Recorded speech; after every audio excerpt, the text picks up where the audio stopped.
All right, I will call us back to order.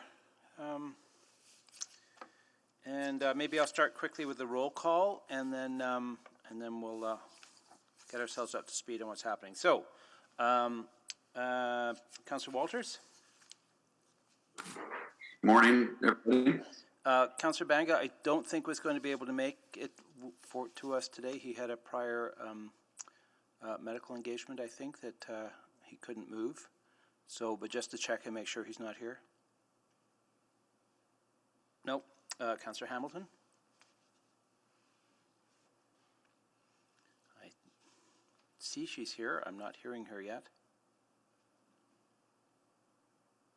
I'll run back around that for a sec in just a minute. Councillor McKean? Good morning, Mr. Chair. And Councillor Paquette?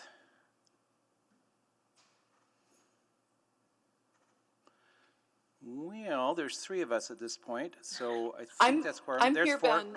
I just can't get my headphones to I saw you there, so I figured you weren't far. Great. Okay. Well, there's four of us, and I'm guessing Councillor Paquette will join us shortly. And unfortunately, Councillor Banga is not unlikely to be able to join us today. He may come in later, but he thought it was unlikely.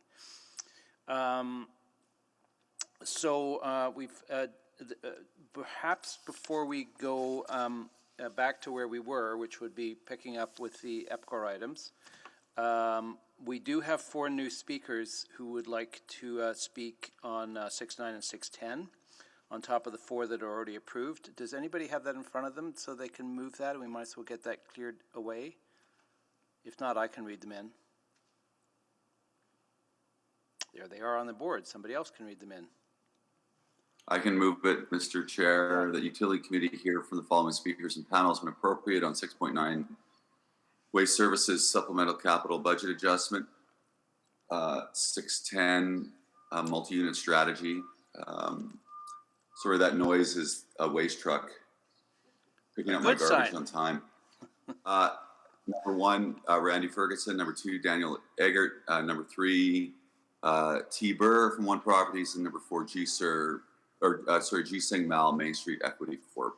Great, thank you. Remembering that everybody, eScribe believes it's still June 25th, so please, that's the meeting you should be in, although it does show up as, we do have an extension meeting today, but that's not where you should be in eScribe. So if we can all vote to make sure we're all in the right place, that would be great.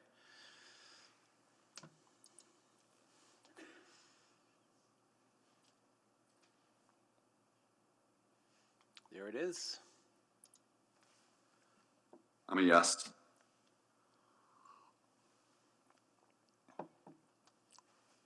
I'm also a yes.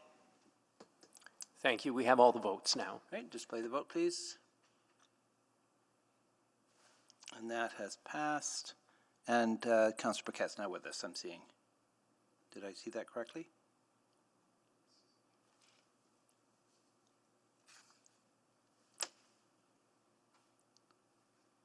Councillor Paquette, had you joined us?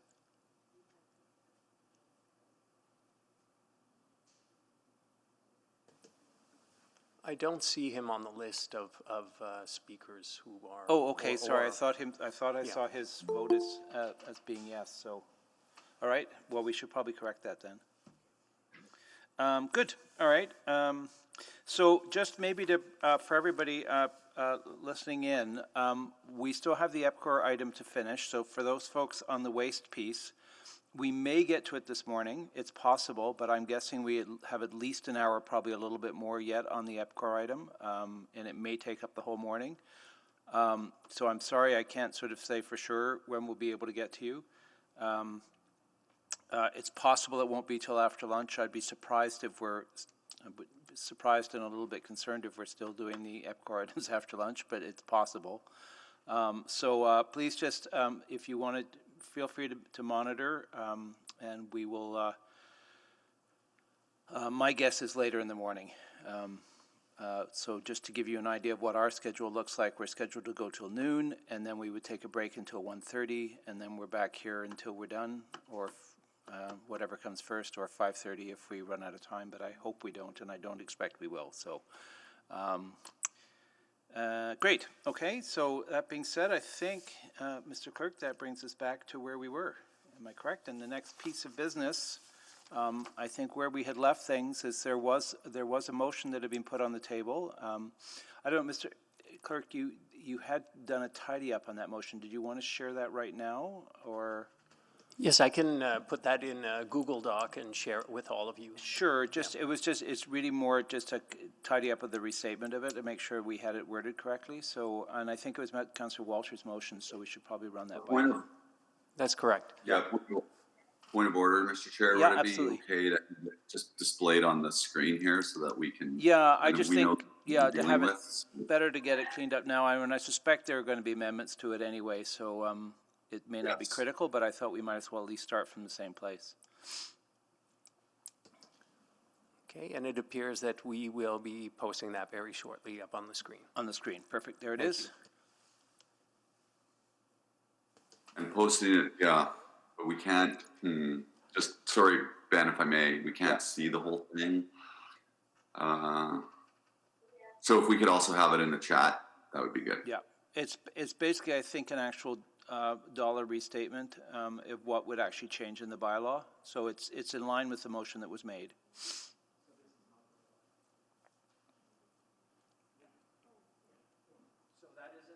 Oh, that's the motion as it stands right now. Well, okay, we'll keep an eye on the chat, and we'll try and get it out to everybody. I haven't seen the new version either, but I mean, I think the spirit is the same. I don't think anything would change materially in it. I don't think that's the intent. It's just making sure the wording's correct. All right, so the next piece of business, we had put that motion on the table, and Epcor, we'd run out of time anyway, which created a great opportunity for Epcor to go away and think about their response, which I think is what we were going to be doing next anyway. So according to our bylaw, the next half hour is yours, and I understand there's another presentation as well, which would be great. There is, and thank you. Good morning, Utility Committee. Again, my name is Sean Bradford. I'm the Senior Vice President for Water Canada. I'm going to kick off this morning's presentation. If we could move to the next slide, please. So I'm going to start the conversation where we'll walk you through the impacts of the straw dog motions, as it was called 2 weeks ago. In addition to that, we're proposing 2 amendments that we will also walk you through. I think it's important to note that our presentation will take a bit of a deep dive into the ROE because that is an issue that I think needs to be resolved. We'll spend some time on consumption deferral accounts and discuss the drainage efficiency factor. I'm going to run through about half of the slides, and then I'm going to turn it over to Mandy Rosychuk. Next slide, please. So just by way of context, at the start of this process, we filed an application back in February. And from that point till this morning, we have proposed or have agreed to a series of rate reductions that have totaled $77.2 million. And starting at the top of that chart, the first one was the temporary discount to the drainage ROE, and I'll walk through that in detail in a moment, but that is a reduction of $66 million. We have agreed to some changes in our debt cost structure and the reimbursement of some capitalized items back to customers. That's a further reduction of $8.9 million. In the hearing on the 25th of June, we had requested a reduction in our ROE from the 9.95 that we filed in February down to a 9.89% return. That's an additional reduction of $1.7 million. And we're stating here this morning that we are willing to accept the drainage efficiency factor increase from the 0.25% that we recommended to the 0.5%. Just for note on the efficiency factor, the drainage application had already included approximately $3 million of additional efficiencies, so this 0.5% will require us to find even more, but we're willing to agree to that. Next slide. So when we speak about ROE, it's a complicated subject, and we've tried to break this down a bit more illustrative. So our applications, as they sit today, we are requesting that the water application receives an ROE of 9.89. We're also asking that the gold bar application receive an ROE of 9.89. We're also asking that the drainage ROE phase in over 5 years. For the drainage application that's before you today, drainage will earn an ROE of 6.6%. And when you look at those on a weighted a cumulative basis, when you look at those from an EWSI level, on the summation of these three applications, we will earn an ROE of 8.44%. That includes the discounts of $77 million that I just discussed a few minutes ago. Next slide, please. If we were to adopt the straw dog motion as it's been crafted, it would further reduce our ROE to a level that we believe is unreasonable, and it will ultimately result in a credit downgrading for EWSI, and I'll walk through that here in a minute. But again, starting from the top, we've agreed to $77.2 million of reductions. Further reducing our ROE to account for the consumption deferral account that's been discussed and is in the straw dog motion. Both the Grant Thornton information and testimony from city administration quantifies that adjuster to discount our ROE by 0.25%. So that would take our ROE from 9.89 down to 9.64. That results in an additional $9.6 million of reduction in our earnings. If the ROE was further reduced for water and Gold Bar to 8.5% as contemplated in the straw dog motion, that further reduces our ROE and lowers our earnings an additional $41.9 million. That impact will ultimately result in a credit downgrading of EWSI. That will result in $9.4 million of higher debt cost to EWSI that will not be allowed to be recovered from customers until the next rate application. This total would result in a $138 million reduction as contemplated in the straw dog. But most importantly, and I think the issue that brings us the greatest level of concern, is that our combined ROE would be 7.74%. If I could get to the next slide, I'll walk you through that. So the straw dog motion contemplates water application receiving an 8.5 ROE. The Gold Bar application would also receive an 8.5 ROE. Drainage would continue to phase in its ROE, and in the drainage application that's in front of Utility Committee today, as I mentioned previously, it would earn 6.6% return on its base operations. The cumulative impact of that at an EWSI level is 7.74%. And that 7.74% includes the investments we're making for SERP, and it includes the investments we're making in core. Next slide, please. When you compare the straw dog motion, that's the bar on the left. This is a very noisy slide, and I'm just going to point a few things out for Utility Committee. The straw dog motion would result in an earned ROE for EWSI of 7.74%, which is lower than the AUC's generic cost of capital. When you compare our application for water and Gold Bar at 9.89 and the phase-in for drainage, our application as filed earns us 8.44%, which is slightly less than the AUC's generic cost of capital. When you compare our returns against like water utilities across North America, those are those blue bars to the right. It's clear to us that our request for a 9.89 is reasonable. And when you compare the AUC's generic cost of capital for gas and electric utilities against like water utilities across North America, it is low. And it's just important to note that the 8.5% that is the generic cost of capital set by the AUC, one of the credit rating agencies, and I'll get to our credit rating in a second, S&P, they've downgraded the province of Alberta, given its low ROE relative to other jurisdictions. Next slide. It's important to note that when we think back historically, the City of Edmonton has always included a risk premium when calculating EWSI's ROE, irrespective of which application was before the Utility Committee. In 2012 to 2016, that risk premium was calculated at 1.875%. It was reduced to 1.675% in the current term, and we are requesting a risk premium of 1.39% in this term, in these applications that are before you. And the financial consequences not only impact the customer, but they will impact the utility. And moving away from a risk premium would be a fundamental change to the ROE and the PBR process. And again, I would just reference the city's consultant, Grant Thornton, in its report and its presentation 2 weeks ago, cautioned Utility Committee that if we move too fast, there can be unintended consequences. Next slide, please. This chart's a bit noisy, so I'm not going to spend a bunch of time on it, but I just want to point out that the basis for our requested ROE is foundationally built upon the AUC's generic cost of capital. It always has been.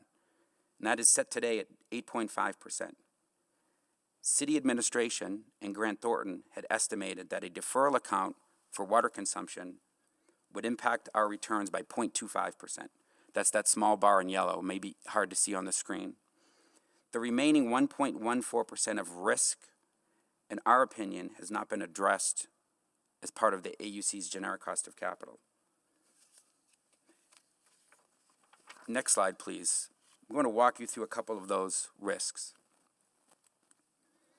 I think there was a question raised 2 weeks ago about the AUC and the utilities it regulates and how EWSI is an outlier.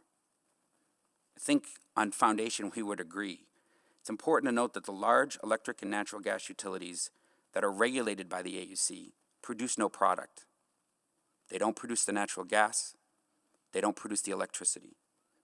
For energy distribution companies that are regulated by the AUC, they have no risks associated with the energy production. Customers pay for 100% of the energy. It's essentially a pass-through. EWSI is required to produce all of its drinking water. We're required to treat all of our wastewater, and we bear all of the risks on the variable costs associated with that. We've talked about how water is a consumable product. We all drink it. That product that you drink day in and day out, 24/7, 365, comes from the North Saskatchewan River. The quality in that river varies greatly. It can change within an hour if there's storms in the area.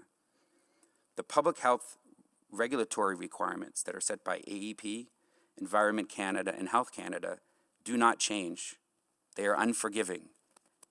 If the water quality in the river is problematic, we are still expected to treat our water to meet those standards. That's additional risk that is not contemplated in the AUC's generic cost of capital. Next slide. Two other items of note. We talked about capital recovery risks. Our infrastructure lasts longer, sits in the ground longer than electrics and gas. Doesn't make electrics and gas any better or worse than us, but the resulting longer duration impacts our ability, and it drives a higher risk for unexpected maintenance or replacement costs. Now, we do include operations and maintenance costs in our rates. The longer an asset sits on the ground, the higher the probability that it may fail at some point. And those risks are borne by the utility. Just a simple example, we've budgeted, I believe the number is 15 main breaks in the month of July. As of July 9th, we have incurred 25 breaks. Those additional breaks are our responsibility. We don't have costs in our rate structure to cover those. Now, there are other months where we may budget 20 main breaks and there's only 10. But again, the longer an asset sits in the ground, the longer the risk. The other thing to note is that the Alberta gas and electric utilities, their contributed assets average 15%. That's that bar chart on the bottom right. EWSI's averages are 53%. And when we talk about a contributed asset, think of a developer. A developer builds a gas line, gives that to ATCO to manage. ATCO is responsible for the operations and maintenance of that asset. That asset doesn't generate a return for ATCO, but ATCO is responsible for all of its maintenance activities and all of its operations, and ultimately its replacement. They only have to deal with 15% of contributed assets. When you look at EWSI on average, we're at 53%. More than half of the assets we touch have been contributed by developers or contributed by other organizations that have handed those assets over to the company. It's still our responsibility to operate and maintain them, but we're not generating any returns to help pay for their future replacement. And it's important to note that when we speak of the AUC has noted in a prior decision that higher levels of contributed assets do contribute to business risk. Next slide. The other issue with the AUC that makes it a little bit different than how we manage things here with EWSI in front of the Utility Committee is they have multiple tools in their toolbox that do not exist here. Again, doesn't make this process any better or worse. It's just different. And it's important that we understand those differences. There's a much broader approach to consumption risk with electric and gas utilities. The majority of their revenue comes from a fixed charge, where the majority of our revenue comes from volumetric. They have weather deferral accounts. If we have a wet summer and we sell 20% less water than we had thought, that's a loss to us. If it's a hot summer and we sell 20% more water for us, that's a gain. It's been completely de-risked out in the AUC with weather deferral accounts. They also set their revenue on an annual basis, not their rate. They have things like interest rate deferral accounts. They also have additional operating protections. That would be equivalent to EWSI having chemical flow-through cost or electricity flow-through cost. They also have to respond externally during projects, and they're allowed to have those be funded and recovered separately. In addition to all of these tools, there's still unaddressed financial risks that we seek to address, and that would be higher contributed levels of assets, and our assets are longer lived. There's no tools in the AUC toolbox to address those. Next slide. When we step back as an organization and we made the decision to file our application at an ROE of 9.95, we feel strongly that the evidence in the record supports that. We think it's an accurate reflection of the risk we face. But we also want to gut check that. We want to gut check that against what city administration has recommended, which is 9.8%. And when you look at the Grant Thornton methodology that they developed, if you were to run that methodology, it develops a range. And that range today would be between 9.74 and 10.04. So again, when you look at our original application of 9.95, we believe it fits within that range. And by lowering it to 9.89 for the water and for the Gold Bar applications of 9.89, that fits well within that range. And again, the outlier here is drainage. Drainage sits outside of all of this because their ROE over the 3-year application is at 6.6%. And again, we feel that there's nothing in terms of evidence when you look at city administration and Grant Thornton that would support an 8.5% return on equity with no risk premium. Next slide. The challenge we have with the straw dog, and I mentioned the straw dog would result in Epcor earning an ROE of 7.74%.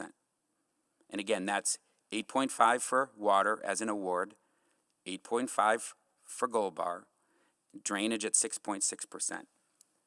That low of a return will result in a credit downgrading. When our credit is downgraded from A low to something less, BBB plus is the next level down, we see increasing borrowing cost. Those costs will ultimately be passed to the water customers. We're also concerned that we like to seek long-term debt at favorable rates. It protects the customer from investment risk. At a lower credit rating, our access to 30-year debt could be at risk, and it certainly will be more expensive. And then with the straw dog motion, pulling $138 million of cash out of our business, it makes it much more difficult for us to invest in our infrastructure. The other issue that we're very keen on is additional impacts to our parent company.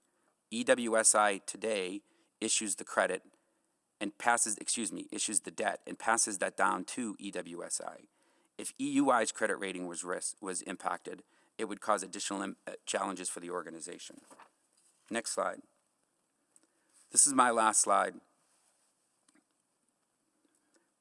There's a limited amount of ways a business could address a potential credit downgrading. It's important to note we don't set our credit rating. Other agencies do. We don't have any control over the factors that they look at. But we do know they look at comparative risk, like-for-like utilities, in competing jurisdictions. And if we are looked at as an outlier, it puts tremendous pressure on our organization to try to maintain its A-low credit rating. And at the EWSI level, if we wanted to try to maintain the credit rating, and moderate the impact to customers, we have very few levers we could pull. We would have to look at the amount of cash our business generates, and that may require us to revise PBR filings to cut the amount of capital investment we're making in the system. Now, that size of the cut would be determined by the metrics that are placed on us by credit rating agencies. They're not tied, though, to net operational requirements. Now, that does increase risk. Some of that risk is borne by the utility. Some of that risk and impact will be borne by the customer. And we're very cognizant of the fact that we do not want to fall behind. We are playing a bit of catch-up with drainage, and I think the team that Amanda is leading is doing a fantastic job at that. But things like flood protection, corrosion and odor, the timelines to get those projects finished could be impacted. And then if the utility committee wants to move forward with the straw dog at 8.5 for water and for Gold Bar and continuing the phase in for drainage, we may need to look at eliminating that discount of $66 million to customers. And again, as I mentioned, there's other concerns we have at a corporate level with EUI. At this point, I'm going to hand it off to Amanda to finish the presentation. Thank you. So if we could go to the next slide, please. We were asked to discuss a little bit, the consumption deferral account and some of our thoughts on that. So a consumption deferral account is a guarantee of how much water the customers will pay for each year. The customers promise to pay for the amount of water they are forecast to use. No more, no less. If they use less, the next year the rates are adjusted so that customers pay the utility for the water they didn't consume. If they use more, there's no increase to the total amount that customers pay that year. In that situations, the customers would pay that year for the water they use, but then the next year, all of the customers would share in essentially a rebate to give back any money they paid that was over the amount that was forecasted, which means that the extra water that they consumed that year was actually free. This can create an incentive to use a lot of water and a disincentive to conserve, and it leads to large swings in rates from year to year as the rates are changed to collect or refund any balances owing from the previous year. Whether you're a large institutional customer who uses a lot of water or a small consumption household on a fixed income, the variability in rates can make your utility bills hard to manage and your budget difficult to forecast. And customers bear all the risk of consumption swings due to extreme weather or unprecedented conditions like the pandemic. If we move to the next slide. The current PBR system delivers predictable, stable rates for our customers and helps our customers forecast their costs, which helps them plan business and investment decisions. Epcor, not the customers, bears the risk of consumption being higher or lower than forecast. In order to answer your question of what a deferral account might look like, we went back and recalculated what water rates would have looked like if deferral accounts had been used historically. The blue bars on the left were the actual rates, and the red bars on the right would have been the rates if we had a consumption deferral account historically, and if the ROE was lowered by the amount suggested by administration if that deferral account was implemented. If deferral accounts had been used in the last PBR period, commercial customer rates would have become unpredictable and volatile as customer risk was transferred to customers. Commercial customers would have seen a sharp increase to their water rates at a time when they are recovering from pandemic impacts and the economic downturn that we're seeing. The graphs for residential customers would look a little different, but they too have been historically under forecasted and would have seen volatility in their rates as well. If we go to the next slide. So while it's entirely in the utility committee's purview to implement a deferral account, I think it's really important to understand the trade-offs that will be made if that happens. The deferral account will undermine conservation goals and it'll create volatility in rates.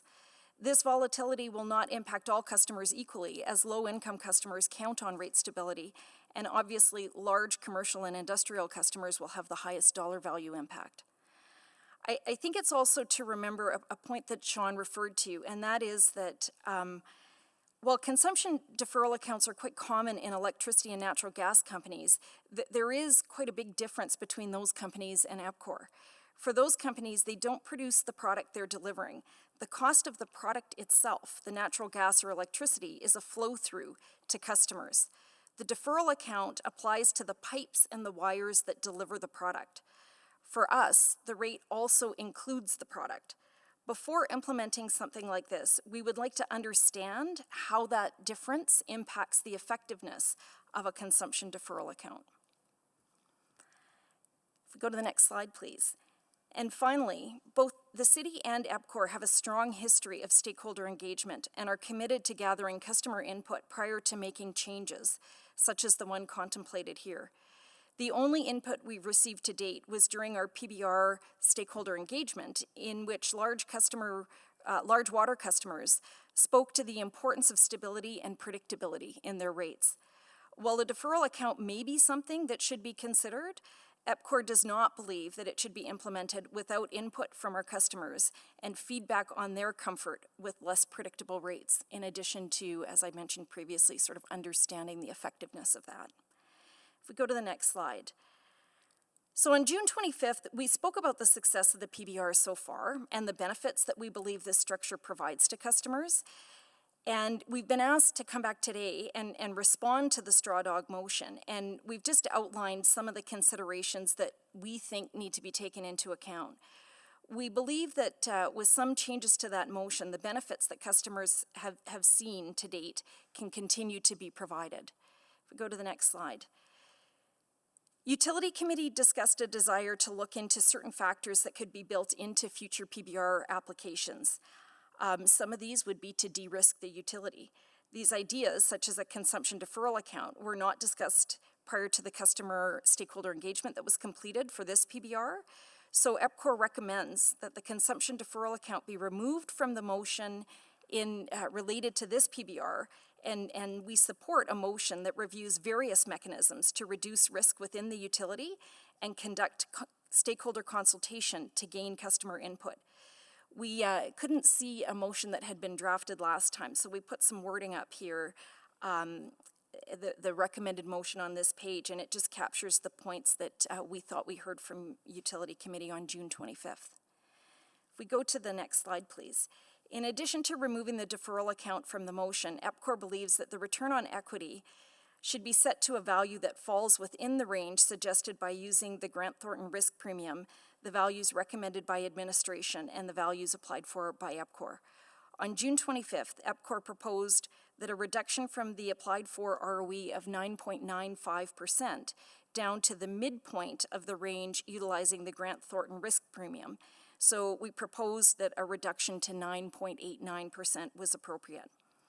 We would like to remind Utility Committee that a change to water and gold bar to 9.89% while keeping the drainage rates as proposed in the application would result in a weighted average return on equity of 8.44%, which is less than the AUC generic cost of capital of 8.5%.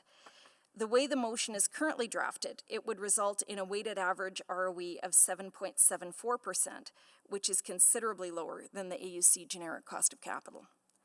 Finally, Epcor is not proposing a change to the proposed efficiency factor within this motion for drainage. As Sean noted, the drainage application included an additional $3 million in efficiencies that were built into the forecast of operating costs, and that equates to almost an additional 1% a year in efficiencies already. This increase to 0.5% will mean that drainage will need to achieve close to 1.5% efficiencies in order to meet the efficiency factor. And so we know that this is a higher level of efficiency than is normally found in a PBR, but I think we're prepared to take up the challenge and are not proposing that you reduce that to back to what was applied for, 0.25%. So if we go to the next slide, please. With these amendments, customers will see a $1 increase on their utility bill between 2021 and 2022 for the base business, with stable and predictable rates provided by an efficiently run utility with low operating cost increases over the period of the PBR. With these amendments, customers will also enjoy $77 million in the reductions that Sean spoke about, while still maintaining the financial integrity of the utility.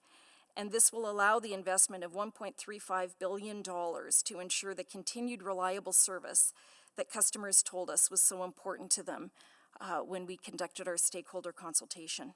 If we go to the next slide, please.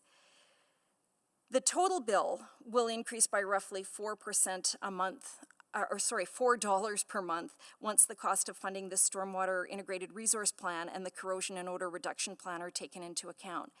This will maintain the original timeline of completing the flood mitigation efforts in a 20-year period and will lead to a more climate-resilient city. It will also address pervasive corrosion and odor issues that Utility Committee has prioritized in the past. So with that, if we go to the last slide, that concludes our remarks and our response to the straw dog motion. Great, thank you very much. Questions? I'm sure there are some. And I think at this point, I think it'd probably be most efficient that we can ask questions of Epcor or Mr. Beckett or administration. So do we have Mr. McNabb on the line? I know he wasn't going to, great, perfect. So, anybody wanting to leap in? Well, I'll go, but I was hopeful others would go first. Why don't you start? I have a few, but better for you to go first. I'll start then, Chair Henderson. So just maybe help me with a little bit more with reduced ROE on drainage again, or sort of the deferred ROE on drainage. When we disaggregate what you say is a combined 8.44, and we get the 6.6. Maybe just explain that to me one more time. How you could, noting that drainage has probably the biggest risk associated with it presently. Is it just a matter of ramping it up to understanding what it is, or to be able to maximize your return from the actual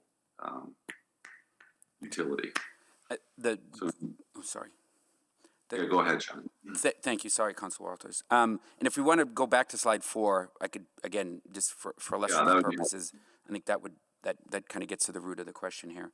So with the drainage ROE, when we looked at a rebasing adjustment per the existing rules in the regulatory construct within the PBR application, the one-time rebasing adjustment to move it from its existing ROE up to our applied for ROE of 9.95 would have resulted in a huge, and we think untenable rate increase to customers. Right. Okay, so it's about managing that's the answer right there. It really Correct. is about managing the rate increase as a result of the transfer. And that 66, sorry. There was no ROE built in previously, so. And we felt it was appropriate to help mitigate the impacts of COVID and the downturn in the economy by phasing it in and foregoing those returns. And that's the $66 million that we spoke of. Okay, so I would say that this presentation today has been clearer to me than much of the other previous. And I know, the rate application process is voluminous and maybe challenging to be precise. So I appreciate the fair bit of precision today. So Amanda, you said a 0.5 X factor on drainage is actually a 1.5. Can you re-explain that to me? Sure.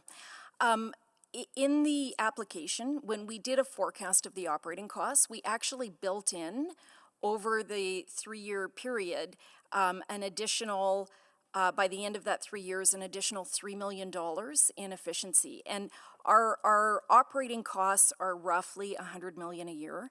It's a little bit higher than that, and I'm sorry, Councillor, I don't have the exact number, but so it comes out to close to 1% a year of efficiencies that we need to find in order to meet the operating cost forecast that we included in the application.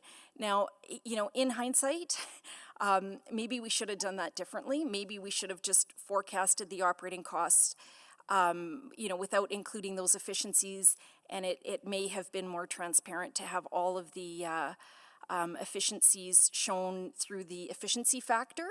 And so, given that, we sort of thought, okay, we'll not quibble with the 0.5%, even though it does mean that with the extra $3 million that's built in, we knew that there were more efficiencies to be found in drainage, so we just built them into the operating costs right out of the gate. maybe in the long run, that work will be inspiring to the city of Edmonton writ large. I think lastly, the question of deferral accounts, and Mr. Manning last time seemed fairly adamantly opposed to them. He's always been such a helpful contributor to this conversation. So I don't mean this in any negative way, but you today maybe have been a little clearer in what you think the issue with the deferral accounts are, but then you're proposing that we study them for the next PBR. So I guess I am struggling a little bit with a couple of weeks ago, it was like, these are not really a good idea. To today, these are not a good idea for these reasons, but we should look at it. So maybe, like, if it's not a good idea, why would we ever look at it? Maybe just say a little bit more. And I'm not convinced that they're not a good idea yet. I'm not convinced either way, but just maybe help me a little bit more there. Sure. So Councillor, I think that, the concern is in implementing them without fully understanding them. And so they may well end up being a good idea down the road, but we don't really have enough information right now to know that due to some of the differences that we spoke about today. We are always concerned with the customer reaction. We were sort of contemplating, if there's a very wet year followed by a very dry year followed by a very wet year, that would actually amplify the volatility with customers. And, of course, we take those angry phone calls. So, we are concerned about that. And we're not convinced either that if we ask customers what's more important to you, stability or this, what does end up being a relatively small reduction on their bill, what's more important, we believe that they may say that the stability is more important. But we don't know that. There are other aspects of it that I talked about to clarify a little bit today that we also don't know. We don't know how the difference in the structure of the fact that these rates include production of the water, the treatment of the water, and the treatment of the wastewater, we don't know how that corresponds to, does the deferral account work the same way as it does in an electric or natural gas utility? And again, because they were kind of contemplated and discussed after much of the work was done to put this PBR together, we are concerned about unintended consequences.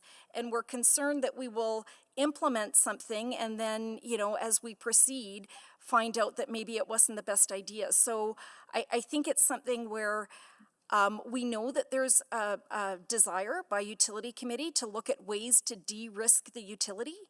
And I think we're just trying to respect that desire and say, if you'd like to look at ways, amongst a variety of ways, we could look at ways that it could be de-risked, including a consumption deferral account.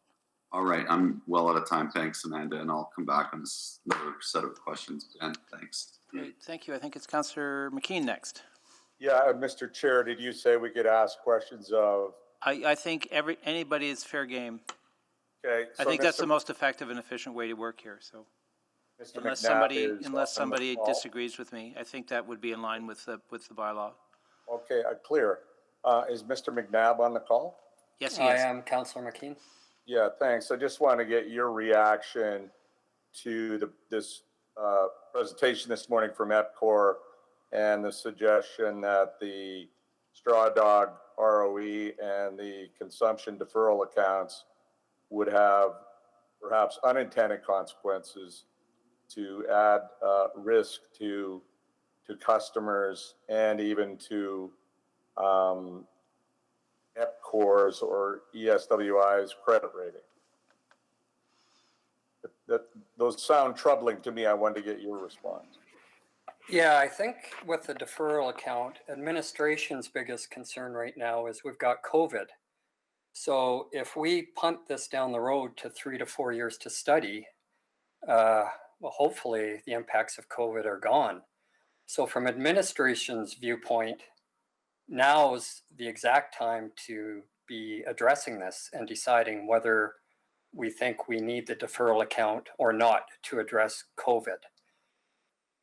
The other concern we have with the deferral account is, understandably, it looks conservative. It looks low, if anything, as it should. Epcor had a slide that showed that they took some fairly significant hits to their revenue in the past. So understandably, if anything, their forecast, especially with COVID, with all the craziness going on, would be conservative. And so I guess our concern is that if the forecast is something that administration couldn't get comfort in the application if it's right or not, and if anything, it looks low, if we don't go to a deferral account, customers are taking risk right now. They're taking the risk that the forecast is wrong, it's too low. So, Explain that to me, why the customer is at risk. well, the customers are at risk. Well, with the entire application, Epcor certainly tries to take a reasonable and logical approach with everything they forecast for the 3 to 5 years, whether that be their O&M costs or capital costs, or how much water customers will consume. But if their forecasts are incorrect for one reason or another, let's and I'm sorry, Councillor McKeon, let's take an example like O&M.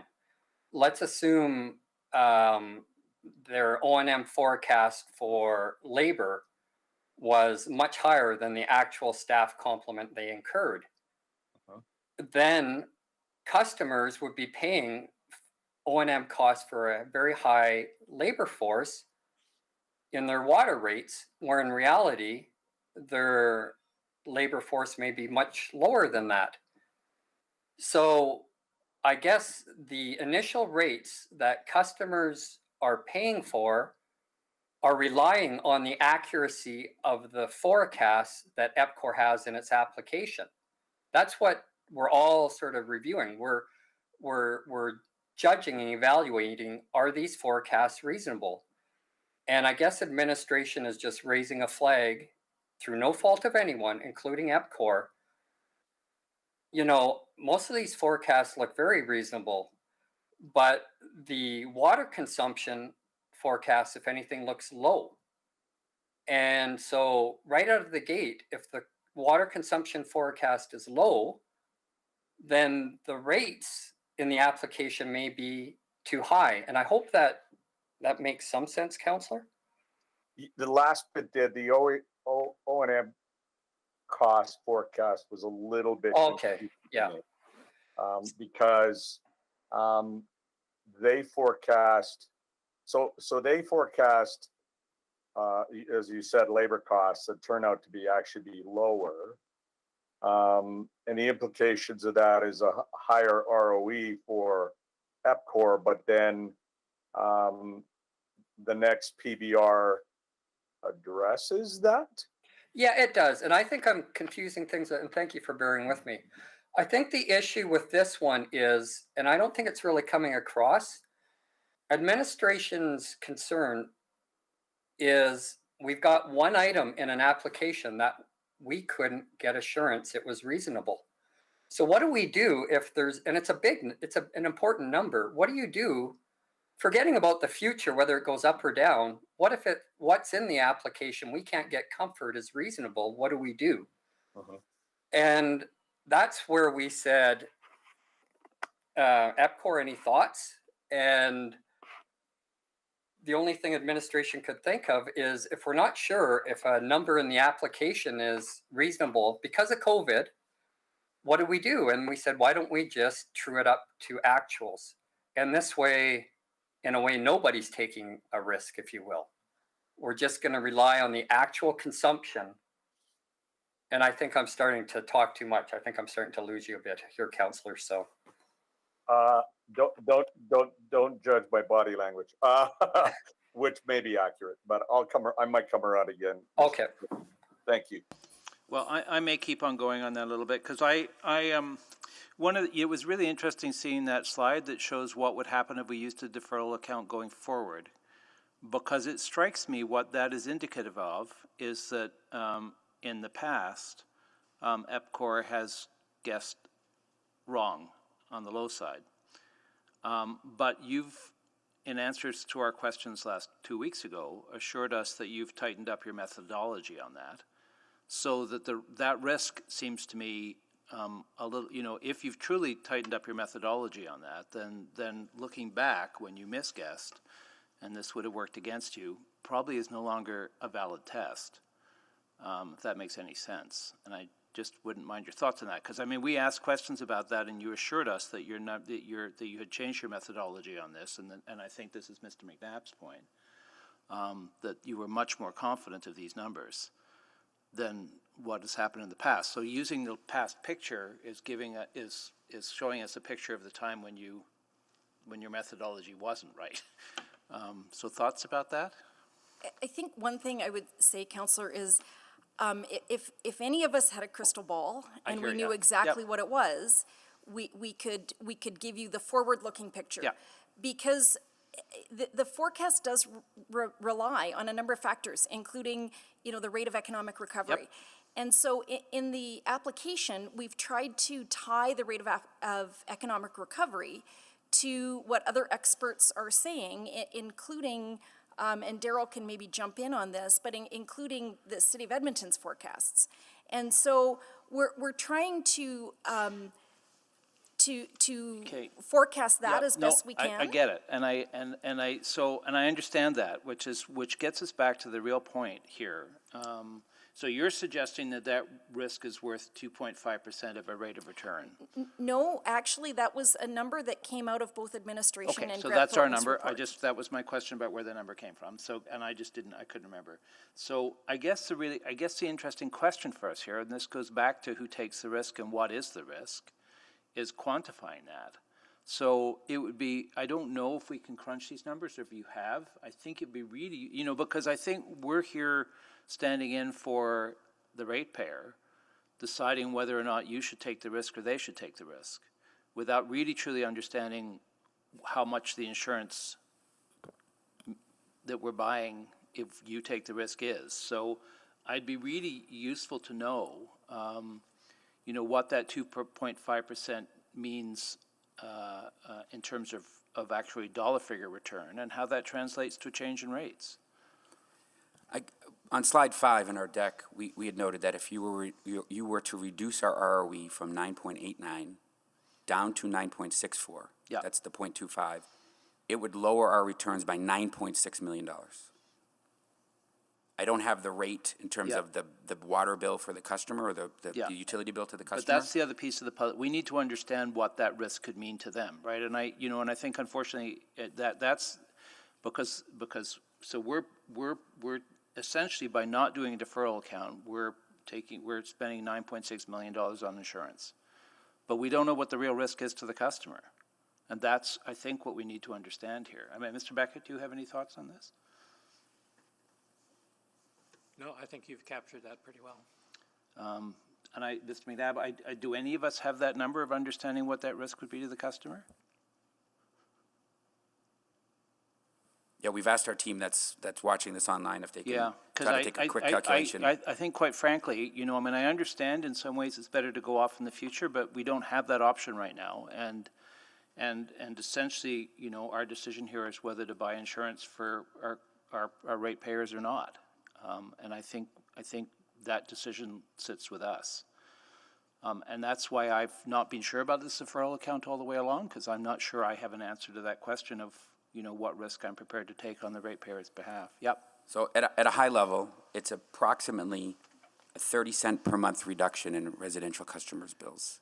That's the $9.6 million Right. that was referenced, and that's over the term of the 5-year water PBR. Right, so we'd have to be, and it affects wastewater as well, it doesn't affect drainage, correct? Drainage is set on this variability doesn't exist.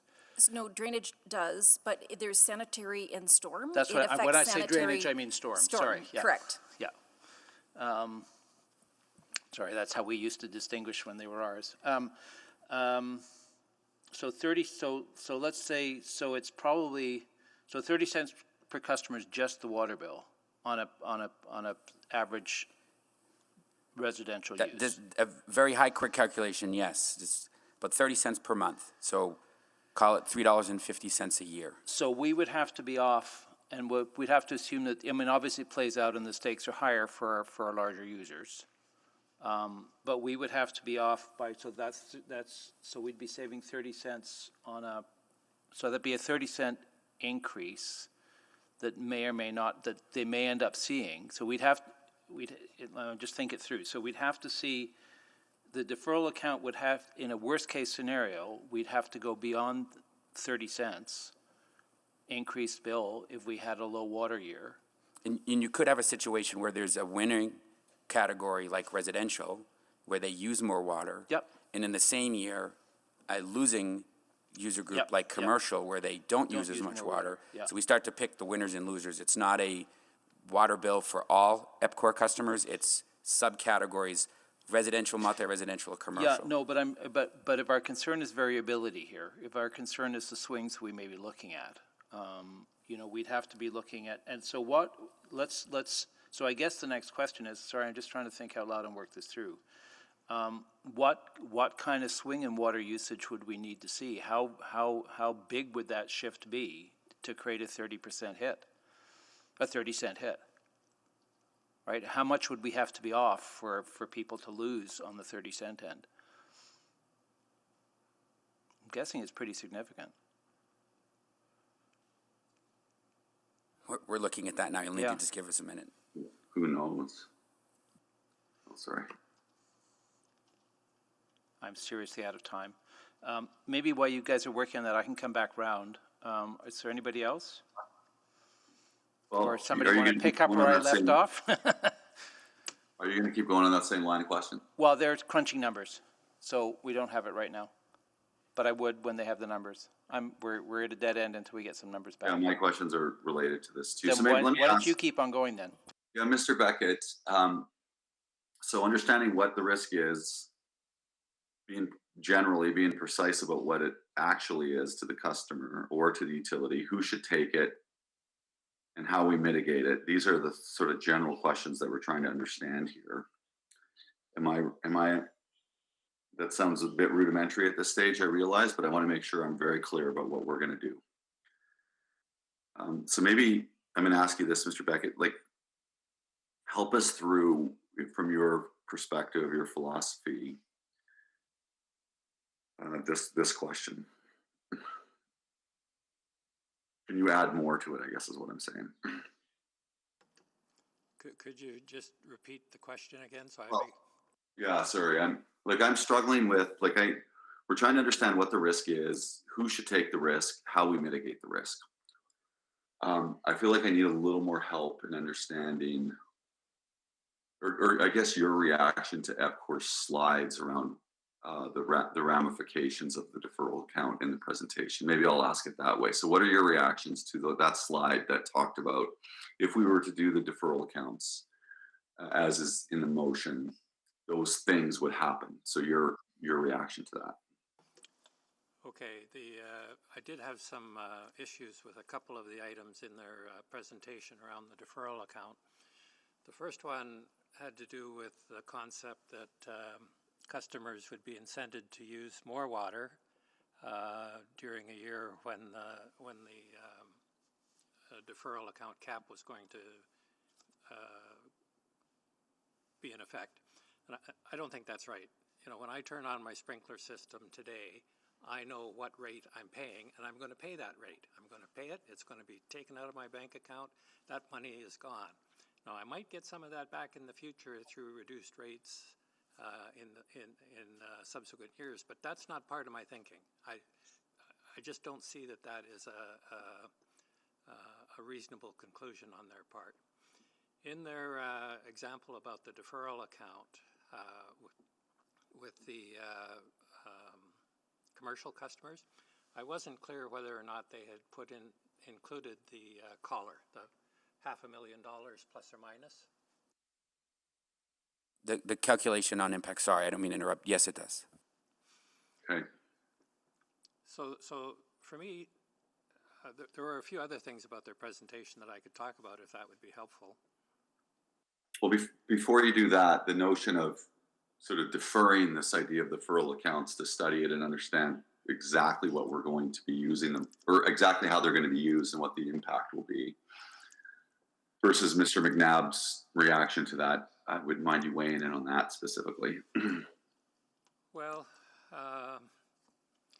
5 years is a long time to study something, and that's essentially what's being proposed for all but the drainage utilities, because they won't be back in with a regulatory application for another 5 years. So I think that's too long. I think that the issue needs to be addressed fairly quickly because of the uncertainty, as Mr. McNabb talked about. The best. Is it possible, like, so maybe 5 years is too long, but maybe a month and a half over the summer is too short, to leave that question open until this comes to council? I think that would be too short. Yeah. You know, we've been pushing Epcor to quantify some of these risks that they've talked about, and they haven't been able to do that yet. They've told us what they are, you know, the life of the asset and the percent contributed, but they haven't quantified what impact that has on, should have on the rate of return. So if there's one major rub left, that is it, is the quantification of the risk premium. Like major rub. I'm sure there's a few things we could quibble over here, but that's where we're stuck. To me, that's exactly right. And I just add that on top of quantifying it, there has to be a better understanding of the tools in the toolbox that Epcor referred to. The mitigation. And my final comment is Epcor has claimed there will be a credit down rating, but I haven't seen any evidence that would be the case. It's just... well, did they not show us some examples last time of other utilities that had suffered some downgrading? I thought maybe I'll ask Mr. Bradford about that in in another round, but okay. I'm out of time, but I'll come back. Great. Councillor McKean, did I hear that you had another round of questions you wanted to ask? Not yet, thank you. Okay. Then maybe, I don't know if we have any numbers in answer to, no, we don't. Okay. Can I just do a double check? The 9.6 million, is that just water, or is that across water and drainage, or water and wastewater? All three lines of business. Okay. Well, and there, yeah, okay. So the 30 cents is just across water, though? That's a quick calculation, yes. Yeah, okay, so there'd be presumably, are they pretty close? I'm just trying to think in terms of those rates. I'd have to go back. Their basis of the rates in terms of how you calculate rates for sanitary storm versus wastewater versus water, there's differences. It's a very detailed question to get into the weeds. They're not No, I know, but I'm just trying to think in terms of the volume piece, whether or not it comes out to roughly the same. On the volume side, understanding the fixed side is different, because that would tell us, you know, we could, you know, at that point we could say if it's close to the same thing, then we could say it's 60 cents, right? But I do know on the water side. I'm just guessing, and I hate to do this on the fly, but it's... No, okay. I know definitively on the water side that we have an increasing block rate to incentivize conservation. Yeah, right, you've got the block rates, I don't think and the block rates play out differently. Yeah, I don't think it's different in wastewater. I can't speak to drainage. Okay.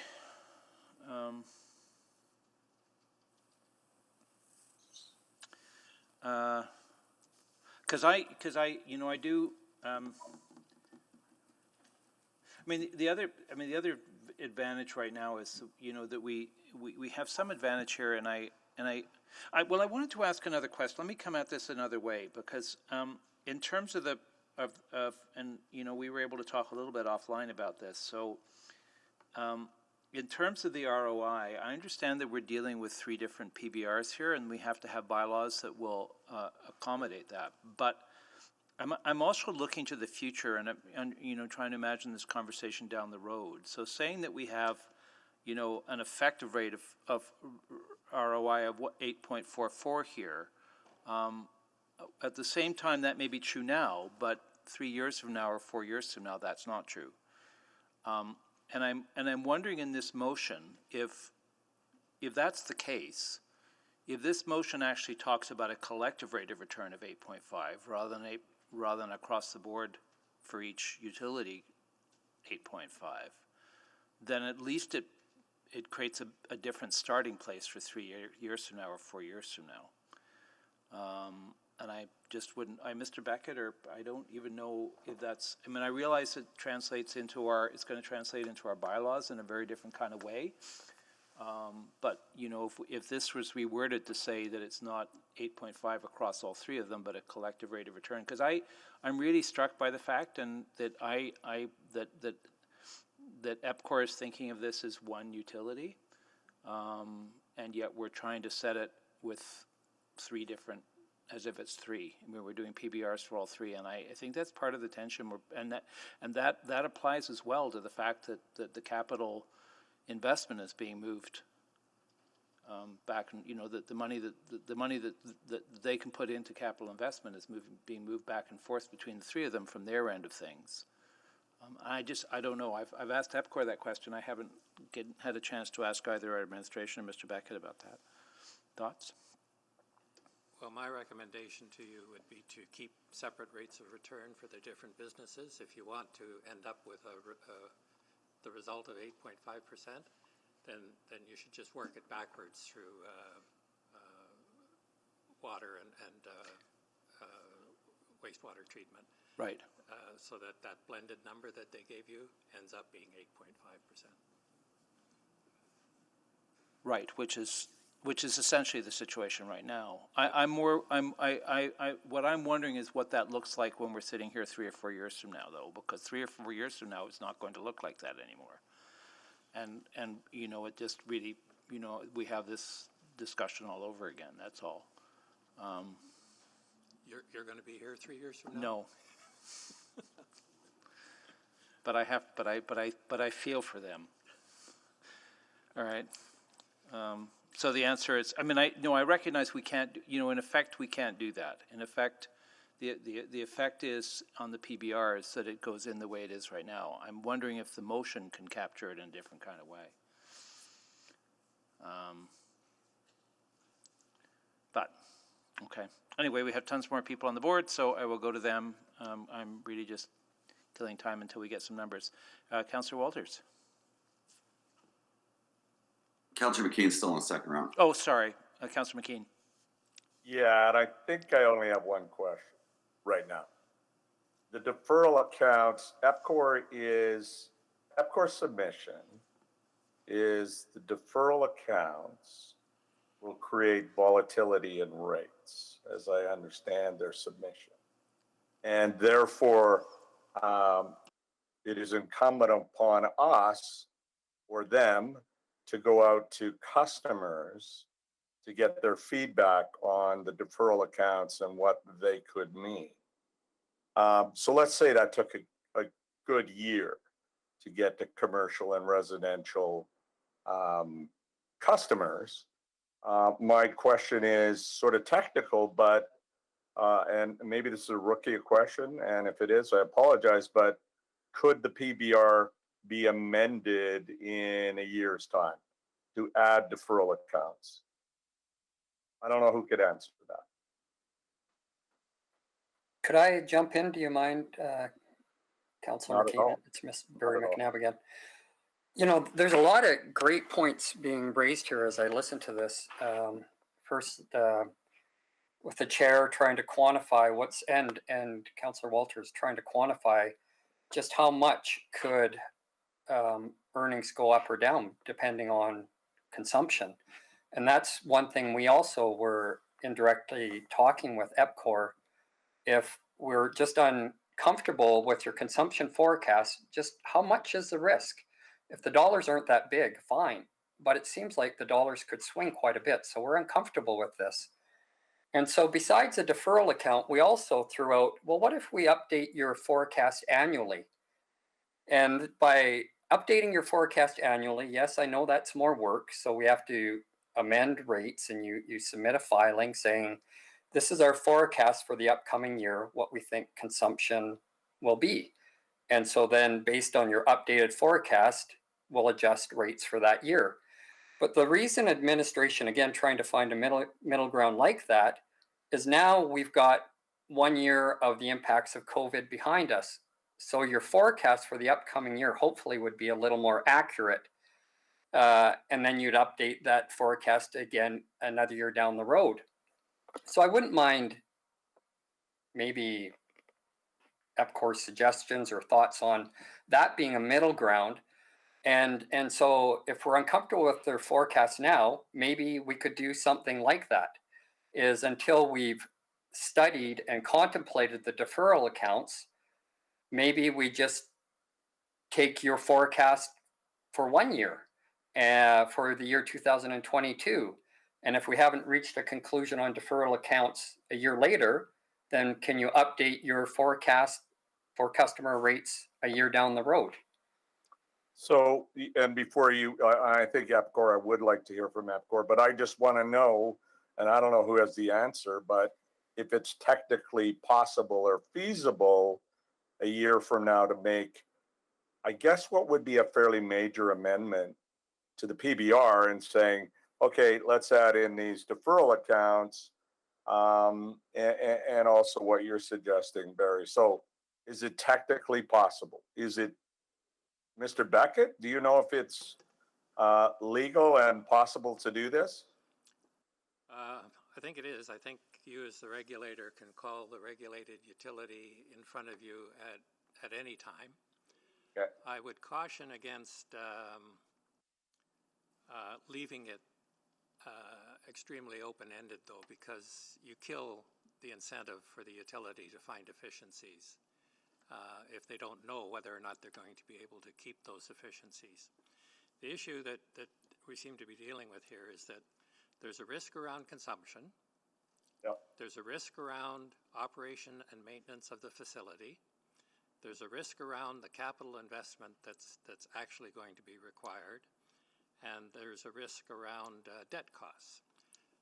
Now, all but the first of those, the consumption, can be left in the form of a PBR, and the utility can be incentivized to do the best they can to increase earnings by managing the heck out of those things.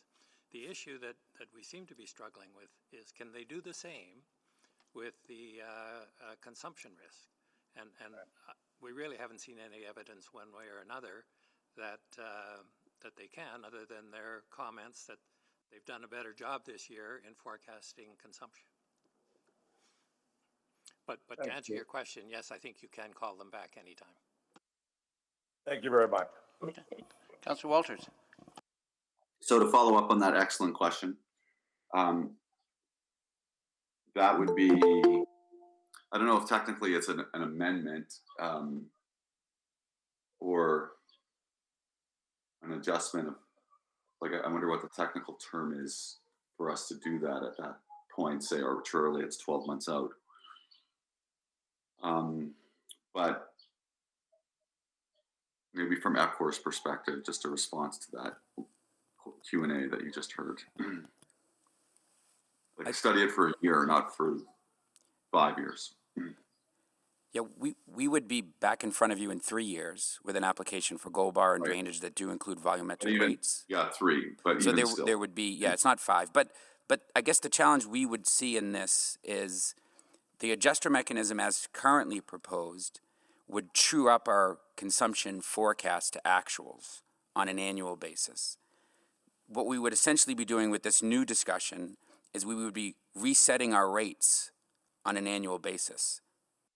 And that's a much larger adjustment because there are multiple components that go into the rates. Consumption is one of them, but there's all the underlying costs associated with it.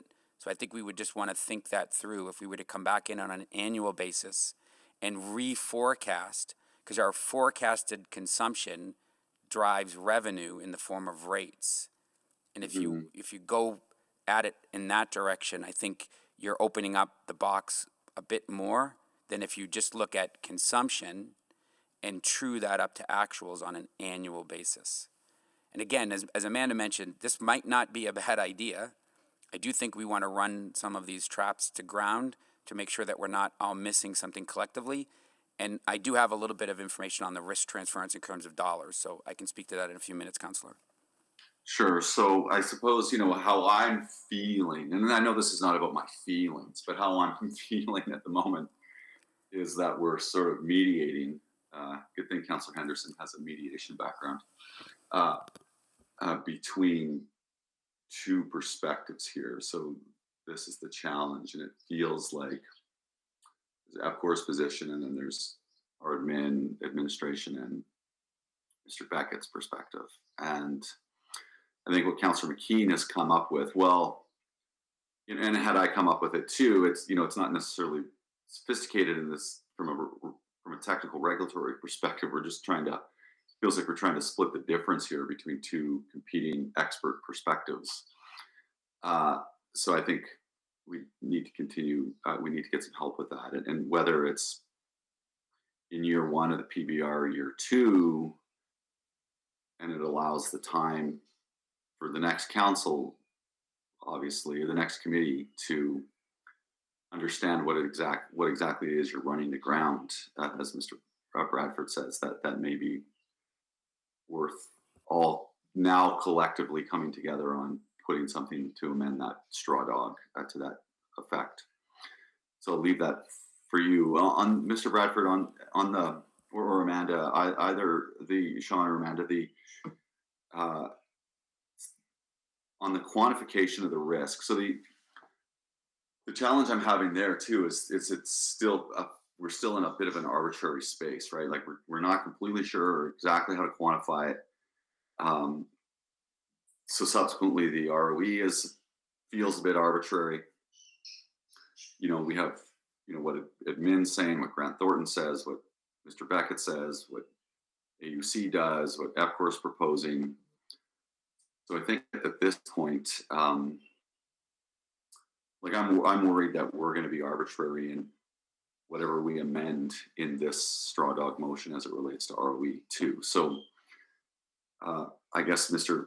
Sean or Amanda, you could respond to those concerns I'm feeling. No, and it's a fair question. On slide 9, we did quantify the risk. What we're saying is, based on the Grant Thornton methodology. Do you feel comfortable in precise quantification, or that's a reasonable attempt to quantify the risk? We're comfortable with this quantification sitting here today, based off of the starting point of an 8.5 generic cost of capital. We're comfortable with administration's and Grant Thornton's assessment that a deferral account associated with consumption is worth 0.25% of risk, and then the remaining 1.14% of risk that would then quantify it to 9.89. That's associated with the items that I discussed about our consumption. We produce the product, we treat its residual, we're responsible for a higher level of contributed assets, we have longer lived assets. We feel that 1.14 is an accurate representation of the risks that those factors bring to our business that are different than the AUC's generic cost of capital. Okay. Can I ask one more thing, Ben? Sure. Yep. No, absolutely. So then in terms of the blended ROE question that Councillor Henderson was raising, this motion would then sort of span out into because what council has to approve are 3 bylaws.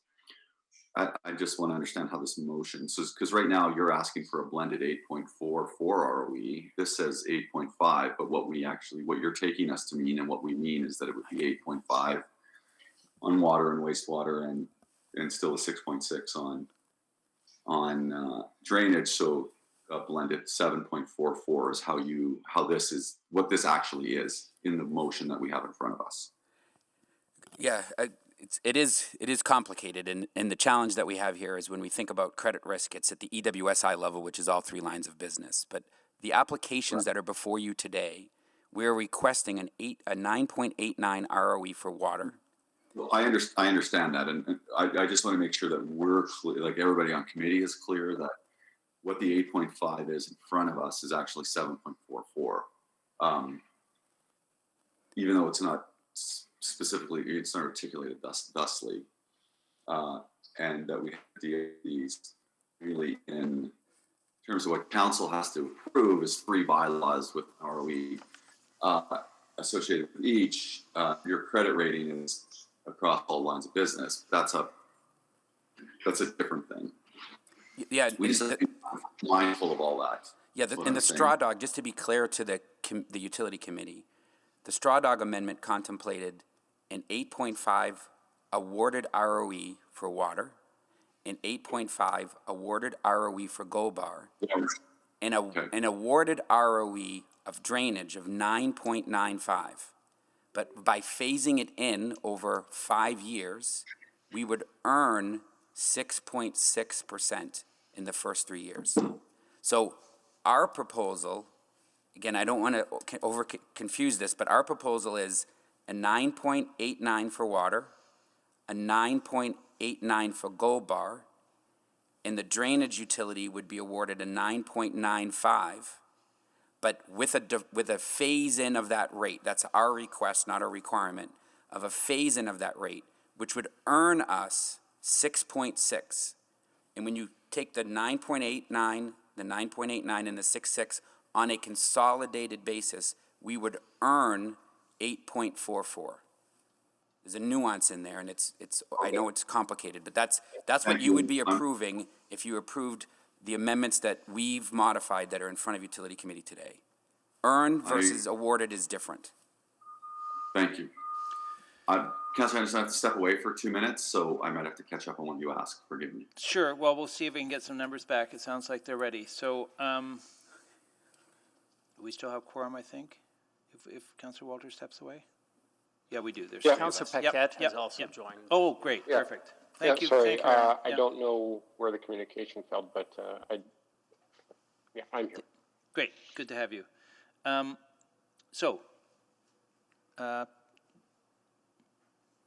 Okay. The 30 cents is a consolidated amount amongst the 3 utilities. Okay. It's not just water. Okay. When we compare the 3 utilities, the wastewater charge is approximately 40% of what the water charge is. So if the water charge was $1, the wastewater would be 40 cents. Okay. And the sanitary sewer would be 60 cents, just for illustrative purposes. Okay. The 30 cents would be equivalent to a 1% change in consumption. So if a customer, a residential, a multi-residential, or a commercial customer, used 1% more water than we had forecasted they would use, they would see their bill increase by 30 cents. Or collectively we use more than 1%. Correct. Or if they across the whole system. Correct. Yeah. Or if they underused, based on our consumption forecast, by 1%, that's the 30 cents. So if they use 2% more or use 2% less, they will see an increase beyond that discount that they're getting on the return. And what is our usual, in the past, what is our usual fluctuation? Volatility in the current PBR is up to 5% on a year-over-year basis. Okay. All right, well, that's helpful. So in other words. And again, I caution, sorry, I don't mean high level, these are just, we're running these on the fly. Understood. I realize, Thank you, in some ways, this is not the best way to do it, to ask you to do it on the fly like this. Okay. So we're buying 1%, we're essentially paying 1% insurance against a 5% risk. Okay, that's interesting. Although it probably evens out over again, that's over 3 or 4 years, so that variation is going to go up and down. So it may vary, so that variation is not 5% over 3 or 4 years, it's every year. No, you're correct. It varies up to 5% depending upon the year, depending upon the conditions. So in reality, probably over the 3 or 4 year period, that up and down is not a 5% risk. It's probably closer to we don't know, and that's the trouble. The real volatility may be in year 1. There's environmental, there's social, there's but if other impacts if COVID is the unknown, then the real volatility is in the first year.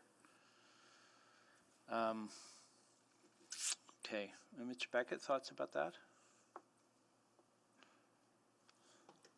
It feels a little loose to me. I know, I hear you, and this is not a great way to be doing this, so.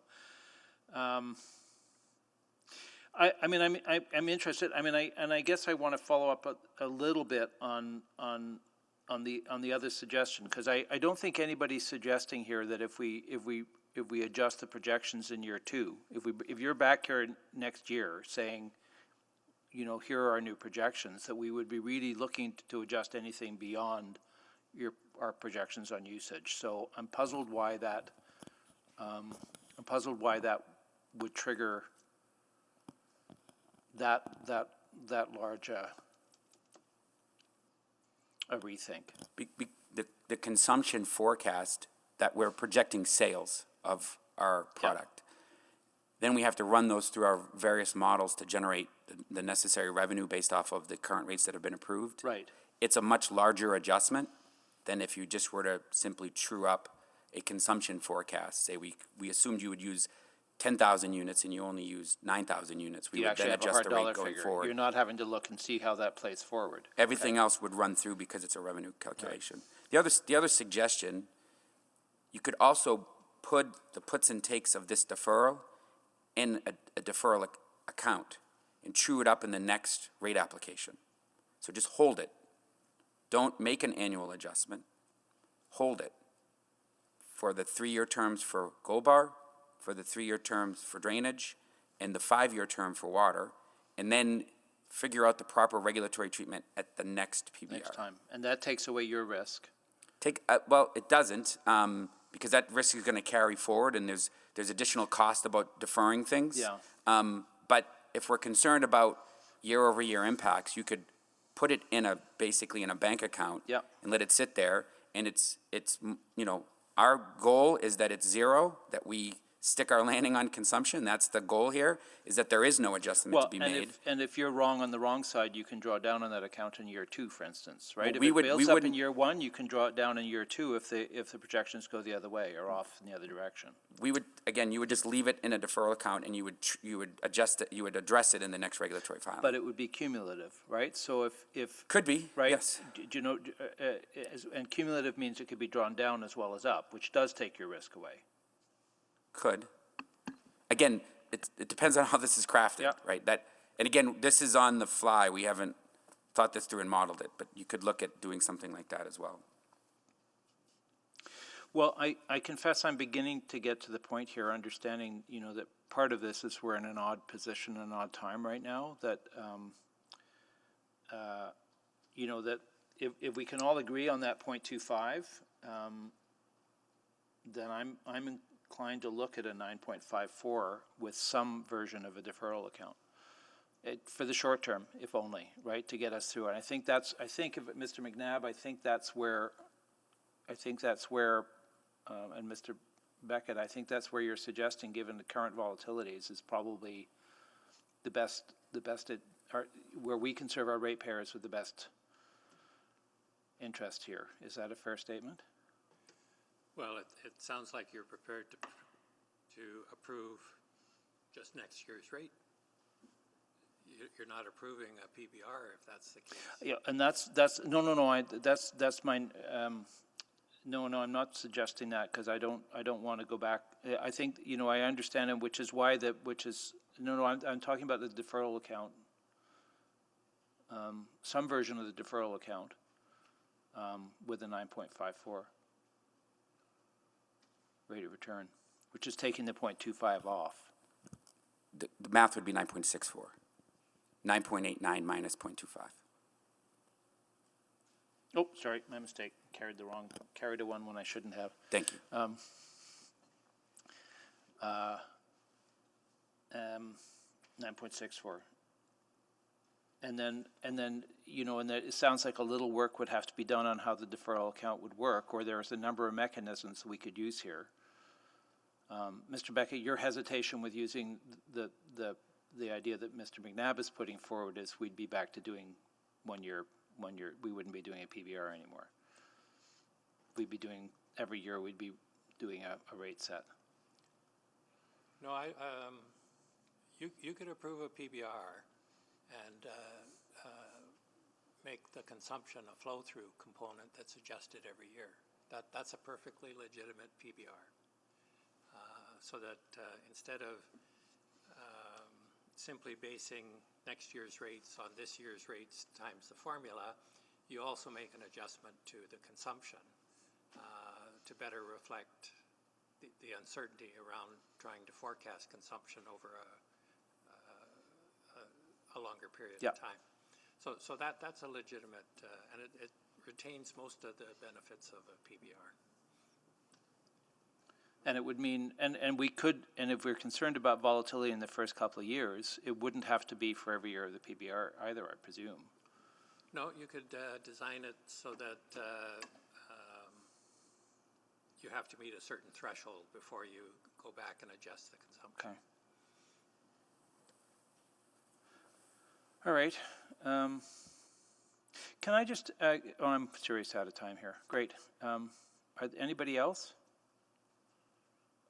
No, I would finish up and then, or finish up your questions, Ben, and then I think we have. Well, I had a kind of generic question because of- I just want to go back a little bit on this, the risk to interest rates, because I'm struggling with that one a bit as well. I mean, my understanding, and maybe somebody else can help me with this, but my understanding is that, the major risk to a company and why ROI was important was the ability to attract investors, which is essentially shareholders, which is not really a risk in this case, quite frankly.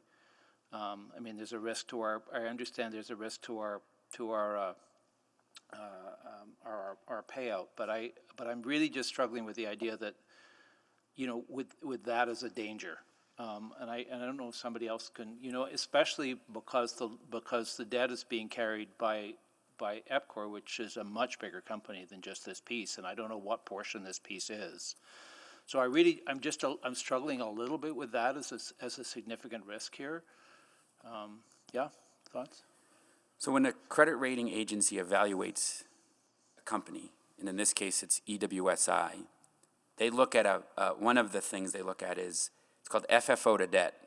And that's basically, if I boil it down into English, it's what is your operating income versus the debt that you're carrying. Mm-hmm. And if you're generating $10,000 a month in income and you have $7,000 a month of debt payments, you're a higher risk investment than if you were generating $20,000 a month in income and carrying $7,000 in debt. And that the calculation of FFO to debt is something that an agency like S&P has honed in on. And when you lower a return, you are essentially stripping out the operating income that the company uses to make its investments. I understand that, and maybe this is getting into the overall structure of Epcor, but it seems to. But I don't. The debt is looking at the entire picture of Epcor in terms of its return on investment. I mean, we've got a surrogate in here, which I understand that you guys have done because we needed it in order to come up with this, but in reality, I'm struggling to, I mean, unless this is a huge portion, unless this represents a huge portion of Epcor's debt in terms of their return on investment for the entire corporation, I don't have a sense of that. It's one of the questions I think we were hoping to answer in the future. So it's just really truly understanding what the risk here is, and I don't know that because I don't know what portion of Epcor's ROI this entails, and I don't know what portion of Epcor's debt this entails, right? And that, if it's a small part, then I'm struggling to imagine it's a huge risk. So the three utilities that are here today represent approximately 40% of the organization. 40%? Okay. And the challenge that we have with credit ratings is EUI today is an A-low rated company. Yeah. So is EWSI. So we're able to leverage the economies of scale that EUI has. Yep. If EWSI is downgraded to BBB+, we have to issue BBB+ debt. Doesn't matter what the parent company's rating is. We have to issue BBB+ debt. Okay. That's one of the constructs of No, regulatory I'm just economy. trying to understand the risk. Yep. And then the benefit of the consolidated EWSI credit rating is, if we looked at the three entities separately today, water is A-low in our opinion. Yeah. Wastewater would be A-low in our opinion. Drainage would be below investment grade. Yeah. They're earning less than 5% returns. So drainage today is benefiting from the economies of scale of EWSI, and EWSI benefits from the economies of scale of EUI. But if that balance is knocked off, Yeah. that's when it becomes problematic No, for us. no, I just was trying to get a picture, because the big picture is ultimately going to be the thing that's going to affect investors. So I just didn't understanding the proportions of that is helpful. All right. Well, I'm not quite sure where to go next, because my instinct is, I think, hearing the advice that we're getting, is that probably carving the 0.25% out in return for some version of a deferral, but that some version of deferral is where I'm getting a little bit stuck here. And I'm not sure, I wouldn't mind getting some advice on that. Mr. McNabb, thoughts? Or Mr. Beckett? Because it sounds to me like we've had 3 different versions put on the table here, and I'm not sure the best way to go, and we could do it over the short term, or we could do it over the longer term as well. This may be just about a true up a year from now, or it may be a true up every year for the length of the PBR.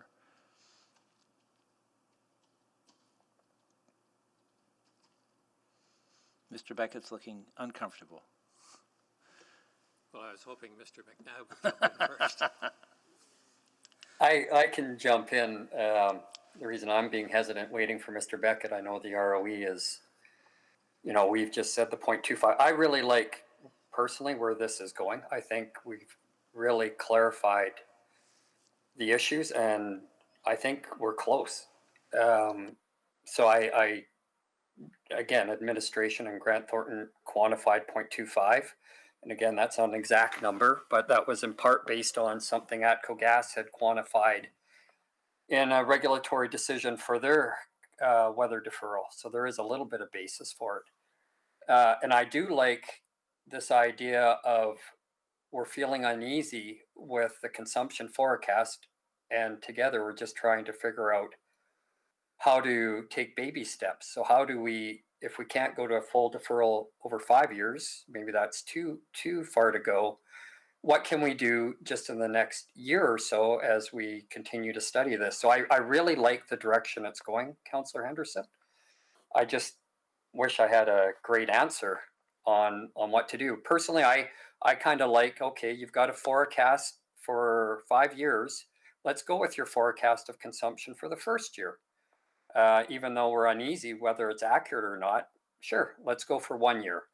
But then at the end of 1 year, let's revisit it in year 2. And whatever that revisiting means, whether you provide us with an updated forecast just of your consumption and not flowing through all the O&M impacts, or whether that's one option, or whether Epcor and Min go away and say, can we put in a deferral account?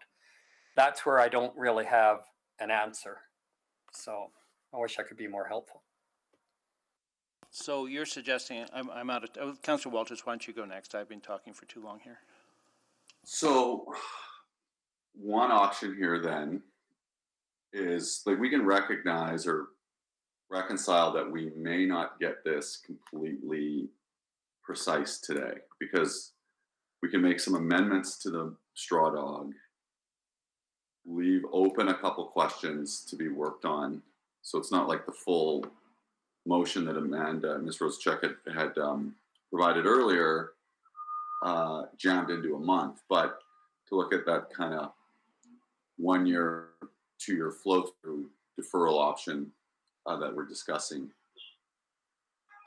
we could leave that question open to achieve some more precision by the end of August when this comes back to council. Is that so we could amend the deferral account portion of this straw dog? We could amend the ROE portion up to 9.64 and then leave a month or so to kind of get a little closer so that we have something to vote on in August. Does that sound reasonable? Yes, we could. We do have another utility committee. We have one more utility committee, but I think it predates, I think it's after the August 16th meeting, but there's no need for this to have to come to the August 16th council. It could come to the council after. It could come to the September 7th council. Yeah. Because by the time it gets there, we'll have it figured out then, and it'll be done. So if I understand, maybe just what you're suggesting here, would we change the number to 9.64 in the motion, that be amended to that, and then we actually ask for administration to work with Epcor on recommendations for the best way, probably, and it doesn't have to be long-term, it could be a short-term, it could be a short, it could be coming back a mechanism to allow us to have a look at the consumption numbers a year from now and what that best mechanism would be. Yeah. And those are the two, and then the rest of the motion stands, I'd say, based on today's conversation, and then we can finalize it at the utility committee meeting in August and send it to September 7th for council. Stand. I would, and I can't make it. No, It's my motion. okay, so let's imagine that's the amendment. Let's not quite make it yet, I would suggest, just for simplicity's sake, and just to see what Epcor's thoughts are on that. So one of the concerns we have with the adjuster, and we've talked about it a couple of times on the 25th, and we've talked about it today, is we haven't heard from our customers. Understanding that we're trying to quantify here on the fly what that risk is.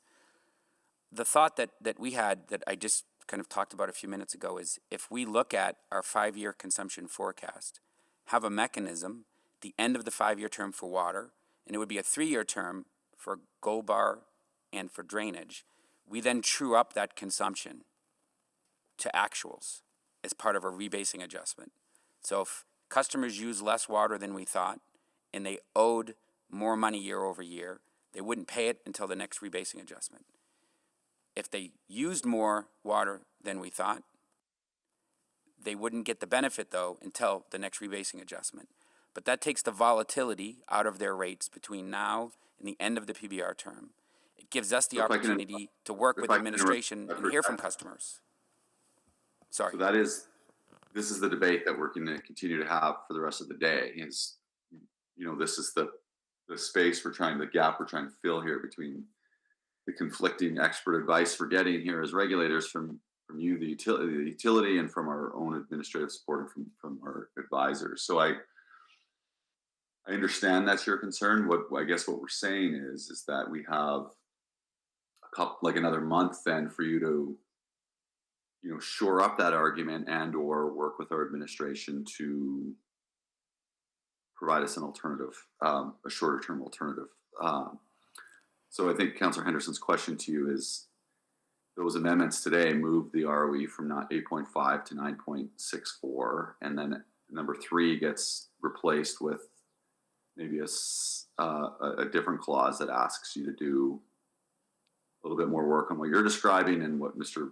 McNabb and Mr. Beckett are describing. So knowing that we may end up where you want us to end up, we're leaving this open. I feel like none of us are really quite comfortable yet to kind of sign this off today.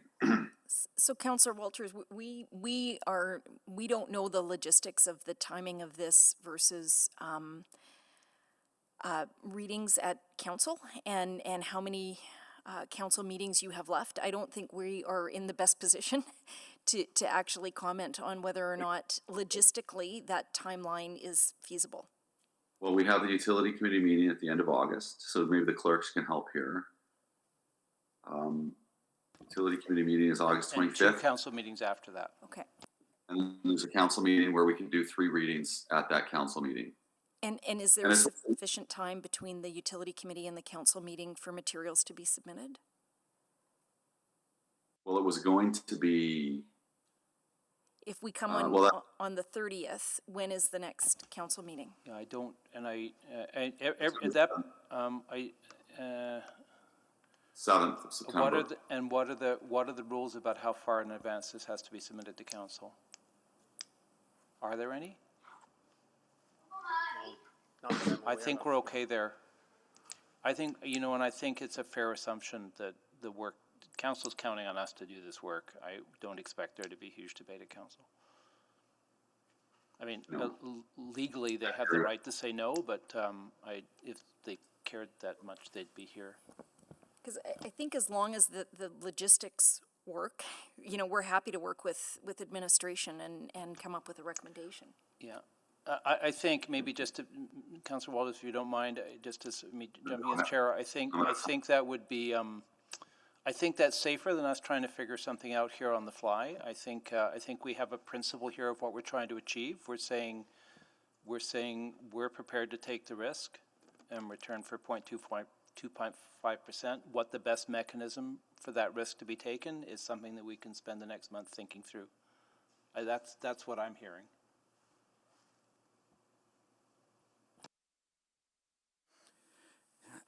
I guess, yeah, just, I don't think our effort working with administration will take that long. I think that, you know, we could craft one or two alternatives for your consideration fairly quickly. I guess our concern is just getting in front of Utility Committee at the end of August and then trying to turn around and get to the last meeting in August or the last meeting in this term in September before City Council. There's a small risk there, but unless something went seriously wrong at that Utility Committee meeting and we couldn't make a recommendation to Council, that's the only risk. I mean, the risk can be handled here, I think. So, I mean, Ms. Pearson, your thoughts?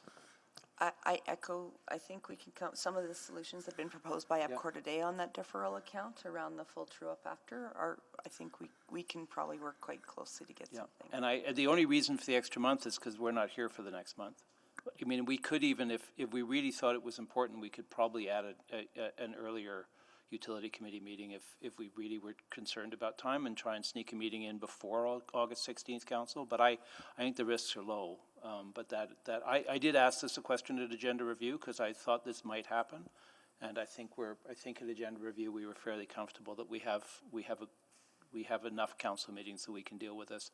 Even if it doesn't get three readings, we'd still have 2 meetings. If you're comfortable, Okay. we would prefer an interim meeting, but if you're, you know, we'll wait till August, and we'll wait till August. Yeah, well, we're just not here until the beginning of August, so if you really would like something earlier, we can certainly look at Council's not sitting right now, so it'd be hard. Council would have to add the meeting, I think, or can we add a meeting? So I want to echo, just because I'm still on, even though I'm way over time. Yeah, I can't click back. I appreciate your concern about time, but I feel like there's very little risk here. I think the risk is that we don't actually answer this question is for committee's comfort. On the timing on the end, I think if we get to the September 7th council meeting, we're going to be okay. As long as we got it all together. So I'm not worried about that. Okay. If that provides all right, comfort. then we'll have to amend the motion that's on the floor to get to this place. I can put that amendment on, or would somebody else like to do it? I'm happy to do that. Okay, Councillor Paquette. So essentially, let's better get them. Now, do we need to do the tidy up to the motion, or Mr. Clerk? Well, I did share the motion with you. If you would like to, you could just simply substitute the existing language with the proposed language. Okay, so that would be, so the revised version. So the revised version is in Councillor Paquette is in your and then so it'd be that revised version. We should read it through, but I think what you're suggesting is a replacement motion then, rather than rather than an amendment. Basically, it's a substitution. So a substitute motion that would also change the 8.5 number to 9.64 and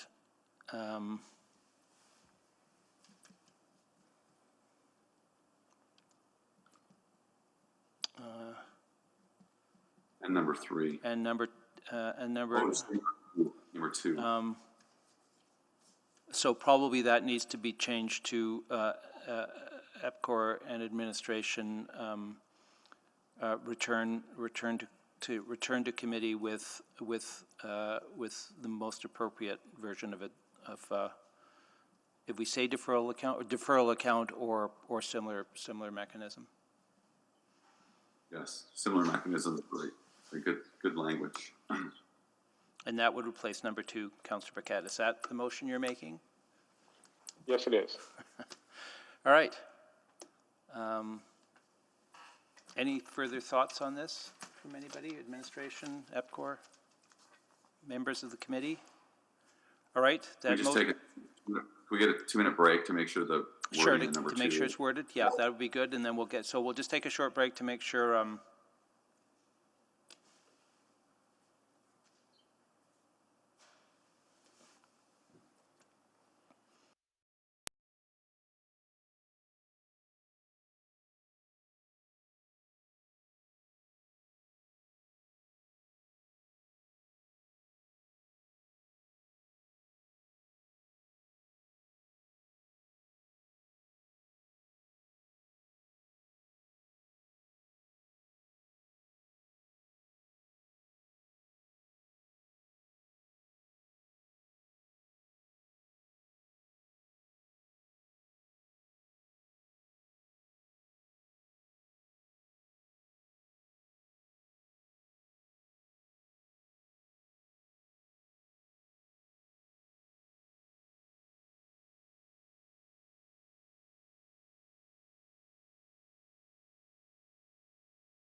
Maybe a quick housekeeping. We've got 25 minutes. I think we don't need all of it for this. There are two motions that we have to pass here, but I think we're getting close.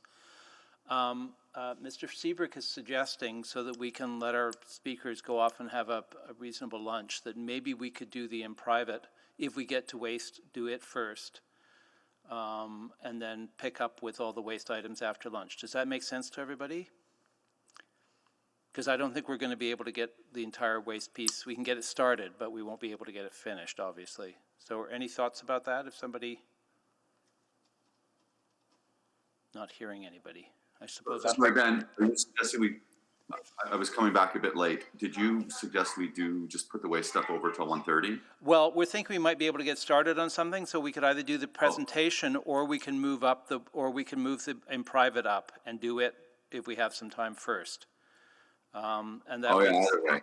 Yeah. I have to leave right at noon. I can't work over the lunch hour today. But, okay, well, what I'm going to... I'm trying to move it up. Okay, what I will say is, I think it's we certainly won't get to the speakers before lunch, and we may reorganize it so that we don't even start that item until lunch, because it's uncertain at this point. So, but I can commit to the speakers that we will not be getting to them before lunch, if that's helpful, and we will charge on now in the hopes that we can get started with something. So at most we would get the presentation, and if we do the in private first, then you would be missing nothing. All right, so we have a motion ready to go? We do, and I've put the substitute wording in the chat. Okay, so the wording, Councillor Paquette, do you want to read it in? I sure do. I will move that, number one, the adjustments noted by Epcor Water Services, Inc. in its response to the City of Edmonton PBR review reports, page 6, attachment 3 of SCS 00627, with respect to A, reduce costs in the amount of $3.7 million, and B, the reimbursement to customers for the capitalization of valve casings and secure box replacements in the amount of $5.2 million. 2, a deferral account for water consumption for each of water services, wastewater treatment, and drainage services that would be accumulated during the 2022-2026 and 2022-2024 PBR terms and included in customer rates in each of the next PBR terms through a special rate adjustment.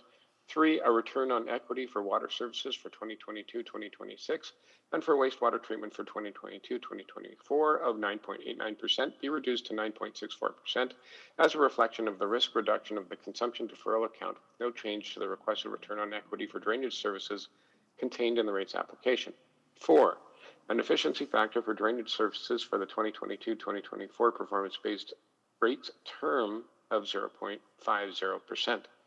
5, that all non-routine adjustments applied for by waste services, drainage services, and wastewater treatment during the 2022-2026 and 2022-2024 performance-based rates terms be charged to the adjustment deferral accounts. A two-step approach would be followed whereby Epcor Wastewater Services, Inc. may receive interim approval and funding for the proposed adjustment, with a final true-up of funding being completed based on actual costs. Okay, so and I wrote it myself. Yeah, no, and I'm just looking at that fifth one, because that was just looking. So that, if I may ask a question, then, unless anybody else wants to jump in. So the meaning of number 5 would be that if we get really truly out of whack, you can come back and apply for an adjustment. Am I reading that correctly? So I can, Councillor Henderson, it's Barry here. So that was just with any non-routine adjustments. In the past, it was on a forecast basis. What we're saying here is going forward, all non-routine adjustments will be based on actual costs. Got you. Sorry, misunderstood. Yeah, sorry, I was just reading it quickly. Yep. All right, that makes sense.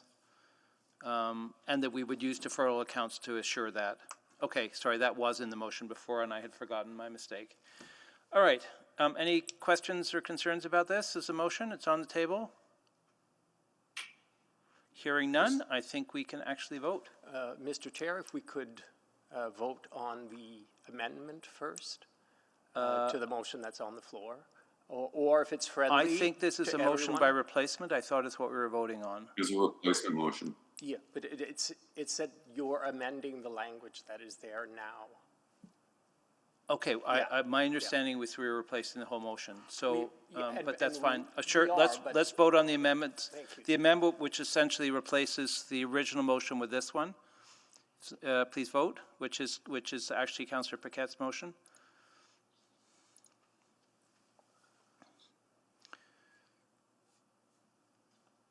And please, do we have everyone?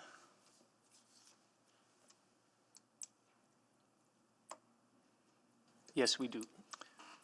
Please display the vote.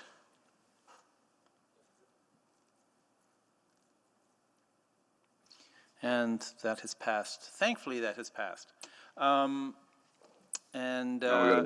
now we need to vote on Councillor Walters' amended motion.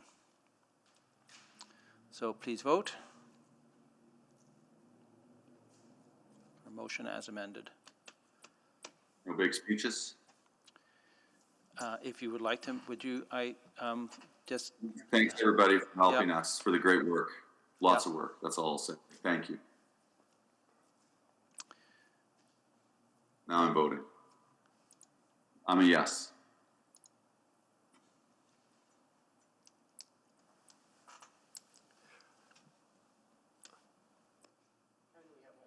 please We display have the all vote. votes.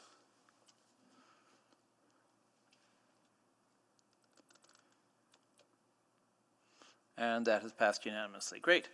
So we have one more motion to go. I suppose, do we have it handy? And we may want to add little bits to this. Yes, we do. Ms. or Landis, can you put that up on the board, please? Thank you. Yeah, and I'll make that one, I think. And this is basically the work that we need to do before the next. This is our gift to the next utility committee. Sorry, is it in the chat or is it in the, it's on there. I can try and, is that all of it there? No, there's, well, I can read them. So, the administration worked with Epcor to bring forward amendments to the applicable schedules to Epcor Water Services Bylaw 19626 and Epcor Drainage Services Wastewater Treatment 19627 to reflect the following. The adjustment noted by Epcor Water Services in its response to the City of Edmonton PBR review reports, page 6, attachment 3, with respect to, no, this is the same motion, isn't it? That's not the, No, this isn't the, I can put it in the chat, Yeah, but yeah, sorry. Landis, if you wouldn't mind putting it up on the board as well. Thank you. yeah. Oh, here we go. Okay, if you can put it in the chat, then I can read the whole thing.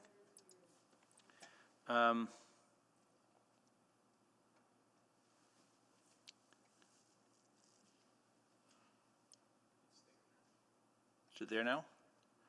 The administration worked with Epcor to bring forward reports prior to the next PBR term for drainage services and wastewater treatment services effective April 1st, 2025, providing further background and the appropriate regulatory treatment for the following items. And so this is what we've collected in our discussion so far, but if people would like to add things, they can. Improved disclosure of changes in accounting and capitalization policies and treatment, reporting the size of the workforce, including actual and forecast full-time equivalents, a review of how long-term debt interest rates are set for Epcor Water Services, Inc., and a review of the performance measures to ensure they are increasingly stringent and challenging over time. And I think there's more. There's another one. Councillor, there was going to be the NRAs, but that was adjusted with some of the first motion, and that they are now on actuals, is what Mr. McNabb is saying. Okay, but there was also the question, I think, of using our deferral account as well as part of that piece. There was, but Mr. McNabb, did you want to talk to that? So do we think we have it covered in the first motion? Yeah, I thought by us agreeing that we would Have a true up. have a water consumption. A real right, number. Yep, okay. Right, so I thought we concluded it is Okay. a deferral account we settle next time. And then I think Epcor had wanted one in here, which referred to consultation with users. I don't know how we want to word that.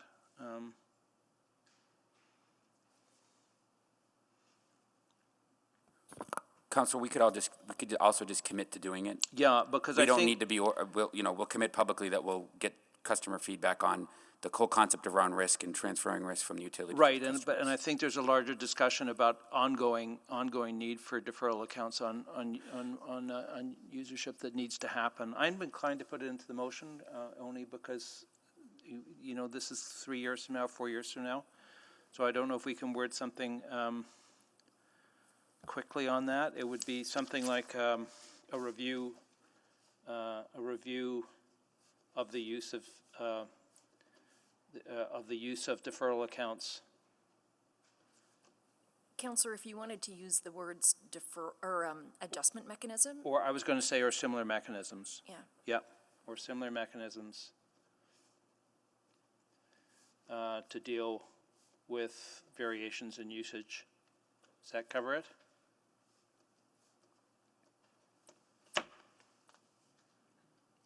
Is that a good, so a review of the use of deferral accounts or similar mechanisms to deal with variations in usage. Does that cover it? Okay, so we can add that as one more.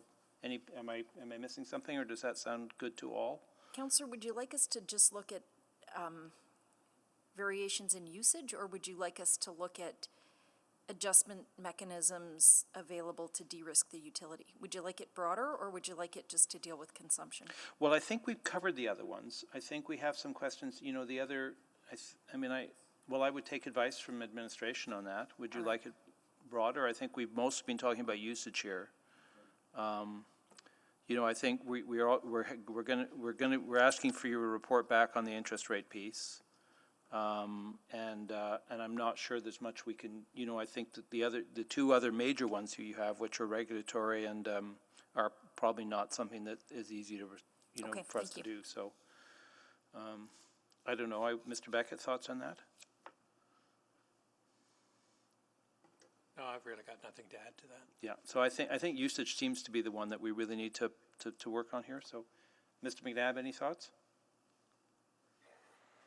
No, not really. I struggle a bit. I mean, we had a hard enough time ourselves getting our heads around deferral accounts, so certainly try to get public's input. It just may be difficult, so sure. No, but I think it's, I understand that being able to go to them, particularly the large users, I think this is going to be particularly impactful for some of the big commercial users who could be more impacted by it.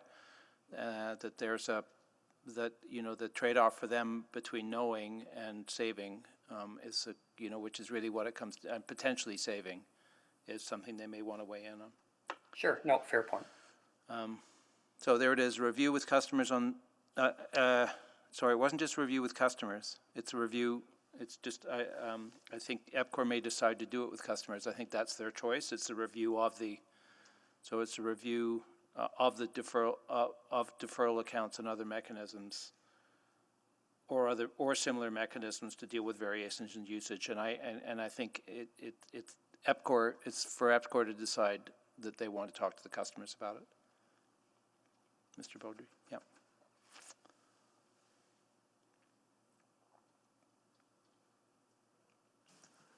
Mr. Chair, if I could just confirm a review of the deferral account and other adjustment mechanisms, and I believe there's a piece missing there. To deal with variations in usage. Thank you.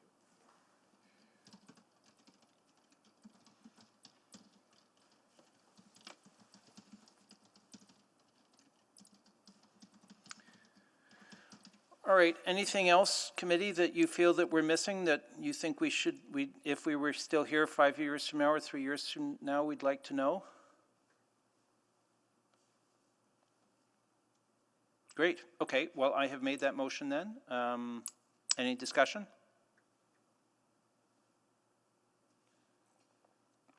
Seeing none, maybe I'll just close. Yeah, thanks, everybody. It's, I think with each one of these, we learn a great deal more, which is why I think this motion is particularly important to make sure that learning gets passed on, that hopefully will mean that some of the questions that we struggled with this time we'll have better answers for when we do this next time. And that's been the ongoing process. So I would thank everybody for their hard work. I don't envy the next guys. And with that, I will stop talking and we can vote. Please vote.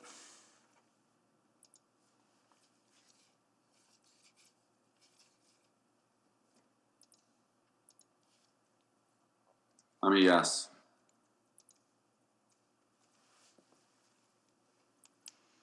We have all the votes. And display the vote. And that has passed. Well, thanks. That's the PBRs. Do we need to pass a whole bunch of these other reports and receive them all for information?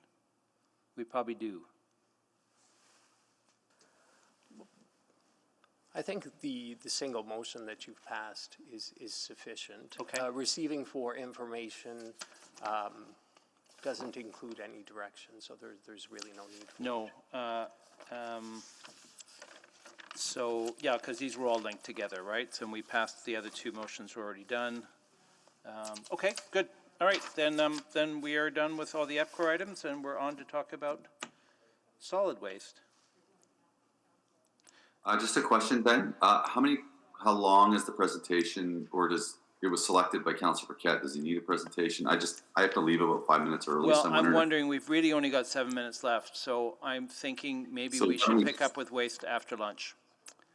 Yeah, Mr. I would Seabrook, your thoughts? I appreciate think that, by the time we actually. get everybody set up, it's not gonna, so let's leave the agenda in the order that it's in. And we will pick up with, the first waste item, which are the 6, 9, and 610 together. We'll pick them up, right at 1:30, and then we will do the in-private item as the last item. And I think that's all, isn't it? That's everything? I'm just looking at my agenda. Thank you. 6, 8, and 6. Yeah, 6, 9, and 610, and then we've already dealt with 6, 11, so we'll do 9, 1 after we've completed the others. Okay, thanks. And we will see you all back here at 1:30.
All right, everybody, we're back, I think.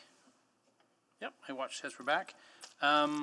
So let's do a quick roll call. So, Councillor Walters? Good afternoon. Afternoon. Councillor Banga, just in case you've been able to join us. Councillor Hamilton? Hello. Councillor McKean? Present. And Councillor Paquette, and thanks for joining us. Sorry I had not got the notice about your need for a medical thing this morning, so we'll take note of that and make sure the minutes reflect it correctly.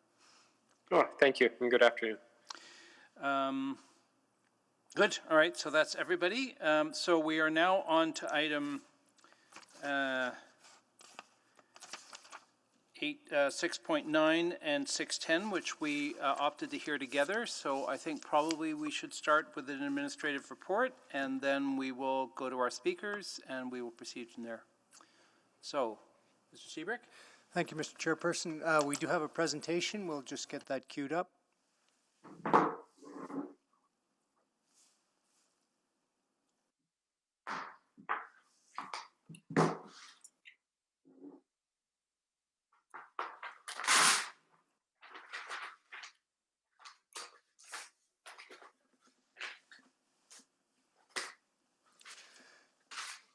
Good afternoon, Mr. Chairperson, Utility Committee members, members of Council. Today we'll be presenting the multi-unit strategy report and business case for the development of a mandatory three-stream waste separation program for the multi-unit sector. Today's discussion is an important one with respect to both the services provided by the Waste Services Utility and the efforts being made to achieve the objectives of Edmonton's 25-year waste strategy. Next slide, please. Waste Services is on a continued journey as part of the 25-year waste strategy to achieve our commitment to the target of 90% waste diversion across all sectors. We're making progress towards this goal, steadily implementing programs that will help keep waste out of the landfill. Earlier this year, we started implementing the single-unit residential changes. Now, about 2/3 of Edmontonians living in single-unit residences use this system. There have been a few challenges, as with any learning curve, but for the most part, residents are adapting well to the system and are providing positive feedback as well as suggestions for improvements, which we are taking and implementing. The Waste Reduction Roadmap was also approved in April of 2021, and this gives us clear actions and objectives to stop the growth of waste per capita by 2024. These are decisive steps towards our diversion goal and making this progress while adhering to our promise of low, stable rate increases. Unlike many municipalities which fund waste services using a blended model of utility rates and tax levy contributions, Edmonton's waste programs and services are funded solely by utility rates. This funding structure can lead to misperceptions about how much our system actually costs as compared to other municipalities. As a utility, we are accountable to our ratepayers, and we take this responsibility seriously and will continue to do so through all the steps of our waste strategy. We are now embarking on planning and implementing the next component of the waste strategy, which is waste collection changes to the multi-unit sector. Edmonton's goals require both waste reduction and improved waste diversion for the waste currently generated in Edmonton. All of the waste strategy elements tie together under the zero waste framework, and operationally, Waste Services has developed plans for 96,000 tons of organics processing, as well as 82,000 tons of recycling processing to serve the waste strategy. Next slide, please. For the past couple years, we have been improving this infographic. Its objective is to help ratepayers understand where their monthly fees go. The City of Edmonton has the highest diversion objective in the country and likely the most comprehensive program. The current monthly utility rate for a multi-unit home is $30.69. This rate helps fund the operation, maintenance, and replacement of assets valued at almost $500 million. The monthly rate funds much more than just collections. It also funds a variety of programs, including eco-stations and drop-off services, education programs, organics processing, and the post-closure responsibilities for the Clover Bar landfill. The graphic shows what is covered by utility rates in terms of services, processing, and education initiatives. Following a supplementary operating budget in April of 2020, the 2020 rate increase was reduced well below the CPI to a level of 0.3%, followed by a 0% rate increase in 2021, which will be forecast to stay the same in 2022. I'll now pass the presentation over to Mr. Chris Fowler, our Acting Director for the Waste Strategy. Chris will walk you through the remainder of the presentation. Next slide, please. Thanks, Gord. I'd like to start with the introduction of some new terms. Communal replaces the term multi-unit. Communal collection refers to the service that is provided through the use of shared containers. Containers may be indoor or outdoor and are allocated at the property level rather than on the individual basis.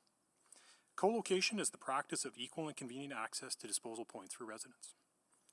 So why are we here discussing waste in the communal setting? Currently, there's approximately 180,000 units and 3,300 sites. Steady growth in high-density development is expected over the next 10 years and to become more intense in the following years. Currently, all sites receive garbage service, but 36% of sites do not have access to recycling. Calculations and analysis indicate that as much as 72% of the material that is currently collected as garbage could be diverted through a separation program. Through the engagement process, we have learned that residents in the communal setting are anxious for the same opportunity as single-unit residents are experiencing via the Edmonton CART program. Next slide, please.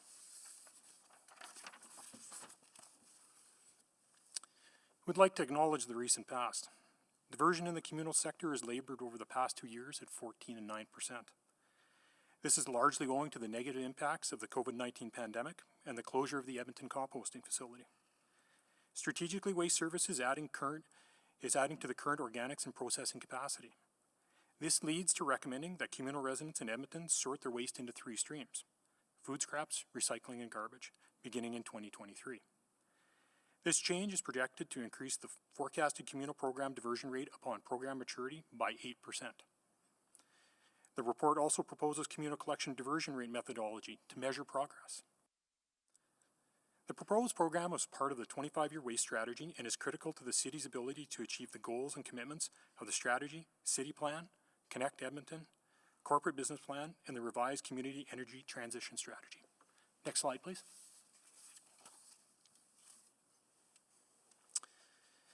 Research, here's our analysis approach. Research looked at over 160 sources from North America, Europe, and Australia. Analysis included 2 phases of engagement with residents, property managers, developers, waste haulers, and processors.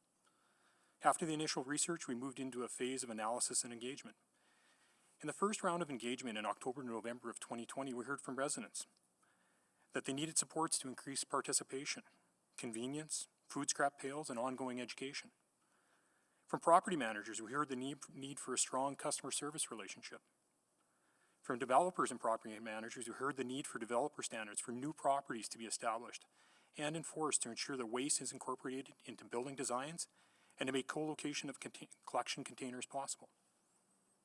In the second phase of engagement in February 2021, we again heard from residents, but this time we heard that they wanted step-by-step guides demonstrating how to sort food scraps properly and a food scraps pail to use in their kitchens, along with clean and well-lit communal waste areas and waste containers being co-located.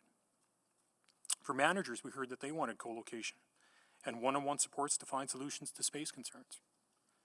We did hear concerns about sorting waste properly, fees and costs, as well as mess, smell, insects, and animals. In addition to what I've already shared, we did also hear the need for feedback on program success via metrics like the diversion from landfill or the contamination rate. Next slide, please.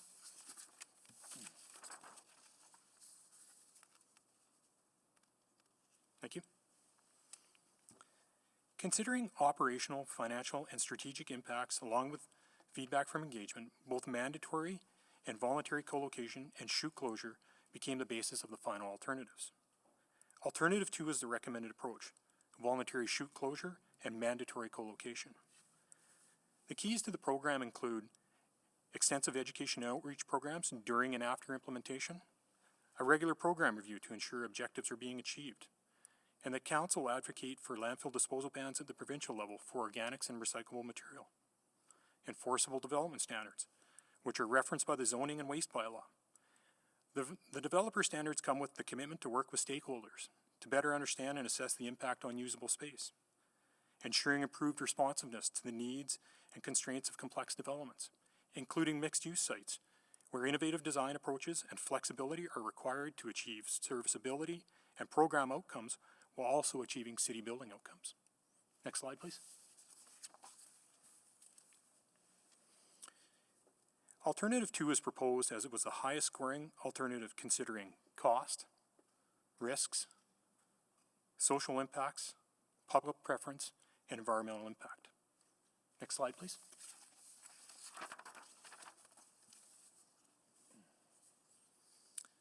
The cost and net present value is shown over 24 years.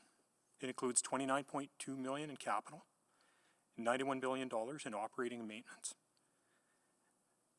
a net present value of negative $67.6 million. Residents will not see a change to the utility rates as a result of this program. Waste Services is committed to low and stable rate increases over time. In fact, we are forecasting a 0% rate increase in 2022.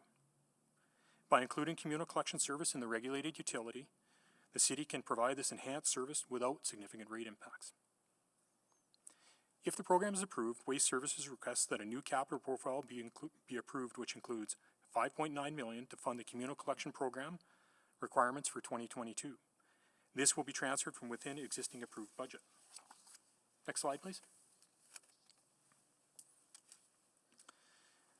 Full implementation of the recommended option is expected to help divert up to 8% of the communal waste from landfill, bringing us closer to our goal of 90% waste diversion.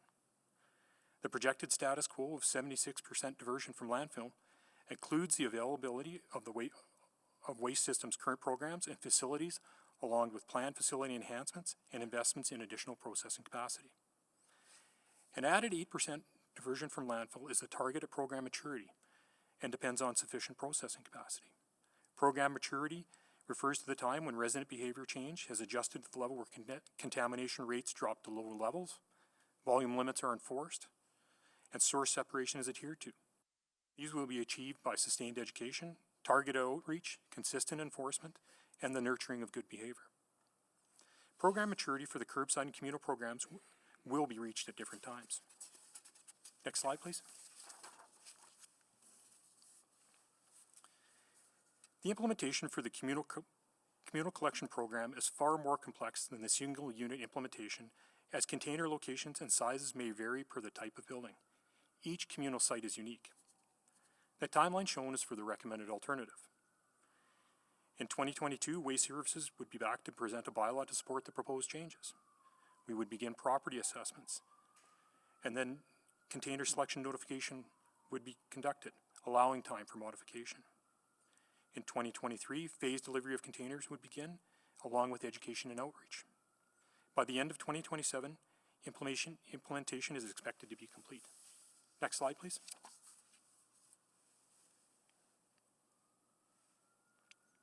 Our implementation plan. We would expect it includes a variable pricing program, which is currently part of the curbside collection program and allows for rates to be set based on the size of container at a property. An excess waste program, which would charge properties for additional service above and beyond the allocated amount of waste collected as part of the regular service standard. Enforceable development standards, and a bylaw to support the program. We'd also conduct regular waste characterization studies to ensure that updated data is available to measure program success. There will be continued research on stakeholder working groups, which could consist of property managers and condo board members, to contribute to better stakeholder relationships and overcoming implementation challenges.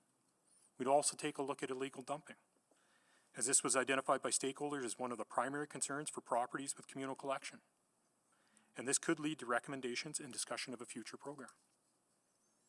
We'd also look at bin aesthetics and investigate options to improve front-load bin aesthetics and to work with development services to determine if changes to current screening requirements would be possible. Next slide, please. So that concludes our presentation, and we'll turn it back to you. Well, thank you very much. I suspect we will have tons of questions, but before that, we should hear from our speakers. So I'm just, for the speakers, I'm going to go through a little bit of the how this works, because I know not everybody has necessarily come before us before in this virtual fashion. So we've heard the opening remarks from the administration. Each of you will now have 5 minutes to make comments, and the clerk will run an official timer here, and you may be able to see that on your screens, but it is not always reliably there. So we really recommend that if you have a timer, you can use it at home as well. It will probably make it easier for you. When each speaker is finished, please stay on the line, as committee may wish to ask you questions at the end of the panel of speakers. So we'll hear the entire panel together, and then councillors will have a chance to ask you questions. And then after we have done all the questions from you and had all your comments, we will go back to asking questions of administration. We also ask to please refrain from using the chat function in Google Meet during the meeting. It creates some issues of decorum because you end up interrupting each other and can provide an unfair advantage that way. And it also has the risk of interfering with the live stream, which we really try to avoid, because we need to hear from each of you as clearly and as effectively as we can. So additionally, remember to mute your microphone when you're not presenting or answering questions. And if you're experiencing any difficulties with the technology, the Office of the Clerk has resources available to facilitate communication. So please reach out using the contact information provided in your registration, city.clerk@edmonton.ca, and they'll be happy to help you connect. So that being said, why don't I run through the list of speakers just so we can make sure if we have any communication issues right off the bat now. And let me just find that list, buried in my vast amounts of too much paper here. Because we have some from last week and some from this week. What did I do with that list?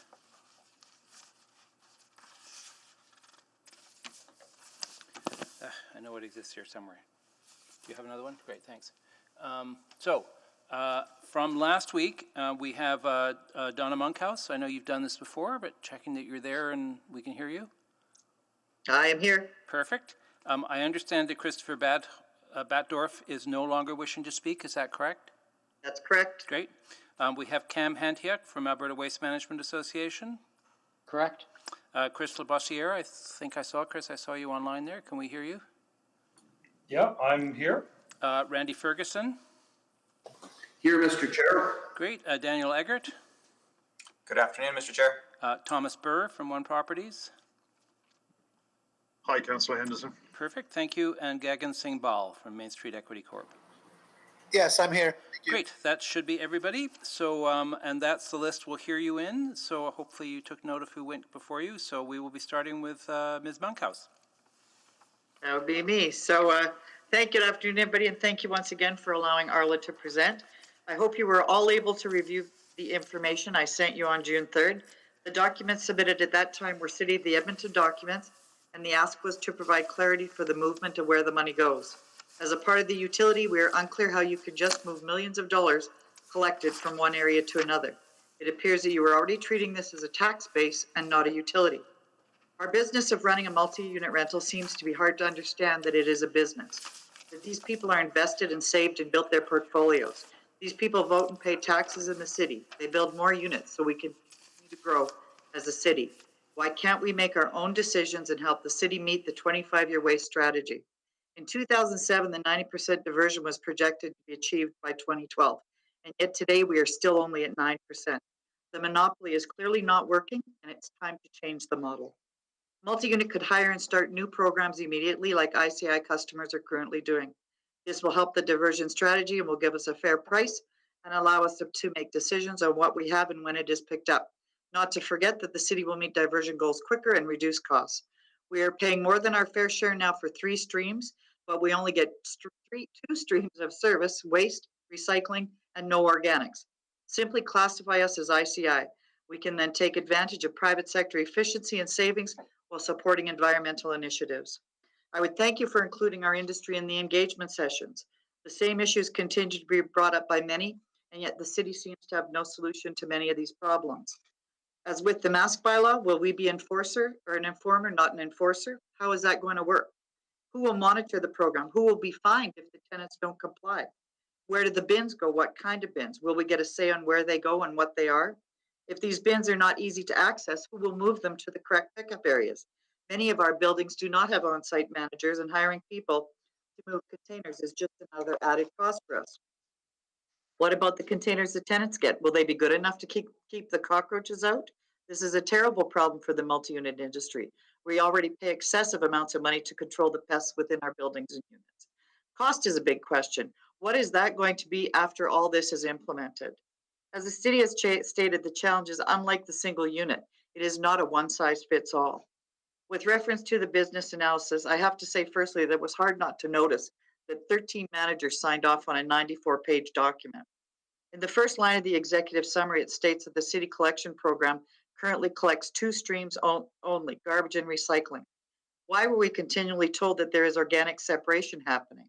Single family and multi-unit paid $215 million for organics processing in the last 5 years, and now we know it was for no service. Page 12 talks to the multi-unit and single unit being classed differently. Charges will be based on the service you receive. So if multi-unit, which has bin pickup, requires cart pickup due to location, size, etc., does this mean they will receive charges per unit? Page 19 speaks to illegal dumping. Moving the bins to another location to deter people will not happen on a lot of sites. They don't have the space or the room to do this. Changes in lid size or shape will only mean more garbage of all types will be left beside the bins. You also state that the vast majority of properties are able to participate in the program and do not encounter barriers related to space limitations. How many were looked at?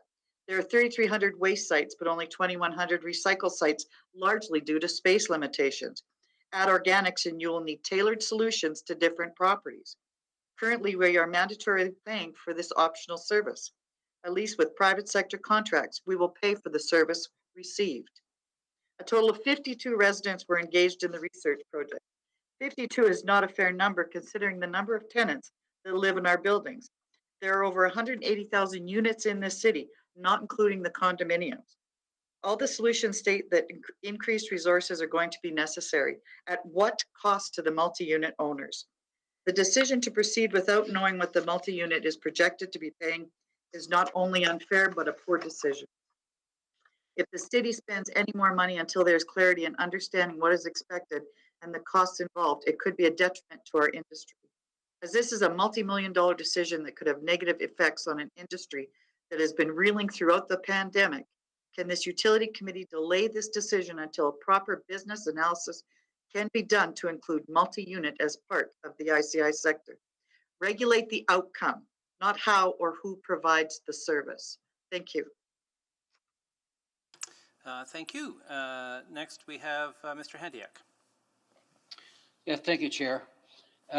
Ultimately, what we, the Alberta Waste Management Association, is asking for is multifamily buildings, waste recycling, and organics collection to return to the commercial sector and for the city to rethink the monopoly it has on servicing these units. After reviewing the business case and other reports presented to this committee, it seems waste recycling is presenting a plan and business case premised on the status quo without sufficient consideration of any other alternatives. The administration seems to argue that only a city-run monopoly can achieve desired results within a regulated utility rate model. However, that argument flies in the face of significantly better overall diversion rates and lower collection and disposal rates in other major cities. To be clear, we and other stakeholders, I believe, support the objectives of the 25-year waste plan and the various regulatory measures contemplated to support the environmental objectives. For example, in introducing a bylaw mandating three-stream communal or multifamily collection, along with education programs and enforcement programs designed to shift behavior of those that generate the waste, is something we can support. We can all appreciate the city's desire to improve those results, but for too long, the city has been failing in that regard, and it seems the administration seems to want to double down on that same narrative that only the city provided service can achieve the desired outcomes. the 90% diversion goal has been around since at least 2007 and supported by significant capital and operational dollars have been expended without achieving those desired results. And we all feel good supporting a 90% diversion goal. But I'm sure it also felt good in 2007 when that same target was put on the table. We need only look at the auditor's report from 2018 that demonstrated that changes need to be made to the system. Whether or not we focus too much on processing or trying to build the most advanced systems in support of that, or the problem was maybe not enough focus on sort separation and convenient curbside collection at the residential level. Those reasons, could remain in the rearview mirror, but we should also learn lessons. In other major centers across the country, where we see significant higher diversion rates, those regions allow and incent open market competition in the multifamily at the multifamily level. So I know that the business plan does present alternatives, but the alternatives presented are premised on the same theme, that only the city and their waste forces can deliver that. So just imagine if the environmental objectives could be achieved without the city having to expend limited capital and operational dollars. Allow the private sector to make investments and assume liabilities that would otherwise hit the utilities books and the city's books. Others make the point that the private sector can provide collection and processing services at lower cost. I think the city came to that conclusion when they moved away from competing with the private sector in commercial markets. And I believe your agenda today has the committee considering or has considered a loan forgiveness approach on investments that were made when the city tried to compete on the street with us. One concern that needs to be addressed, I suppose, is if multifamily goes to a competitive model, what does that mean for costs in the past and depreciation and amortization costs that might be spread amongst fewer residents in single-family homes? We're not advocating for a situation where all of those costs need to be abandoned by moving to a different model for multifamily. We understand that eco centers, drop-offs, depreciation and amortization costs need to be considered. And we believe that an alternative business case could be developed that recognizes that, and we can find a way through to ensure that there isn't a big disparity between what single-family residences pay compared to multifamily. The city already charges a variable rate between single-family and multifamily, so that's not new. Ultimately, this is our ask, that the committee at least entertain the idea of harnessing the horsepower of the private sector, allow us to work collaboratively with Mr. Lebrecht's group to formulate an alternative to the business case being presented today. We do not believe that an exercise like that, where all parties are motivated, should take months and months to construct. Thank you very much for your time. Thank you. Mr. Labossiere. Good morning, or good afternoon, and thank you, Mr. Chair and committee. I would like to start by saying, I think like the rest of my colleagues here from the private sector, I would like to reiterate our commitment to the expected and hopeful outcomes of the city in terms of waste diversion. And, I think the thing that I have over everybody else on this call is, I was working on this file in 1989, 1990, 1991, when the city essentially brought this waste stream back into the city's fold and took it from the industry. And at that time, if we can recollect, there was a very legitimate landfill crisis in the city of Edmonton at that time, with Clover Bar reaching capacity around the same time.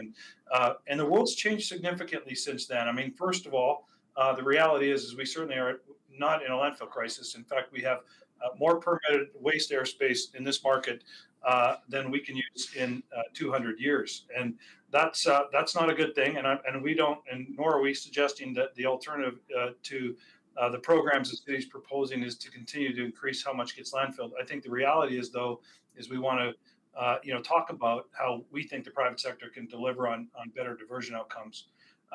When I saw the presentation from administration at the start that talked about, a 76% best case diversion under the old program and going to 84% best case diversion under the proposed program. I think it's really important that this committee can ask its administration, and the council can ultimately ask its administration, how we've actually done. And, the truth is we have not achieved those outcomes, nothing even remotely close. And from what I can see in the research I've done, in the last 3 years, our diversion has gone from 36% to 21% to 18% last year as a city.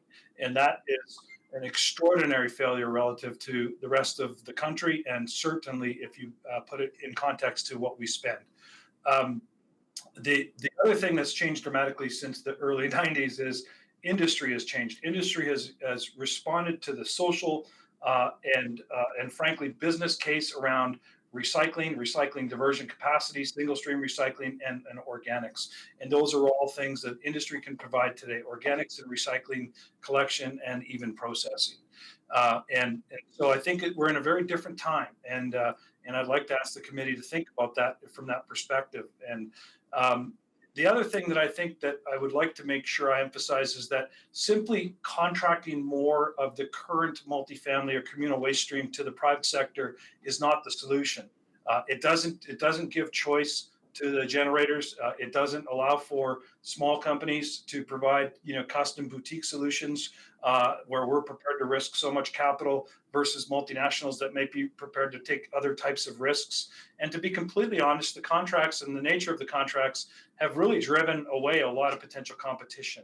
And the best question that I think this committee and council can ask administration is, when I look at on a per cubic yard basis what we charge or what industry charges to collect waste, as an example, in 100-unit building, you're talking about $1.50 a cubic yard has been the rates that we've seen. The actual rate that the building pays, either the renter or in the case of an owner, is a multiple of that, 3 to 7 times that sometimes. And that's the problem, is all those extra costs that the city applies for programs. So, I guess I'm here to say that I think that the city should seriously consider giving these business owners, renters, or property developers choice. I believe that the city or the industry can definitely respond. We can drive certainly much higher diversion rates than what we're achieving today, but I believe that we can just as easily achieve the targets that you aspire towards. But ultimately, what I'd like to ask the committee to consider is something where the city works with industry and looks at alternative models where communal and multifamily generators can pursue business-to-business service options. I think that there's a role for the city to play here as a regulator in terms of programs, in terms of the services that all residents receive, multifamily or single family. But I think there's a myriad of choices that those customers are not being given in terms of the inability to pursue business-to-business solutions. So I thank you very much for your time, and I appreciate everyone listening. Thank you. Mr. Ferguson.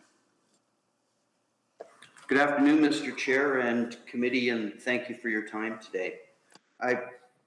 What I was hoping to point out, first of all, I'm here speaking in support of seeing site waste removal return to the private sector where we can better manage those costs.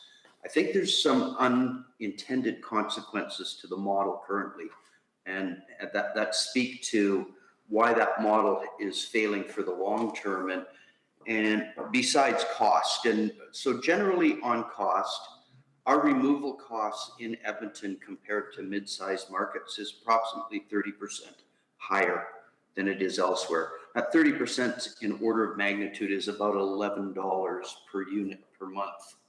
But here's the magnitude of that number. And the magnitude of the $11 over the rental industry in Edmonton has a diminution of value of somewhere between $185 million and $231 million, depending on the capitalization rates that are applied to the various types of real estate. So I think that's one of the unintended consequences. I don't think the city's plan intended to take that kind of value off the table or have investment on either the debt or equity side look at Edmonton with a jaundiced eye because that value is gone compared to other markets. I think another unintended consequence is that of how increasingly design in new build is becoming prescriptive, and it's becoming prescriptive by nature of addressing the concerns around waste removal, where we have other things that we need to bring into our design, which include customer experience, include safety, and include the built form itself. We know we have to remove a volume of waste from our site, and we actually know how to do that because we've been doing it for a very long time. We've been removing waste from our site much longer than the city of Edmonton has been removing waste from our sites. So we're an innovative industry and we know how to solve our own problems. We'd like the opportunity to do that. The bigger issue is, I think, is that, and a concern for our industry. And, you know, the industry spent almost $2 million removing waste in 2020 that did not exist. And that is through the program of a per unit cost and a vacancy rate in the city in 2020 of 7.2%.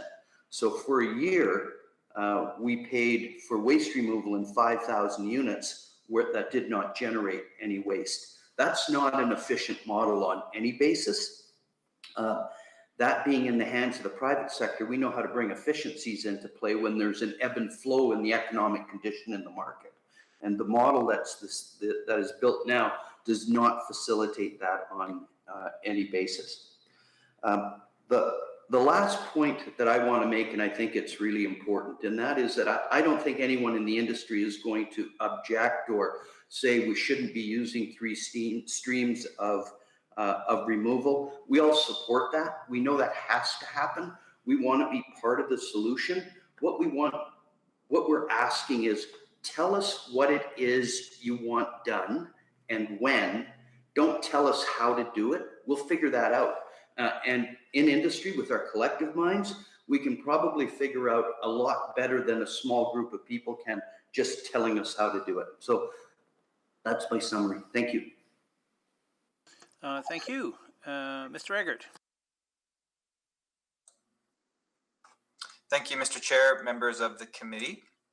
Today I am speaking against the motion regarding the multi-unit strategy.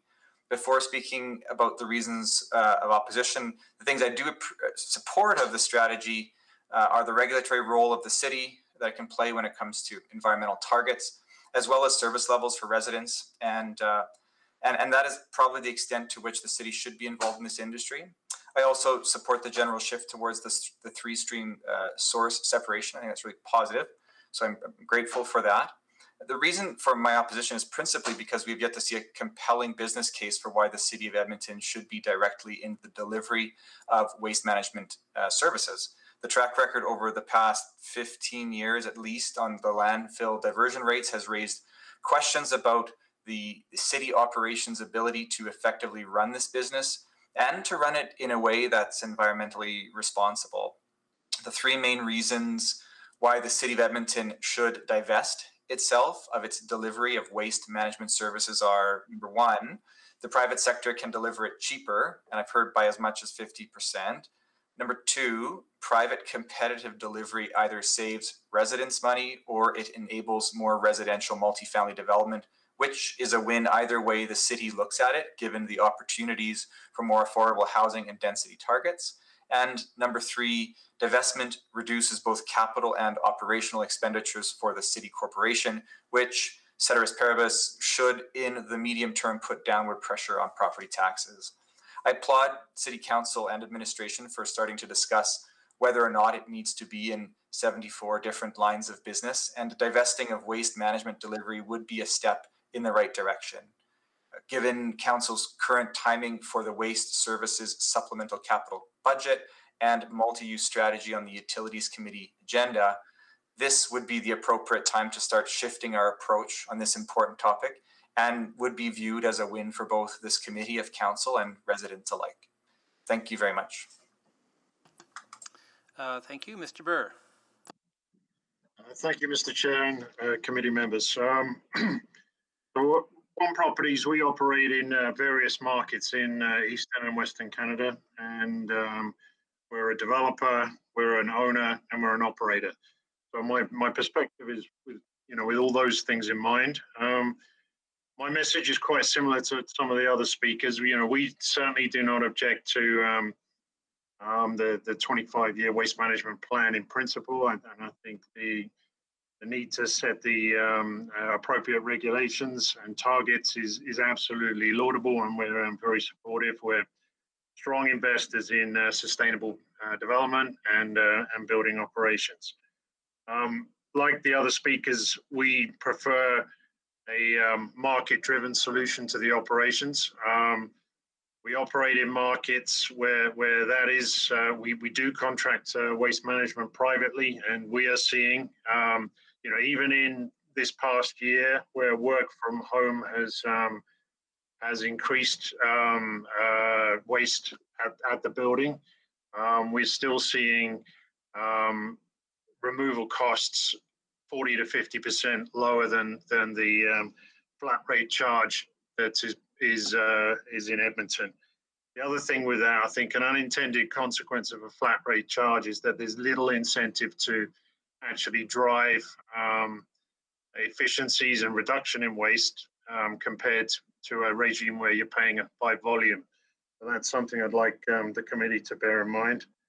The other thing is, as a developer, we find the city standards are often less flexible and more space hungry, and it's often driven by particular equipment and machinery that the city is operating with at that time. And when we're not dealing with those regimes, we find we can drive better capital efficiencies in our buildings. I think the only other point I would make is when it comes to measures such as mandatory or encouraged removal of chutes. I think chutes do have a place in high-rise point towers. If you're building a tower for, let's say, 350 dwellings, and everybody's to transit down to the garbage room with different streams of waste, I think that raises certain points about accessibility and equity to get there. And, I think you can have multiple, 2, sometimes 3 chute solutions, with one being waste, one being recycling, and perhaps food scraps, or a manual program taken down to the by a tote by the resident. I think that's a perfectly co-located solution. But once again, I think the key point here is that we know how to operate our buildings, and I think we'd encourage a market-driven solution to the operation. Thank you. Thank you. And then finally, we have Mr. Singhbal. Hello, Mr. Chair and committee members. Thank you for the time today. So, as you know, my name is Gagan Singhbal. I'm a regional manager for Main Street for our portfolio of properties here in Edmonton. We're a publicly traded company on the Toronto Stock Exchange, and we manage over 14,000 suites within 364 properties across 17 cities. 4,378 of those suites reside in Edmonton, majority in the ICE district.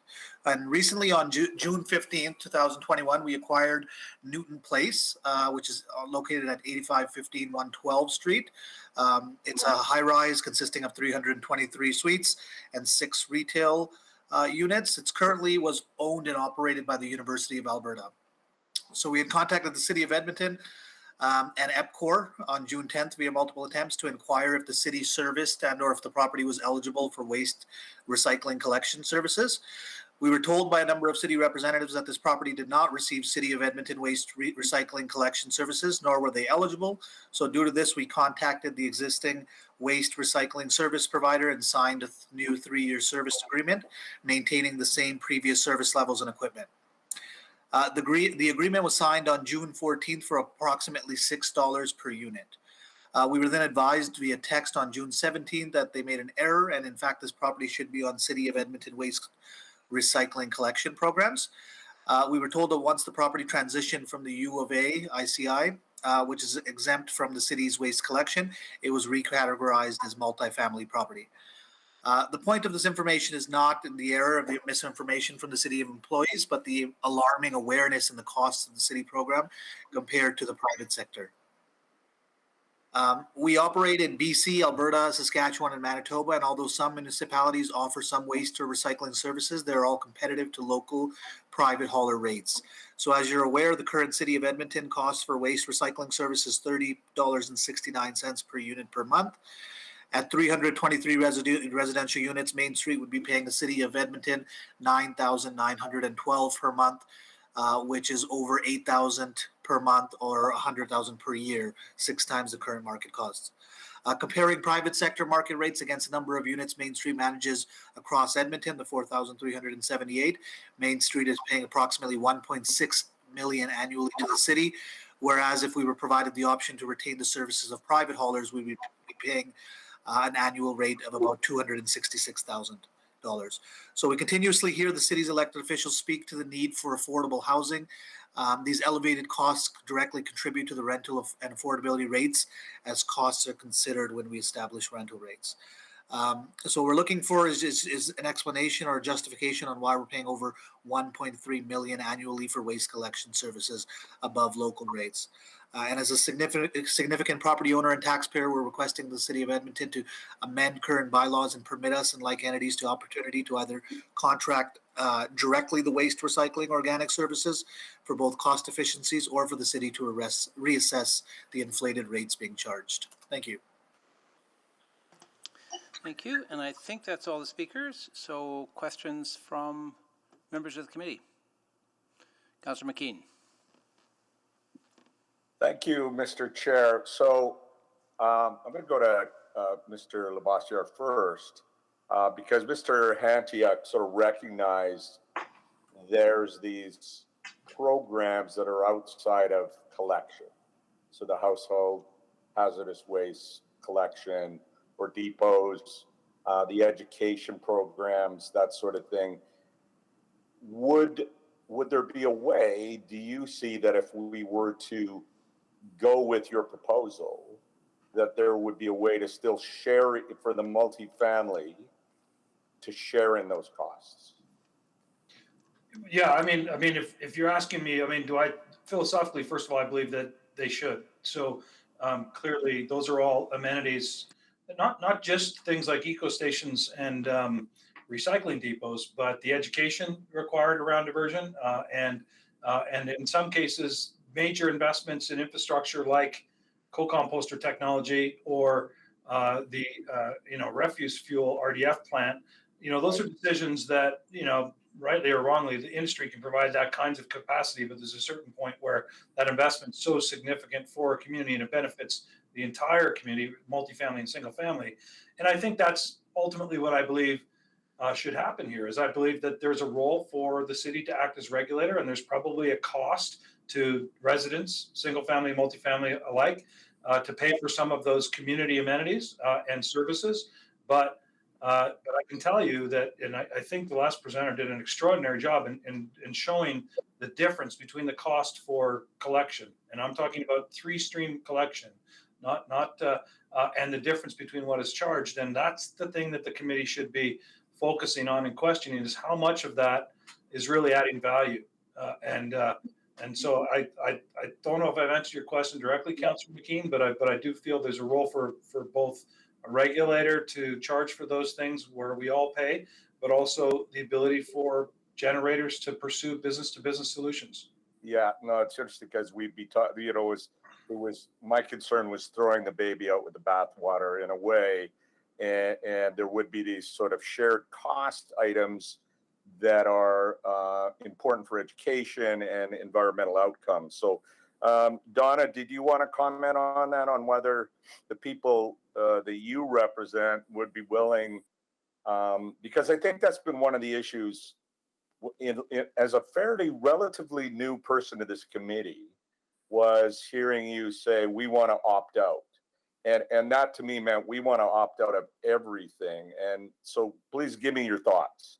Okay, so, well, I would for sure, before we asked to opt out of the direct services, which were waste collection, landfill, organics, those ones. The indirect costs, we agree, we should pay some portion. We need to pay a portion to the eco station.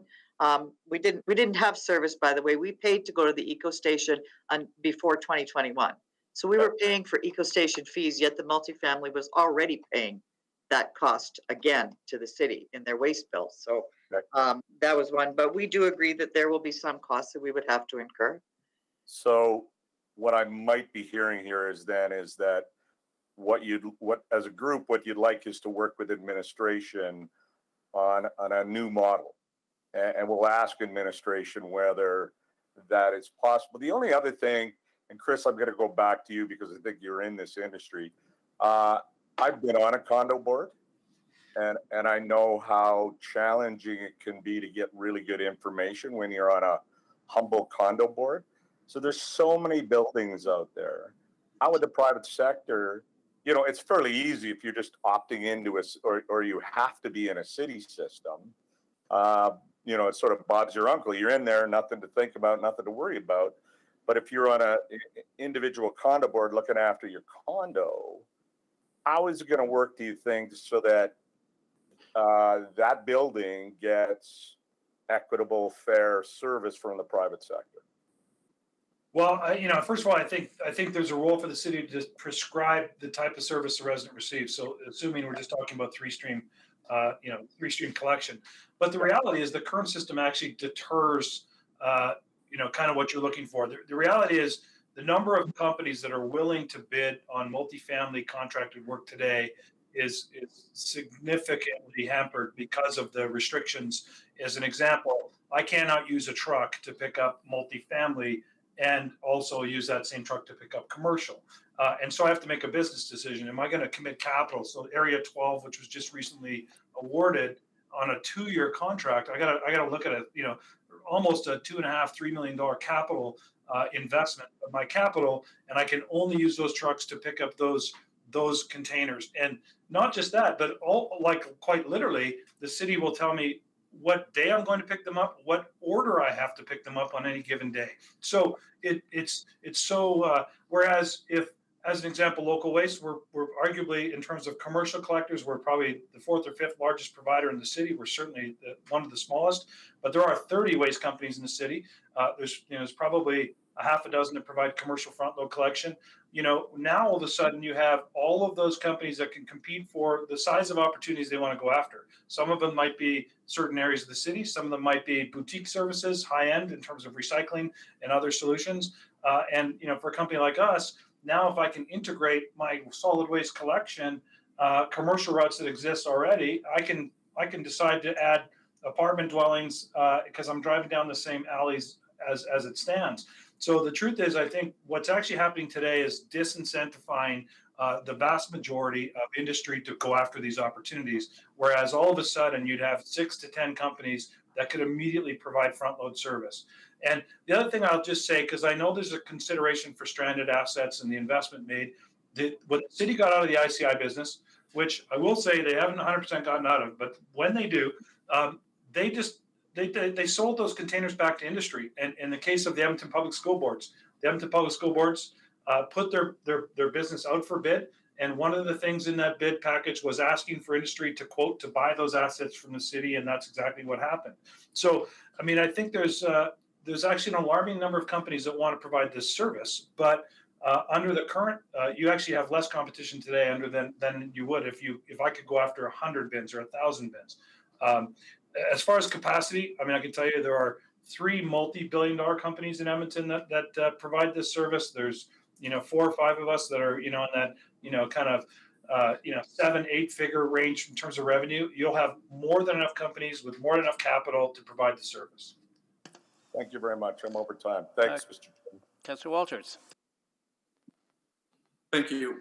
So, Mr. Lavoisier, maybe I'll start with you. Maybe give us a little bit more insight into the sort of contractor city split today in terms of multifamily. Like how, in the single family residential, we have this pretty neat line. East side of the city is public.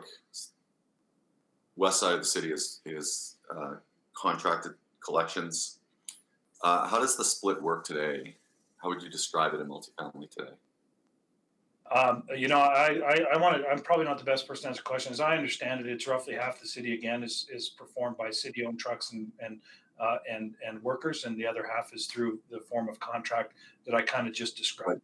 But Cam certainly would know better. Okay, well, I'll ask Cam that in a second. But you said you were describing a bit of control, like I would call sort of overlording, if you will, over what those contractors can do. So the days you can pick up where the bins are, so you don't have any flexibility as a company in that space, which is why many companies locally aren't bidding on our contracts. Is that correctly? So, yeah, I mean, there's kind of layers that you have to peel back that make this quite disadvantaged for especially smaller companies to go after. But the truth is, you don't have to provide in containers, so there's no container capital required. You don't pay for the disposal, so you're really down to bidding a truck and a driver, almost like an hourly service provider. But you cannot use that equipment on anything but those bins.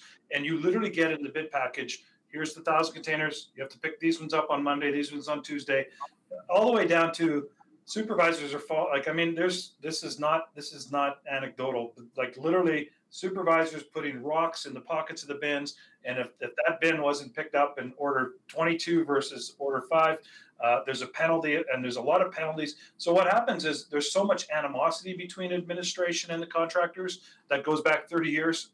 That is a bit anecdotal, but the truth is you prescribe so heavily exactly how we'll perform the service that there's no synergy in my day-to-day business in how I provide the service if I was driving down that back alley.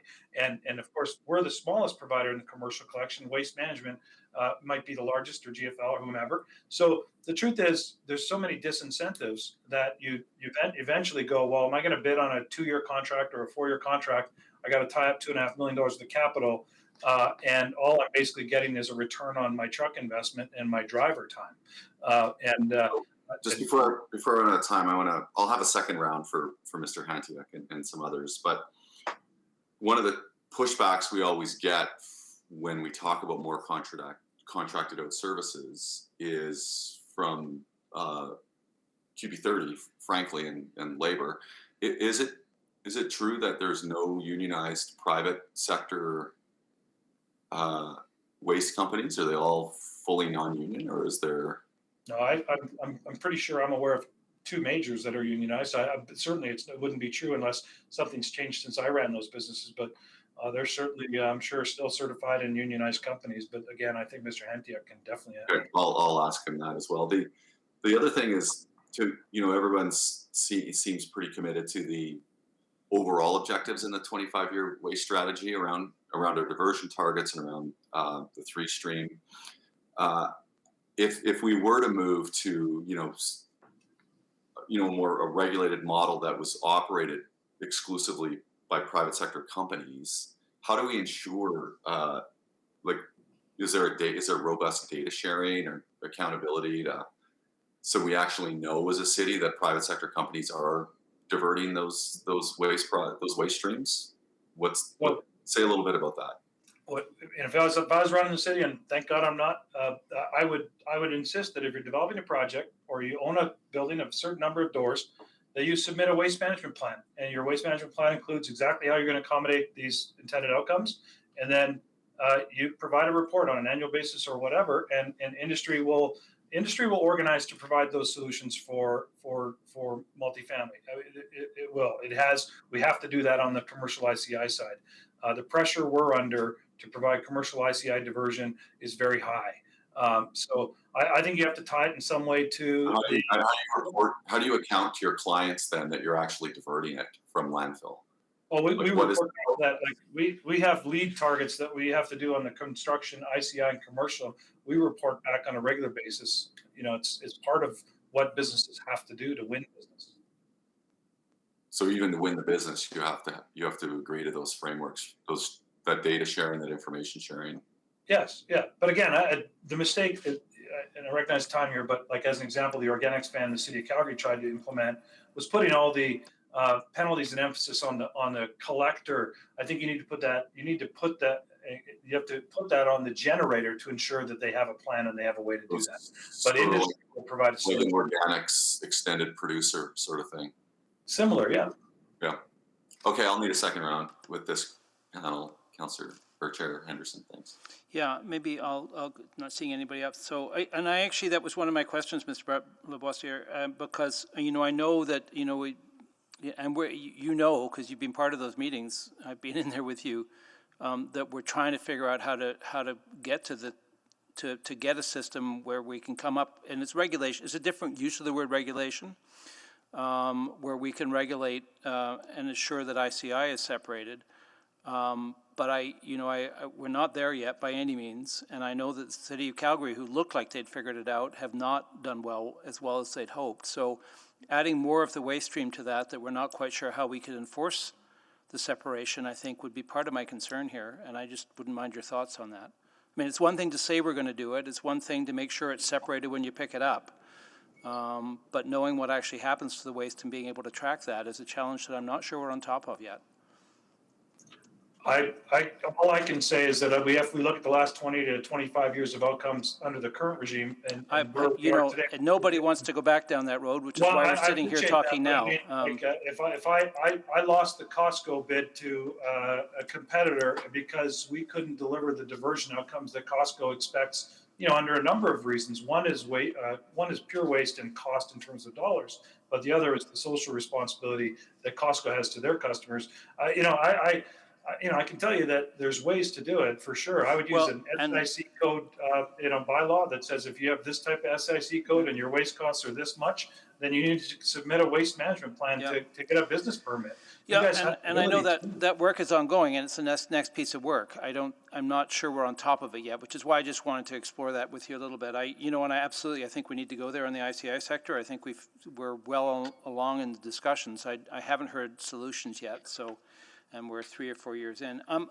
Mr. Ferguson, I wanted to check one thing quickly with you, because you referenced a 30% difference in from some of the other, but we're one of the only full utilities that I'm aware of in the country. Everything else would be either paying through taxes or subsidizing through taxes. Right. So is your 30% figure take that into consideration? Well, our 30%, no, it doesn't. Our 30% figure takes in the delta between what we would pay the private sector in a market and what we're paying the city in a market. Oh, I thought your 30% was referring to other markets you were in. Yes, it was. So the delta between what or amongst what we pay the city of Edmonton, which is $30.69. Yeah. On average, if you look at Spruce Grove, Stony Plain, Calgary, for example, we're paying $18 to $20. Yeah, and in those cities, there's a tax subsidy of those operations, is my understanding. There certainly is in Calgary. It may be. I'm not. So you're paying a different way. You're paying in a way that you're not paying here. So I just think we have to be careful with those numbers, because I think they're a little bit of an illusion. This city made a decision a number of years ago to go fully to pay for this fully as utility and not subsidize it, right. And we gave money back on taxes at the time to people, right? There was a fairly significant. If our tax rates in Edmonton were comparable to those markets, then I could understand that argument. Yep, all I can say is I'll ask the number, because we can pull it up of how much we cut out of taxes and the tax ask when we convert it over. Sure. And it was a significant number at the time. It's albeit 10 years ago now. Mr. Eggert, I wanted to follow up with something with you, because you mentioned that one of the places you thought we still had a role was in ensuring service levels for residents. And I'm really struggling to imagine how we would be able to do that if it's not a service that we're providing ourselves. It seems to me in a competitive market that at a certain point becomes up to the people doing the contract to decide what level of service they're going to get. And so I was puzzled by that comment, because that seems to me one of the things without the other form of regulation, in terms of a utility regulation, I'm not sure how we do that. So your thoughts on that? Candidly, I don't have the mechanics of the bylaw and the governance mechanisms prescribed. I'd be happy to come back offline if you'd like with some more prescriptive suggestions on that, but from a governance perspective, I'm not opposed to Yeah, this. no, I hear what you're saying. I just, it is one of the trade-offs, is if we get out of this business, it's very hard for us to take responsibility for, oh, I think your sound has gone off. I'm still here. Yeah. Okay, sorry, your video is delayed then. Yeah, no, I think it's one of the things we need to be clear about, that if in a competitive business, we don't, we may be able to regulate where the waste goes through other kinds of bylaws, but we would have no control over quality of service. So, great, thanks. I'm out of time again. Councillor Walters. Thank you. So just shifting to Mr. Hantiuk, you used the word monopoly multiple times in your presentation. Maybe help me understand what exactly you mean, what that means to you, considering there is space for private sector collections and processing in the multifamily space presently. So spell that out for me a little more clearly. You bet, and thanks for the question, and through the chair. To me, monopoly simply, you've got one buyer, and it's the city.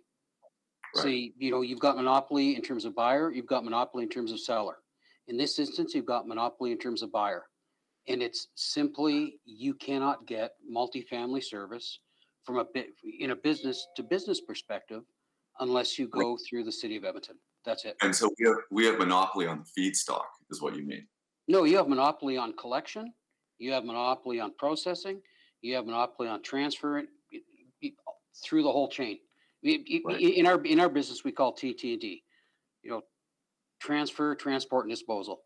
It's a monopoly, and nobody in the multifamily has the opportunity to take advantage of private sector efficiencies.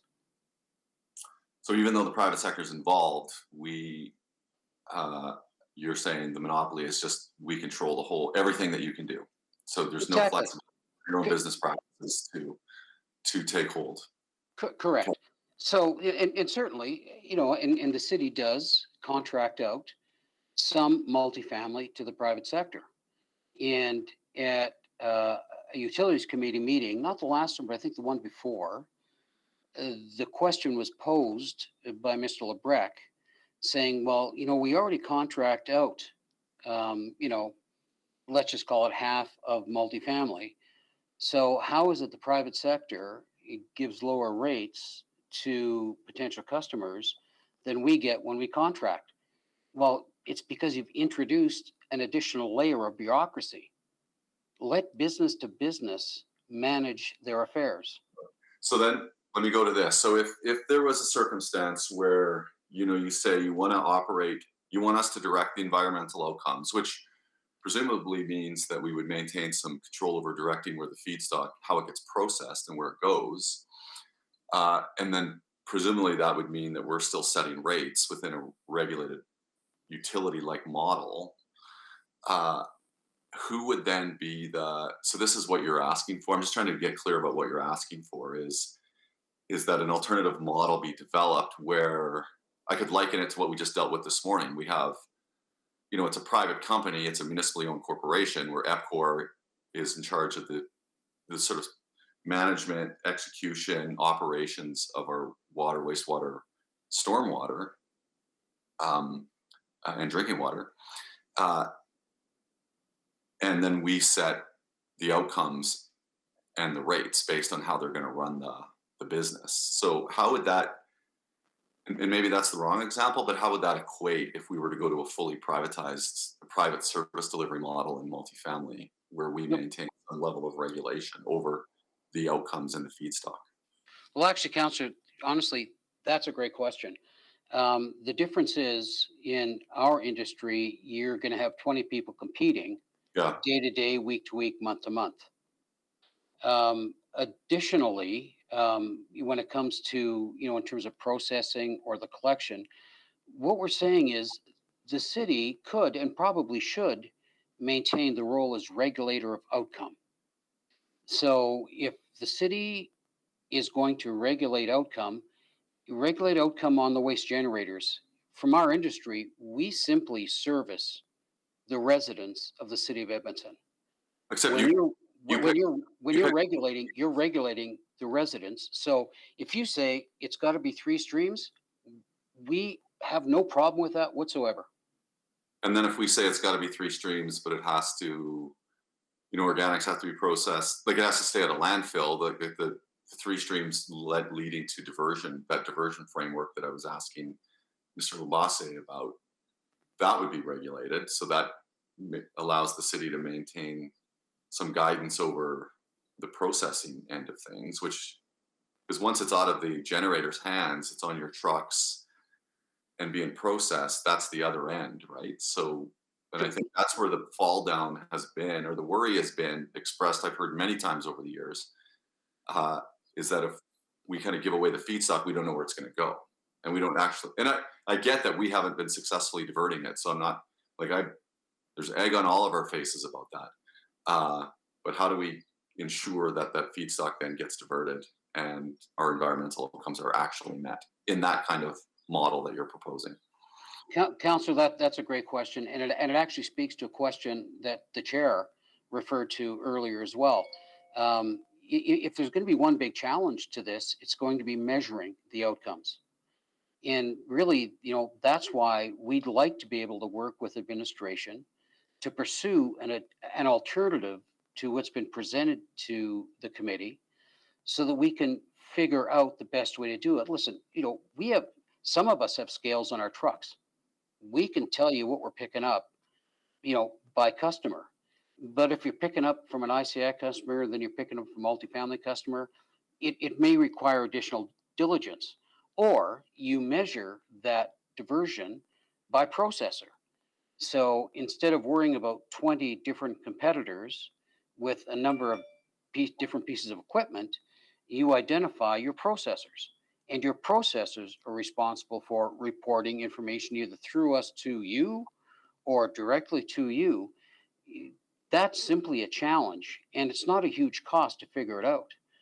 That's kind of what we're asking for, is direct administration to work collaboratively with developers, property managers, and the environmental services world to come up with a different alternative that helps you meet your goals in a measurable way, because that's important too, but at a lower cost to assist with affordability. Okay, I'm going to need one more round. And okay. Yeah, fair enough. I have one more question. I think it was Mr. Lavoisier brought this up, so it may be best to ask you, but maybe others would have it. I want to talk a little bit more about the stranded assets, because the stranded assets you named, which are all pretty portable and sellable, are the ones to do with collection. There was no mention of the stranded assets in processing that we have, and they're pretty significant. And we've just reinvested in a whole bunch of them. So we've just reinvested in the MRF. We've just invested in a composter that should be opening any day now if it's not already operational. We invested in the dryer. There's a whole bunch of pretty significant investments we made over the last 3, 4, 5 years in order to get our diversion rates back up again, that are just in the process of paying off. And that's an investment that would be hugely underutilized if a huge chunk of our waste stream is no longer going to our facility. So how would we deal with that stranded asset? Well, I think you're going to watch competition in action here. So the truth is, we haven't had the opportunity as a private hauler to access any of those facilities for commercial waste. If you allowed us to, some of us would come there, and some of us use them. And we're hoping that's going to happen. I mean, that's something we've been pushing for a while. My competitor, who might have a $12 billion balance sheet, might say, well, I can build a $100 million co-composter, and they may want not for the composting processing to be centralized under the city. I guess my point is that ultimately, the city has made investment in certain things, and those are things that you're probably not going to want to be able to, or even be able to back away from. In terms of forward-looking assets, so the MRF, the co-composter or composter facility, you can simply prescribe that is a disposal facility that meets the standard, and it's expected that disposal has to be at that facility. But you just simply allow for business-to-business activity to occur on the collection side. I think truly that's going to still mean you're still somewhat subsidizing the business in terms of running a single, when you're taking out the competitors that exist in terms of composting capacity and in terms of recycling capacity in the market.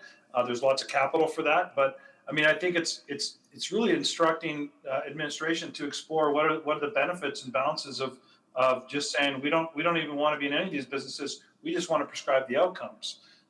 So, you know, I think I certainly, I guess what I would encourage council and this committee to not try to pursue is to recover costs from past and failed efforts. It'd be better to write them off, because that's what we do in industry. We write them off and we move on. I think we're through that, except for the decommissioning of the landfill itself. I think everything else I mentioned are investments that have been made in the last 2-3 years. Sure.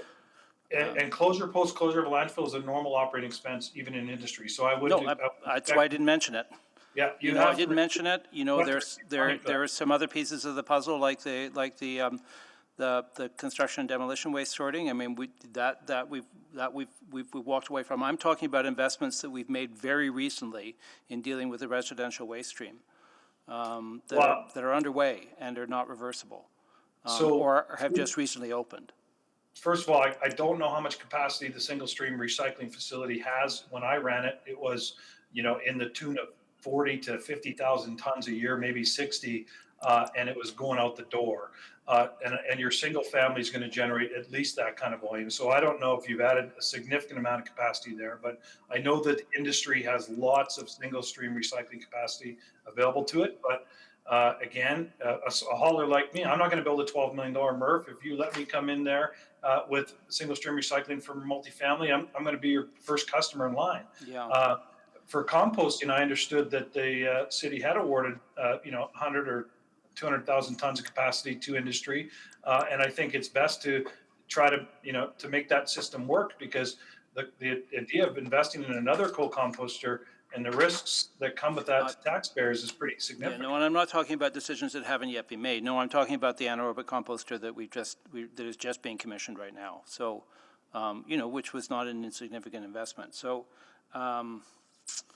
all right, I just, because I think that's more complicated, and how you would, what you were talking about is probably would not be regulated. We'd be back in and we do. I mean, my understanding is certainly in the past, I don't know if it's happening right now, but my understanding is that industry is tipping at our sorting center out there.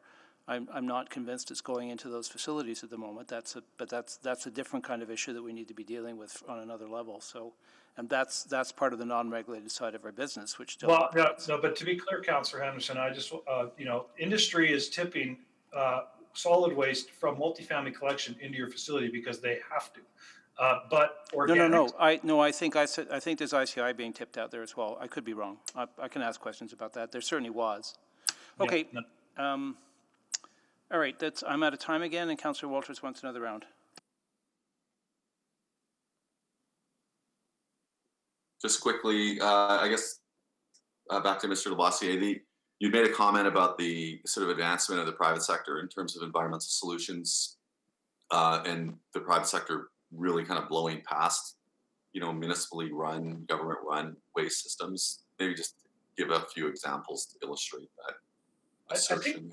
I think the best one that's most applicable to this situation is the development of LEED standards and BOMA standards, BOMA best standards that all of the property folks on this meeting will certainly be able to even speak more eloquently about. But, for me to compete in opportunities, the Stanley Milner Library, Local Waste was lucky enough to win that business because we were able to demonstrate and track in spreadsheets at the highest level of detail, like on a bin by bin basis, how much of that waste was recycled, diverted from landfill, and ultimately what was landfilled.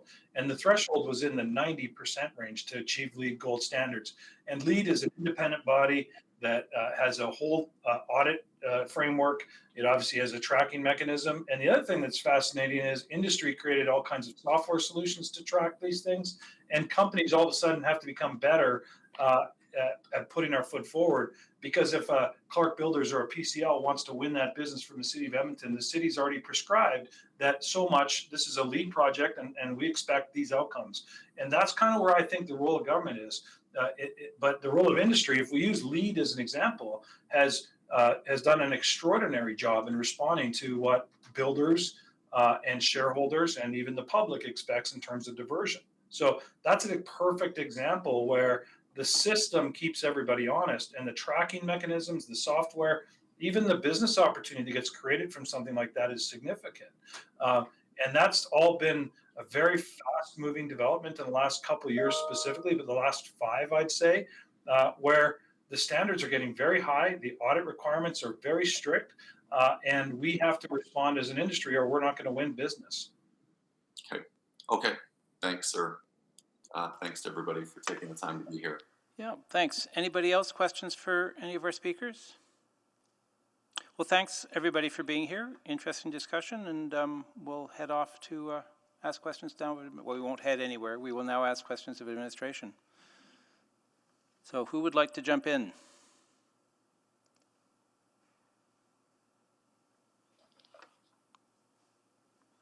Surely somebody. I do. I just need to step away for one, but then off you go. I will hold back and ask questions after you have.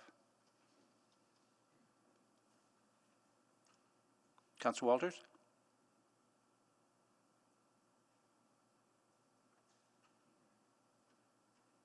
Or I'll ask questions first then. Councillor Paquette. Oh, okay. Yeah. I think Councillor Walters mentioned that he had to step away for a quick second, but yeah, no, just to administration, we heard some questions about efficiencies, about retrofitting, about all manner of things. I'm hoping to give you a chance to respond to that.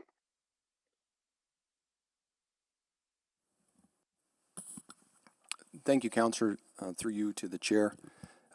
There's a lot there, and I think the way I would open this up is by saying that we are in the utility. We're in a complete open book, and I think it is difficult to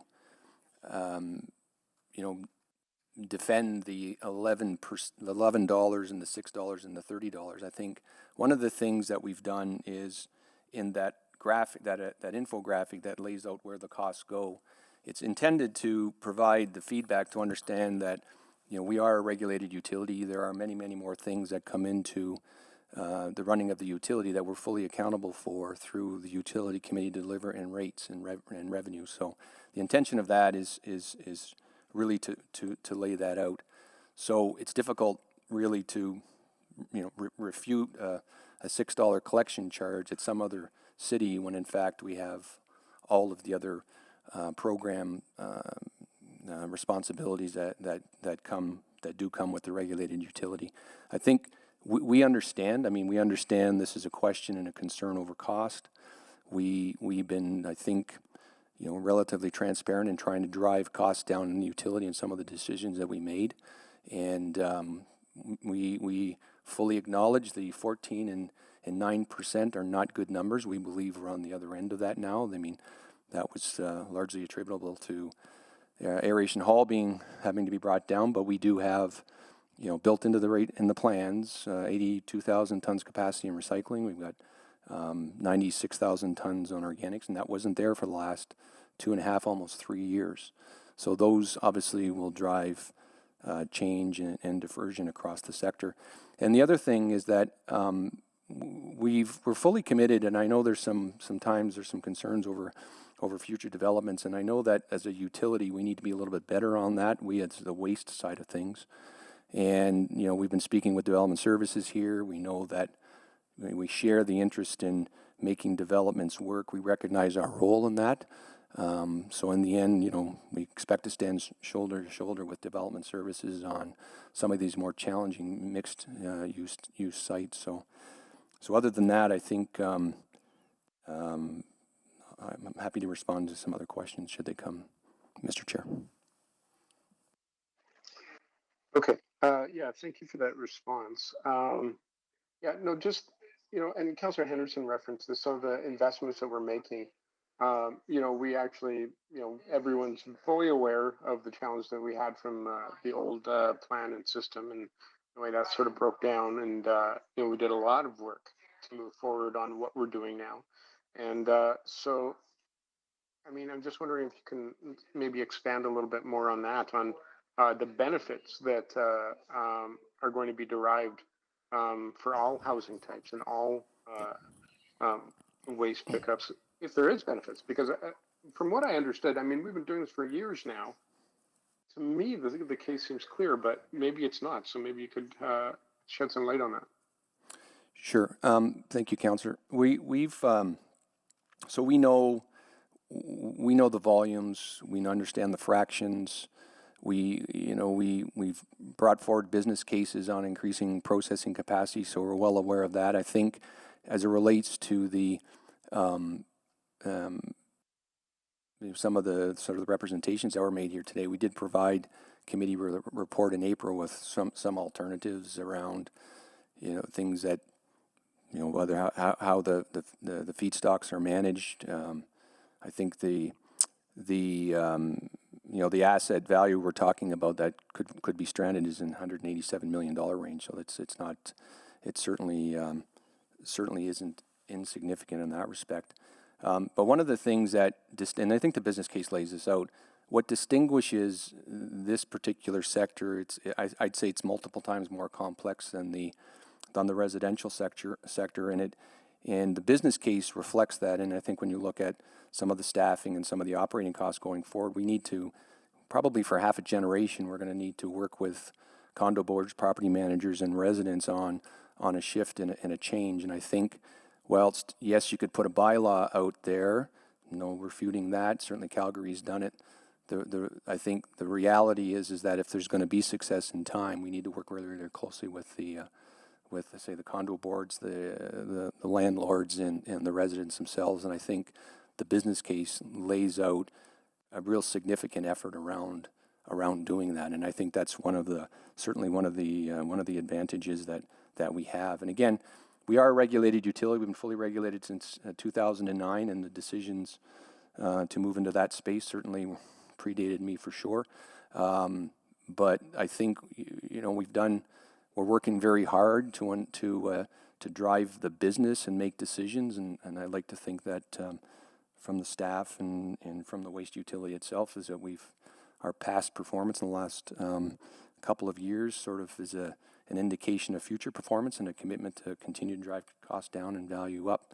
There's some things we cannot, though, eliminate, and that's the fact that we are the only fully regulated utility in the country. And I think with that comes the transparency of costs, and that other jurisdictions don't have. And I think that's perhaps how the $30.76, I guess, lands.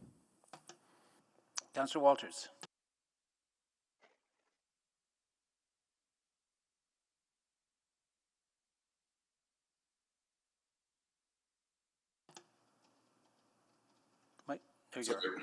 Sorry, thought I hit my mute button.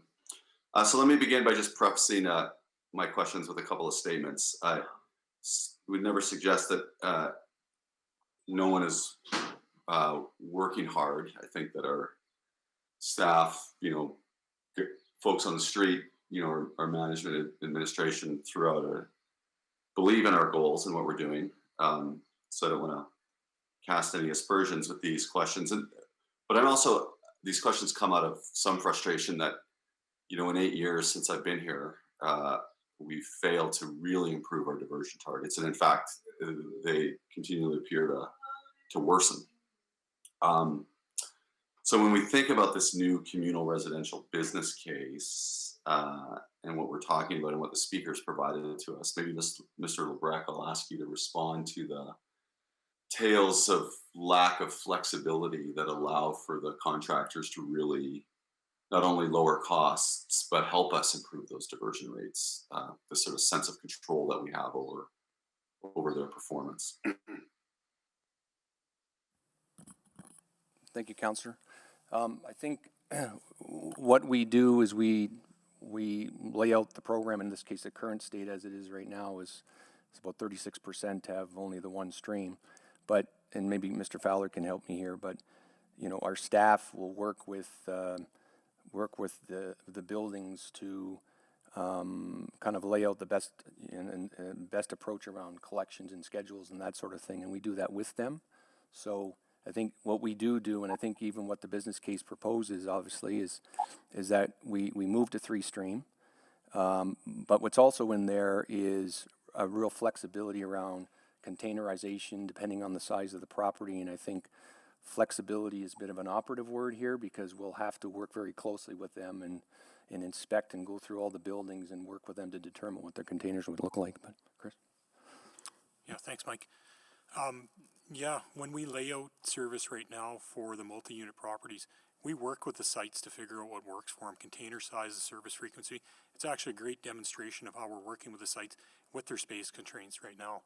It's very intentional. I guess, sorry to interrupt, Mr. Fowler, but I guess what I'm asking is, do you disagree with the submissions made earlier by the folks from the private sector that we're not flexible enough to allow them to really fully bring what they have to this service? I think, Councillor, there are two aspects to it. One is the control over what gets what waste fractions get put there. That's the first thing. I think I would acknowledge that we've been somewhat perhaps historically difficult in finding solutions that work for the units and work for the developments, and I think that's, we've said that here today, that's something that we're going to need to work on going forward.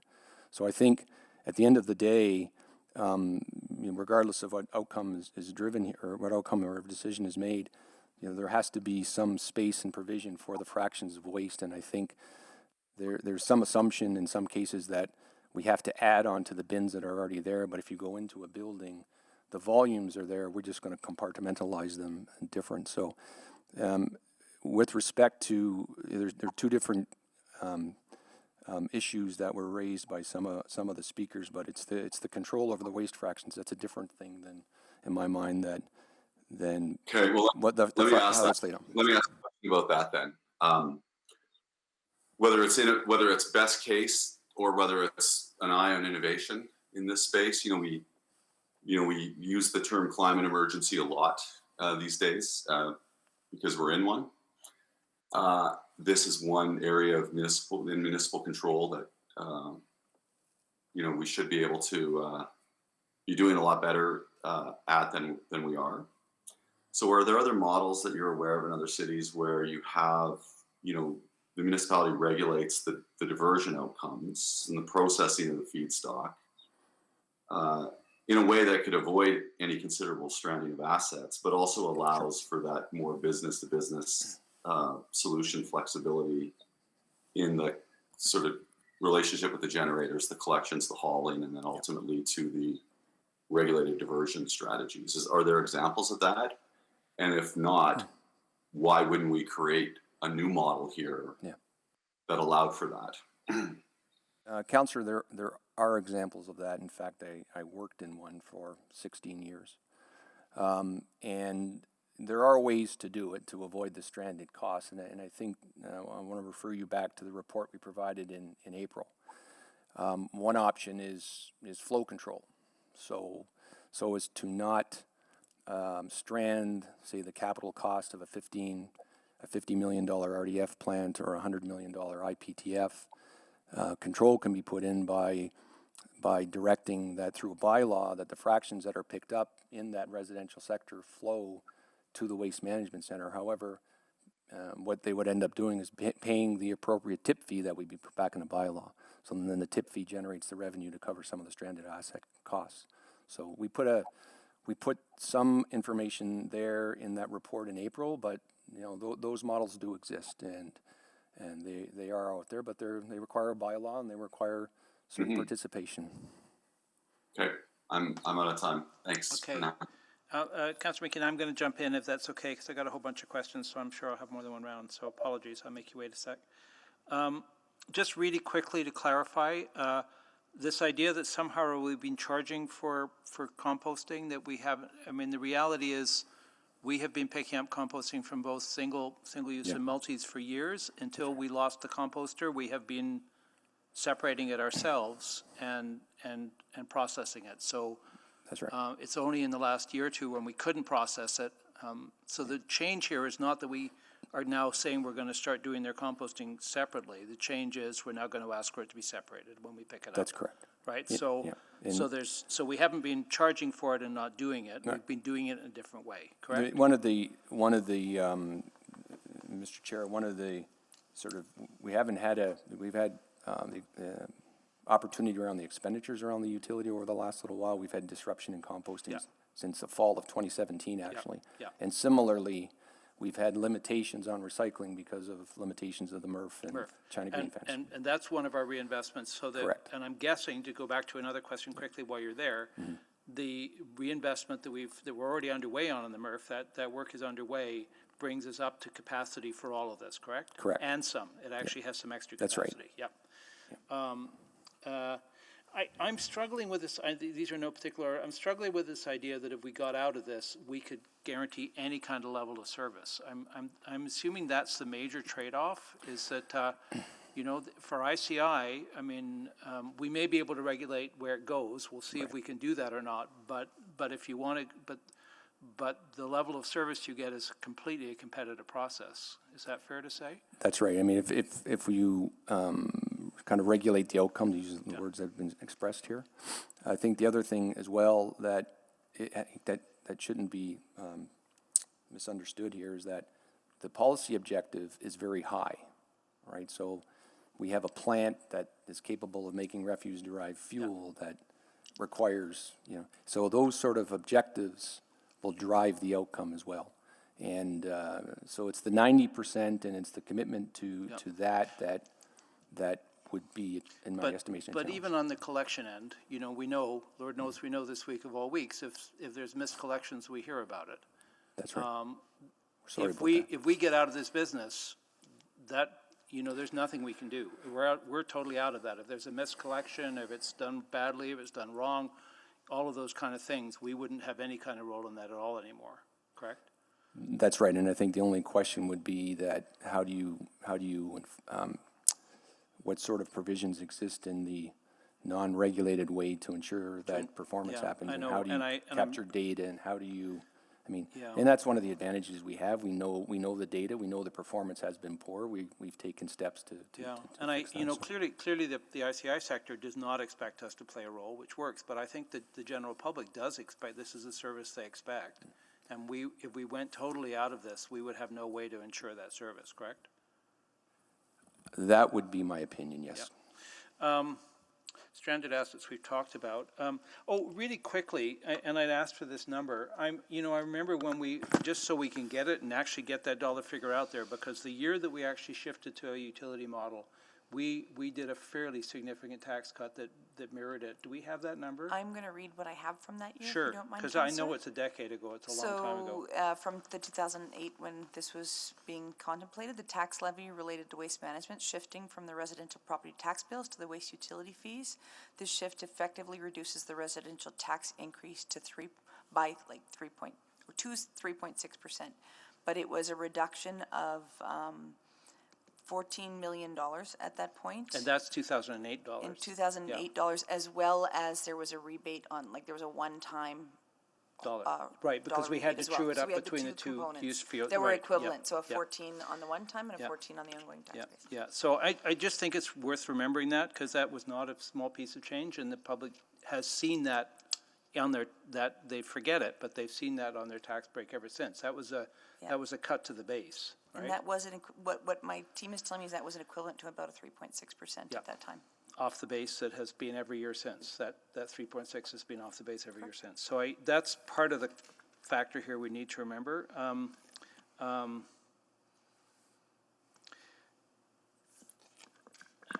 wondering too, on the part of what we have in this business case is some rules around how the pickup, the kind of, the co-location of, and I'm thinking if it was non-regulated, there'd be no way to do that, which would mean you would end up with a waste stream that might be corrupt. I mean, that's to try and make sure you don't end up with corrupted waste streams, correct? And in a non-regulated situation, we'd have no way to ensure that. Yeah, Councillor, the idea of co-location is, through research, found that that's the most successful where sorting occurs. Co-location, where easy and convenient access to the different streams, it's where how the best opportunity for source separation to occur. So, and if in we're an not, unregulated setting, we couldn't do that. All we could do is try and track what actually doesn't go into landfill somehow or other. Yep. Yeah. Okay. I'm out of time. I'll have to come around for another round. Councillor McKean, thank you for being patient. Thank you. And can I ask Mr. Beckett questions? He's chomping at the bit to weigh in here, so I think he'd love some questions. I was good. If I'd had time left, I would have asked them myself. So, Mr. Beckett, and excuse if I'm wrong in my assumptions here. So what I was sort of led to believe at one point was you either have a utility or you don't, and that if we allowed private sector collection, that might undermine the utility. But what I've heard here today from our speakers was that they would be willing to participate in universal costs, things like the depots, waste depots, and education programs, et cetera, et cetera. Some quibble over some costs. But I wanted to get your thoughts on whether or not you thought we could increase private sector participation and harness competition inside a utility.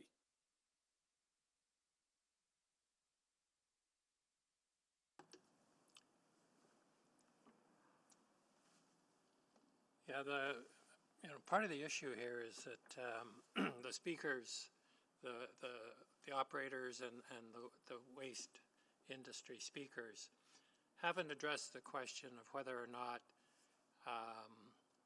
providing this choice to multi-unit residences would be compulsory or optional.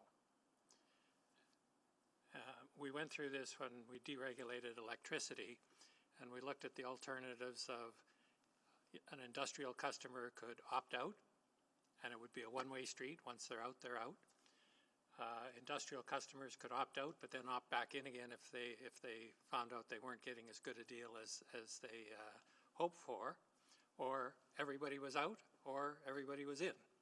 And the conclusion on the electricity deregulation was that if you're going to go down the route of encouraging competition for a particular segment of the market, they all have to be out. It shouldn't be optional. They should all be thrown out into requiring competitive services. So that was a bit of a roundabout way to answer your question. It's hard to make those kind of competitive services coexist in a regulated utility. And I can see Mr. Hanadiak is shaking his head, but at least he'll let me finish what I'm saying. The intent has to be, and I think all of the speakers have agreed, that those stranded costs should continue to be shared by multi-use residential customers. That if they're saying that, then they're saying that they think that the competition on collection and disposal and diversion could be more efficient than the city's incremental costs of providing those services. And if that's true, it's true. And it should be a fairly straightforward study using the cost of service study to determine exactly what those sunk costs would be and what incremental costs the city would avoid, and compare those to the incremental costs that competitive contractors would bid.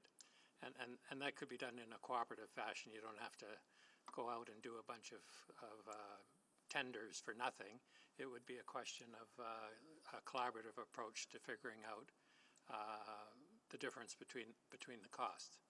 So yeah, you can mix competitive and regulated services, but I don't think that you can expect them to compete against each other. In my experience, that's just never worked. I sort of get that, but I guess it would get really complicated if some of the multifamily wanted to have the city collection services, and because it would almost seem like we'd have to take the whole sector out and then harness the private sector in that area. But I guess it's still not quite clear if we had the private sector do the collection, participate in those sort of universal costs, could that work within a regulated utility? Or do we undermine it?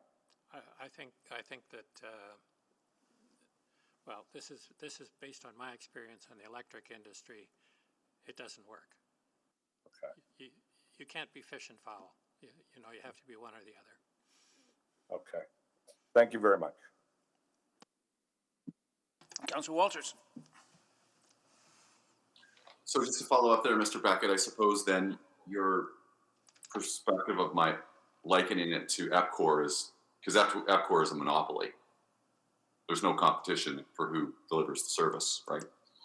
Even though they're a separate operator, manage the service separate from the city of Edmonton.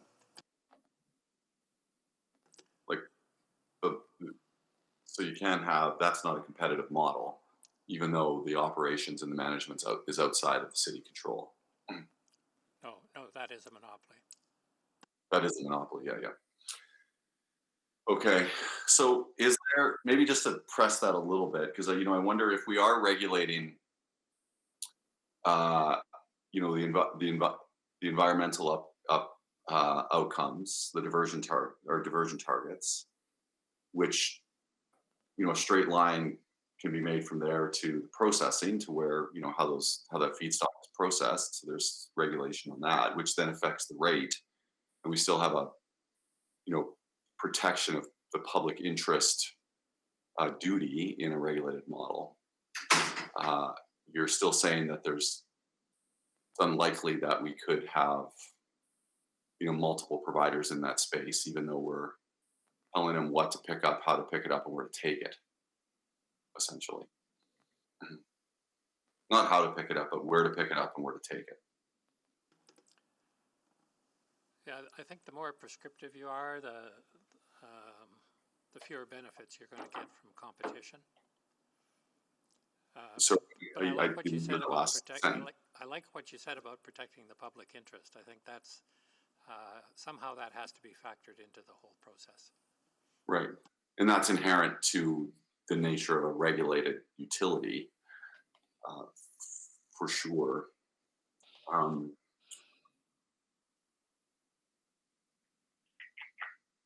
Do you think it's worth looking at an alternative model that allows, knowing the timeline that we saw where, implementation of this isn't going to happen imminently? I know they wanted to start working on it, but, full implementation's, a ways out, for us to explore that option where we, have public interest protection, we're regulating our environmental incomes, we have some influence over the rate that people are being charged, part of the public interest, but at least take some time to explore how these organizations, which are proving, and this is my editorial, proving to be more competent at meeting diversion targets than municipalities are from an environmental perspective. Is it worth taking some time to explore that possibility? Well, I think that anytime you're regulating a utility, you should be looking for an opportunity for forbearance, which means, can we get out of this business? Would there be more efficiency if we got out of this business? So any time is a good time to look at that. The fact that this issue has come up at every utility committee meeting that I've been at for the last several utility committee meetings suggests to me that it's probably a good time to do it. Okay. Well, in that regard, Councillor Henderson, I'll have a motion to put on the floor when you see fit. Sure. Let's. I think maybe some more questions, because I'm curious about some other pieces of this puzzle, because I wonder, one of the models could be that the utility that continues to operate is the processing utility, and we charge for that under a regulated system, but that we don't do the collection side.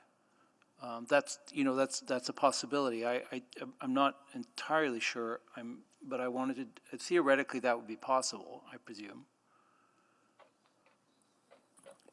I think it is theoretically possible. It would require some type of control on flow of waste fractions. If what the councillor was referring to around the public interest is obviously the investments and that sort of thing. So. Yeah, but it would allow, you know, at that point, we'd be, again, I don't know how, the trouble with it is I don't know how we would regulate. We could regulate a level of service to the building. We couldn't regulate a level of service to the individual citizen in the building. I think that would be the downside. I think you'd be regulating, I guess, put it simply, you wouldn't, wherever there's a waste room now, yeah, you wouldn't be stipulating bin sizes and that sort of thing. You wouldn't regulate that. You'd be, like a performance, more of a performance outcome. You'd say you must three stream separate and your materials have to go over here, and then there still has to be an ability to measure the volumes, because this is it's a weight-based business, and the only way to measure performance. But you could do that at the tipping floor. You could do that at scale, weight scales. Yeah, and the trouble is you can only charge that back to the, you can only charge that back to the collector. You can't charge it back to the, how that got charged back to the building would be their problem. And we would have no, you'd still would have to be a flat rate per unit on the processing part. That would still be ours. It would still be regulated. I think what we would have to do, Mr. Chair, and I think I might phone a friend here, Santosh Pugatan, but I think at the end of the day, if there was components remain in the regulated side of it, then we have to figure out a way to recover the revenue on those things. And that would require stipulating a tipping fee, so depending on how you... No, understood, and how that was regulated, and that would still be, that would have to be, that wouldn't be regulated, well, it would have to be regulated. This is where it gets muddy, in my mind, right, whether or not that would be, you know, because right now, quite frankly, we could do what we do with ICI, and I actually have some questions about that. You know, I've been arguing for a long time that, you know, that we should be, you know, what Mr. Lavoisier is talking about is we should, you know, the one piece of non-regulated business I think we should still be in is making our facilities available to the private sector to tip, and then we separate it and make sure, you know, if they bring it to us, it's sorted. But that's part of our non-regulated business traditionally.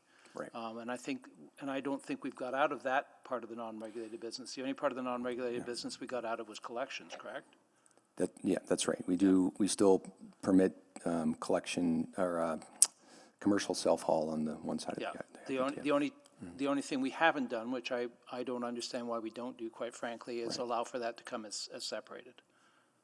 Well, I think one of our principal interests at this point, Mr. Chair, is to ensure that we've got processing capacity for the regulated fractions that come. Right, fair enough. Yeah.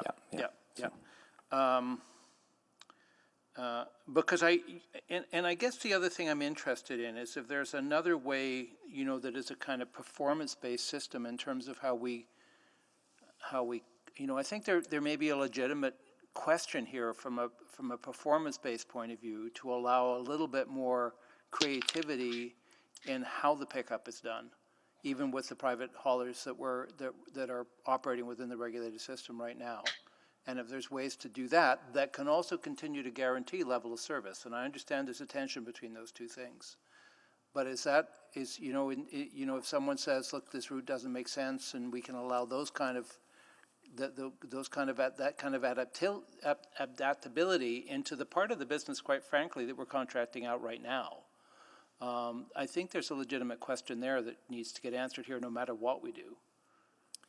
Well, and the service that's delivered to sites, even by contractors on our behalf at this time, they're all built around serving the site, you know, and working within their space constraints, the size of the containers and their collection but frequency. this question about what day you do it on and those kind of things, if there's efficiencies around that, you know, I understand that may be about ensuring a level of service to the building. I get that. But I'm wondering if there's some, you know, be an interesting question back to buildings, whether or not the day it's picked up is important to them, and, you know, and whether or not if that's a way of bringing costs down. I don't know. I mean, I think those are it seems to me that's the kind of flexibility that is getting the savings that our system right now, because of the level of service we feel we have to offer, Well, on the level, in relation to, we do coordinate with the sites how the service fits for them. That coordination is going on right now to make it fit for them.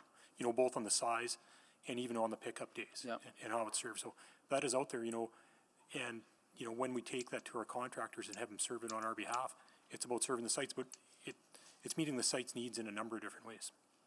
So, Mr. Beckett, to go back to you and maybe just ask you, I think you may have actually made the points that you were wanting to make before, but if not, I'd love to hear more of your thinking on this. But a hybrid system in terms of our ability to guarantee good service to our customers, which there will be an expectation of if we stay in this business in any kind of way.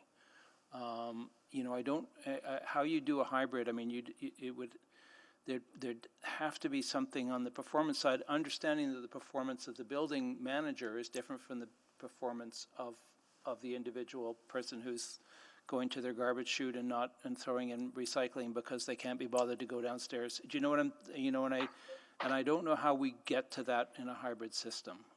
If our truth, and if good behavioral separation is part of the objective here.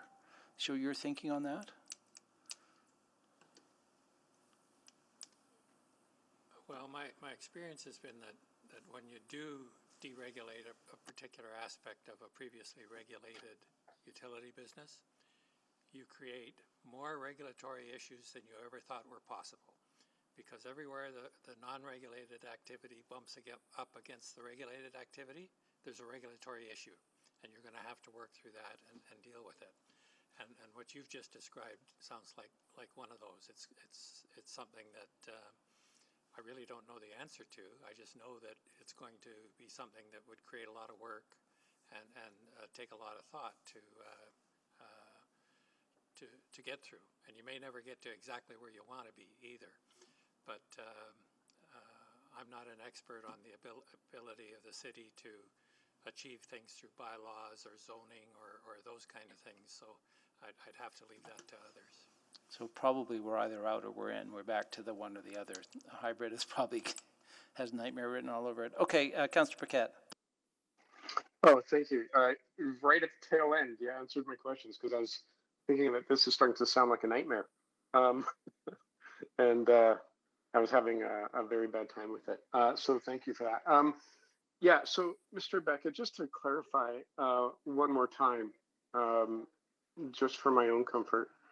So your experience has been that while these things are possible, they may not be optimal.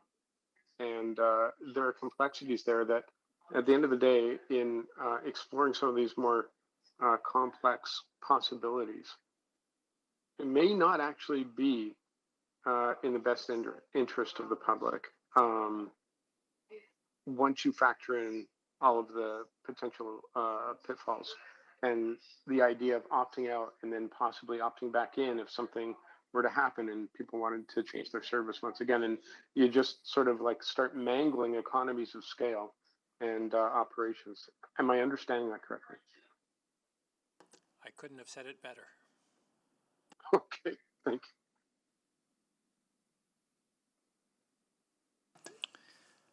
Great. Councillor Walters, back to you. So I'm going to put this motion on the floor, but Mr. Beckett, I guess I feel like I'm hearing two different things. So straighten me out if you can. So it's inherently complicated to kind of have a hybrid system. I suppose, I don't know if hybrid's the right word. I think, regulating the environmental outcomes, which really leads to the processing side, as Councillor Henderson talked about, is one thing. But if you regulate that and you have fully private participation in the business with the generators, with the waste generators, the collections, the hauling, all leading to regulated processing space, I don't know how that becomes a nightmare. I guess that's what, and when you talked about forbearance earlier, you did seem to agree with me that that it is worth looking at a way for us to, minimize our involvement. So that feels like two different things, but maybe clarify that for me.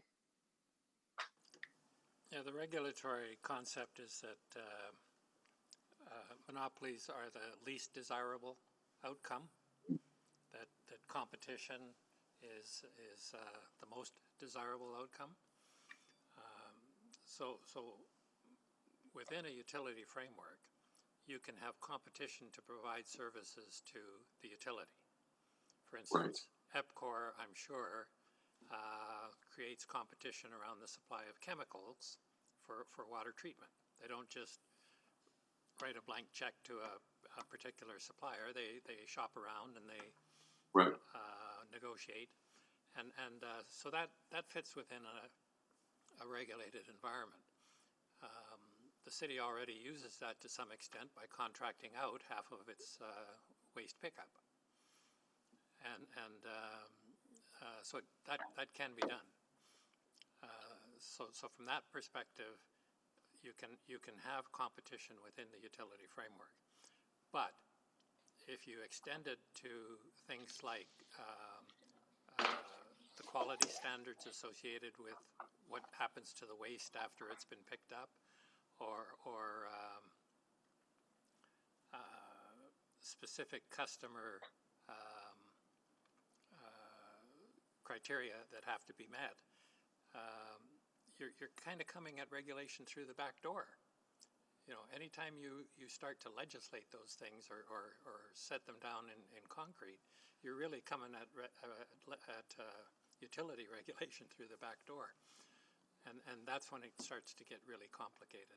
So I'm not sure if that answered your question. Well, it does, but so I think it's not, you're saying it's not, there's not a straight answer here, like, or a clear answer, but some thought can be given to how we might be able to do this in a way where we maintain, you know, a general, like, good service is table stakes in my perspective. And I think, as you've identified, competition is a good thing, and that certainly will create a spirit of good service. I think inherently, it's not crazy to believe that for sure. And then the achievement of our diversion targets, which have been the name of the game with our waste system since I've been on this committee, and they've continued to worsen.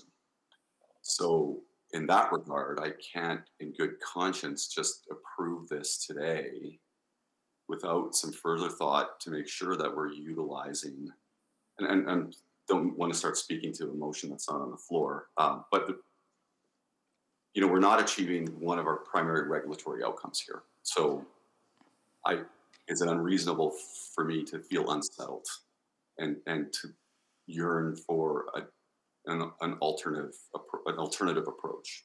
Is that unreasonable? That is not unreasonable. It's like I said earlier, there's never a bad time to look at getting out of the utility business if competition can provide the service. So, Mr. Chair, I'll put this on the floor. Sure. Mr. Clerk, I've sent it to you if you want to. Yes, we have that ready, and we'll put it up on the board. Thank you. So it's basically that the communal residential business case be referred back to provide an alternative business model for consideration, which allows for fully privately operated service within the regulated utility model, along with a robust data sharing and accountability framework to ensure that diversion targets contained within the 25-year waste strategy are met.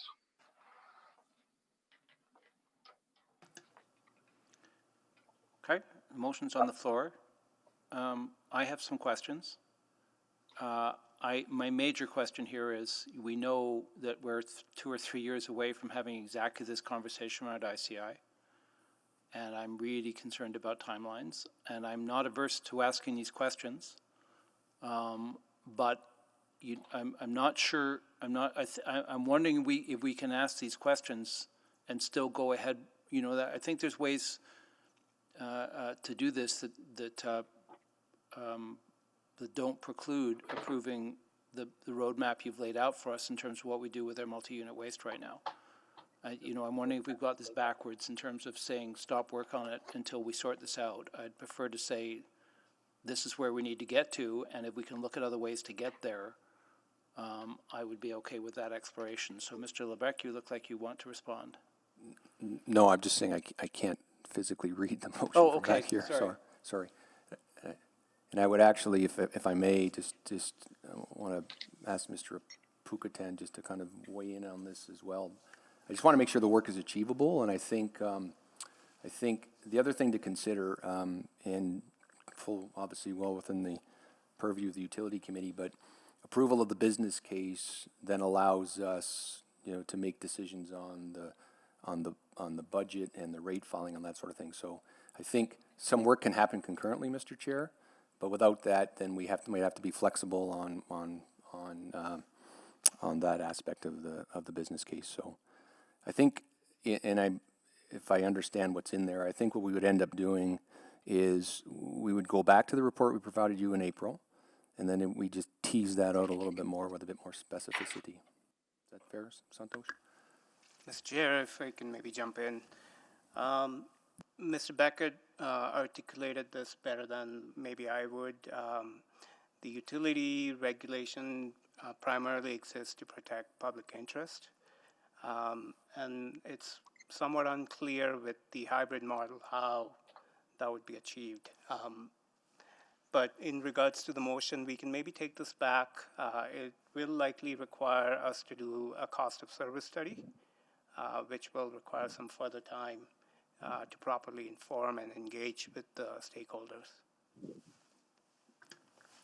I guess I'm asking the question about timing, because we have been at this, I don't know how many years now. I mean, we keep on talking about not hitting our rates, but part of it is because we spent so much time thinking about this. So, I'm just wondering if there's and Mr. Beckett, I don't know if you have any thoughts on this. I think being able to ask this question is legitimate, but if it's at the cost of stopping 2 or 3 years of getting to source separation in our multi-unit, which I think is a reality if we go down this road, I have concerns. Mr. Beckett, thinking? Well, that's one of the jobs of the regulator. You really have to weigh those things. You've set the objectives, you've set the targets, and you've set the timeline to reach them. You're looking at something that, if it's done one way, could delay achieving those. If it's done concurrently, I think you could probably keep it on path. Yeah, no, and it's the concurrent piece that I'm curious about. It's doing it concurrently on whether or not that's possible. So essentially, we're saying, we'd be approving what you've presented to us today in terms of the co-location, in terms of all those other pieces of the puzzle, so we can keep on going on that. But the how-to of how it gets picked up and how it gets dealt with, how it gets processed, we could look at at the same time. So just thinking out loud here, maybe one of the courses of action, Mr. Chair, is that we always contemplated coming back with a bylaw on this. So regardless of what decision is made here today, there will be a bylaw. And it strikes me, so we need, the bylaw should look the same either way. If we're not comfortable with it, the bylaw is going to, so my understanding of the bylaw, and I'm comfortable with that, right, is the bylaw is going to say what level of service we expect, we need to, is a commitment that we make to our citizens. And so level of service toward, and what we expect them to do and how we expect them, so all of those things, how that service then gets delivered to them would have to satisfy the bylaw. But who delivers it could be something we could have a look at between now and then. It just, one of the alternatives, if I may, and again, I just want Santosh to think about time here, but one of the alternatives that might come out of this is flow control. So your bylaw would stipulate 3-stream separation, which is Calgary does it, other places do it. The bylaw could, in theory, and I haven't even spoken with the law about this, but the bylaw may also say you take your blue stuff to the MRF and you take your organic stuff to the organics tip floor, and that's the way you protect the investments that have already been made. So it could be very complicated. I'm just saying that as. But my worry about this, and I'm not sure I would, I'm not sure I would.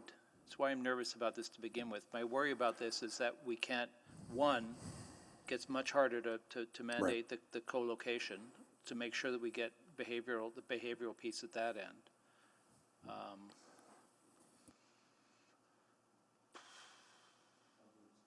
All I'm doing, Mr. Chair, just contemplating alternatives here that would have to show up and. You know, and that are, you know, I think there are going to be expectations on the public on a level of service that I'm not sure, I don't know how we can guarantee. And that maybe that's okay. Maybe they're prepared to say, okay, we'll pay less in order to not get us to protect their service. Okay, Councillor Walters, I'm out of time again. Sorry, Councillor McKean's on. I'll go to Councillor McKean next. Sorry, Michael. That's fine. Well, what interests me, a number of things interest me about this, and I would like to get the information back. And it would seem to me that maybe that's 3 months worth of work, but it isn't 3 years worth of work or 2 years worth of work, Mr. Chair. But if there's a possibility of creating a sort of a hybrid, you know, one of the points made today, which was I found compelling, was the affordability. If we can increase affordability for Edmontonians, that's interesting. Now that has to be proved out. So I'm interested in this motion. It does not speak to alternative business model around, I'm sure it's around collection. I don't know if Councillor Walters, if you're opening it up for everything. It's just the communal collection. It's related to all the communal residential, the business case that's before us today. Right. Okay. Thank you. So yeah, so I remain intrigued to at least get one more report back on this, and having administration work with some of the speakers we had today and see if we can get, and I'm interested in whether this undermines the utility.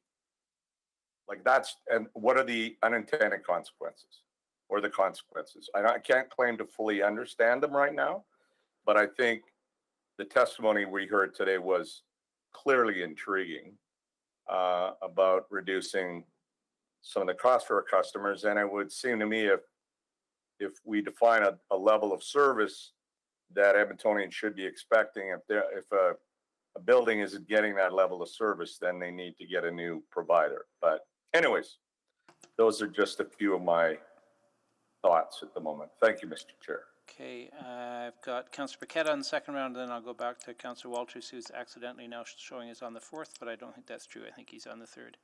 Councillor Paquette. Okay, yeah, thank you. Just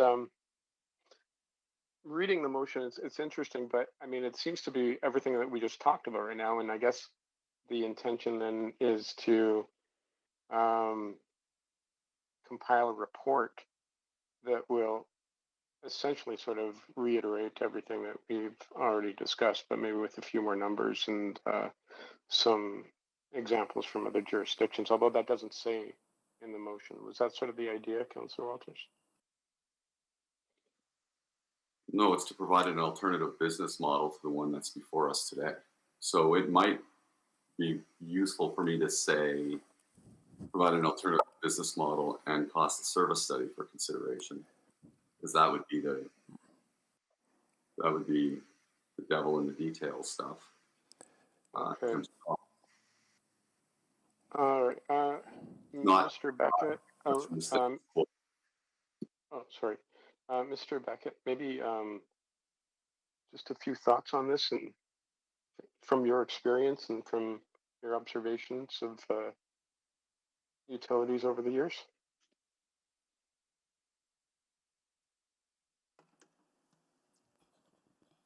Well, as I've said, this is an issue that keeps coming up. I think it has to be looked at. I think that the process of looking at it is a fair amount of work, because you'll have to dig into the cost of service model. You'll have to calculate stranded costs and how they would be allocated to multi-unit residential customers. But it's not something that can't be done. It can be done. And on the other hand, starting down the road of ensuring multi-stream sorting for multi-resident units strikes me as the right thing to do. Okay, thank you. And yeah, okay. So I'm not sure how I feel about this, but I think I do want the information, just so we can have the contrast compare. If it's a, I won't speak to it, but and I won't speak to possible results. Yeah, okay, that answers my questions. Thanks. Councillor Walters. So, Mr. Lebrecq, and your team, the question Councillor Henderson asked about timelines, how, maybe just tell us how this does affect the timelines, because, there is a pretty long runway in terms of implementation. Yeah. How long would this take to get an alternative business model and cost of service study in front of committee, which would be the next committee, no doubt? How long would that take? And how much would it affect that timeline that you showed us, that roadmap you showed us earlier? The Councillor, the most difficult part of that is the cost of service study. So I'm probably thinking 6 months, Santosh. 6 months. So yeah, I think that's about right. Yeah, 6 months. Well, if it's worth looking at, as Mr. Beckett says, I think it's worth looking at. And if it ultimately maybe it temporarily delays our move from our total diversion rates from 18% to 20%, but if we got it right and we moved closer to 85% way faster, which is what we're all committed to based on the unanimous committee support of the 25-year strategy earlier, it's worthwhile probably to look at that. So 6 months to me and the speed of government isn't a long time. Okay. Well, if it's friendly, I would add that. I can't amend my own motion, but people are open to the cost of service piece. Yeah, the cost of service piece after. I think probably that's probably. I suspect that's friendly. Is there anybody who objects to adding that for specificity? Not hearing some. Let's assume that's friendly. Sorry. Can we see I don't know what the amendment would be? I think it's a business case and cost of service study for residential community collection be referred back to administration. That's where it would probably best inserted? Yeah, okay, so that means that we can continue with Walters, the current that's the work thought, while this happens on the side. No, that's not what this means. So it would all get paused. So this motion is asking us to pause the work that we're doing right now. Yep. Yep. Oh, no. Okay. It's a business model, not a business case. The business case would be paused. That's a business case is a different animal, actually. So yeah. It's not pausing everything we're doing. It's pausing the business case and developing an alternative business model and cost of service study, which would give us a new business case. Okay, but okay. And does that affect our timelines or no? By 6 months is what I heard the administration say earlier. By 6 months. Okay, thanks. Anything else, Councillor Walters? Okay, I have one more question, because it actually was not the cost of service study that was concerning me in terms of the time. What's concerning me in terms of the time, because we've been at it for 3 years on the ICI, is how we come up with the accountability framework to ensure that diversion targets contained with the 25-year waste strategy are met. That's the piece of work that I don't think happens in 6 months. Am I wrong? We could probably lay out what would have to happen in order for us to be able to do that calculation. I mean, or to control, I guess, the data and have a sense for the data. Because we've been negotiating that on the ICI section for 3 years, have we not? Well, we haven't been tracking ICI volumes, and we have not been. We don't have any work to do that. That would come out of the business case for the ICI work itself. Right. No, but we started going down that road. We did 3 years ago. And we've put that off because it's a fairly big piece of work Right. that we thought we should leave until we got this piece sorted out. Yeah, you're right, Council, or Mr. Chair. I mean, we rolled it into the strategy. There was interest to pursue it after that, but it became the third sector to be delivered, which is next year now. So we may get some answers, but we might go down a road that would take a lot longer to implement if we make certain choices. I guess, just thinking out loud, it could be everything is moved to ICI and your ICI sector becomes 1.2 million tons, gross tons, and then we have to figure out how to regulate that. correct. Okay. Correct. All right. Well, maybe I'll speak to this right now, and then if there's any more questions. I'm not prepared to support this the way it is right now. I think, and I do think there's something worth exploring here, but I think there's probably a better way to explore what role we think the private sector should play in this. I think there's an expectation on us from our citizens, all of our residents, to provide them a service. And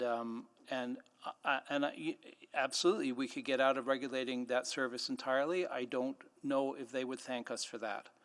And it might work out for some, and it might not work out for others. And I think it would not serve the larger interest of the city in terms of being able to guarantee a level of service, both in terms of what happens to the waste, how it gets dealt with, how we make sure that it gets picked up properly, how we make sure that the source separation is as clean as we need it to be.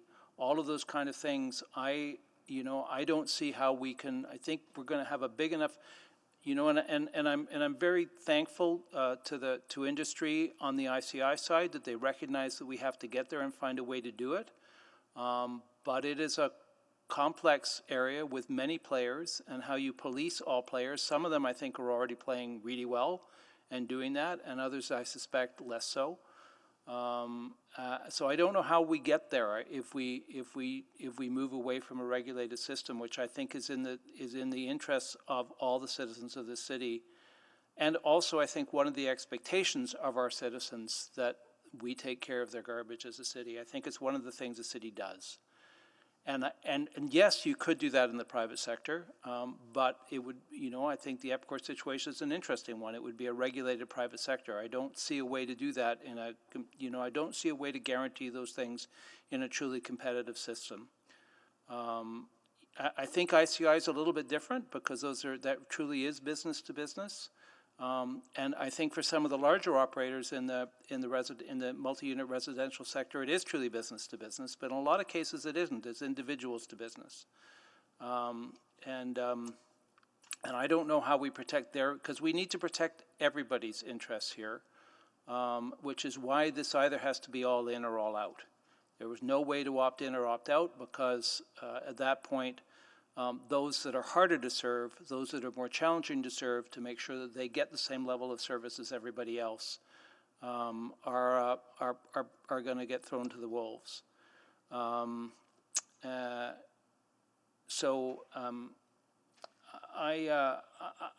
think this is an awful lot of work.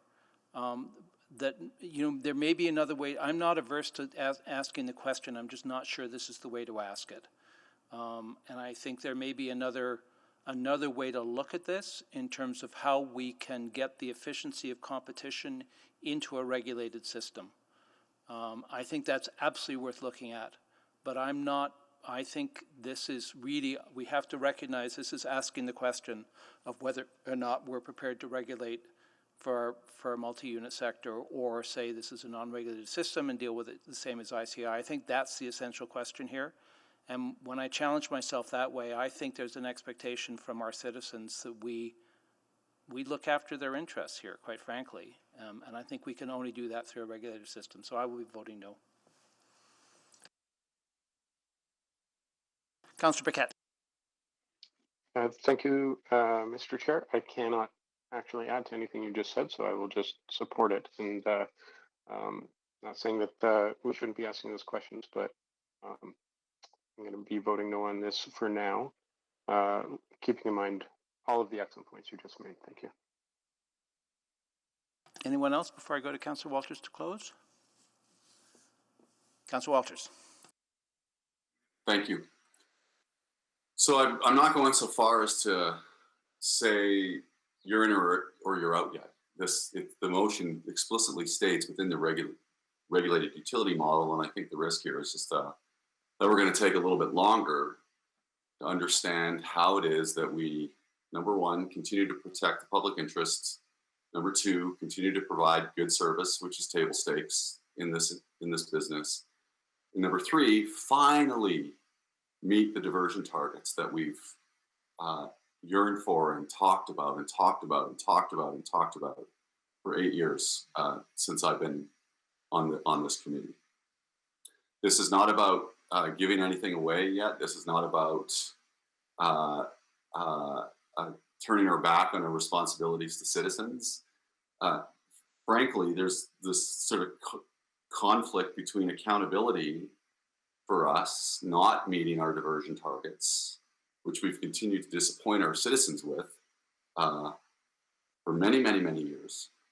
And this assertion that the municipal government or the government's the only entity that can actually do this well, and that the private sector inherently is going to provide poor service. I don't know how we achieve accountability for failed diversion targets, and also believe that we're the only ones that can actually do this well.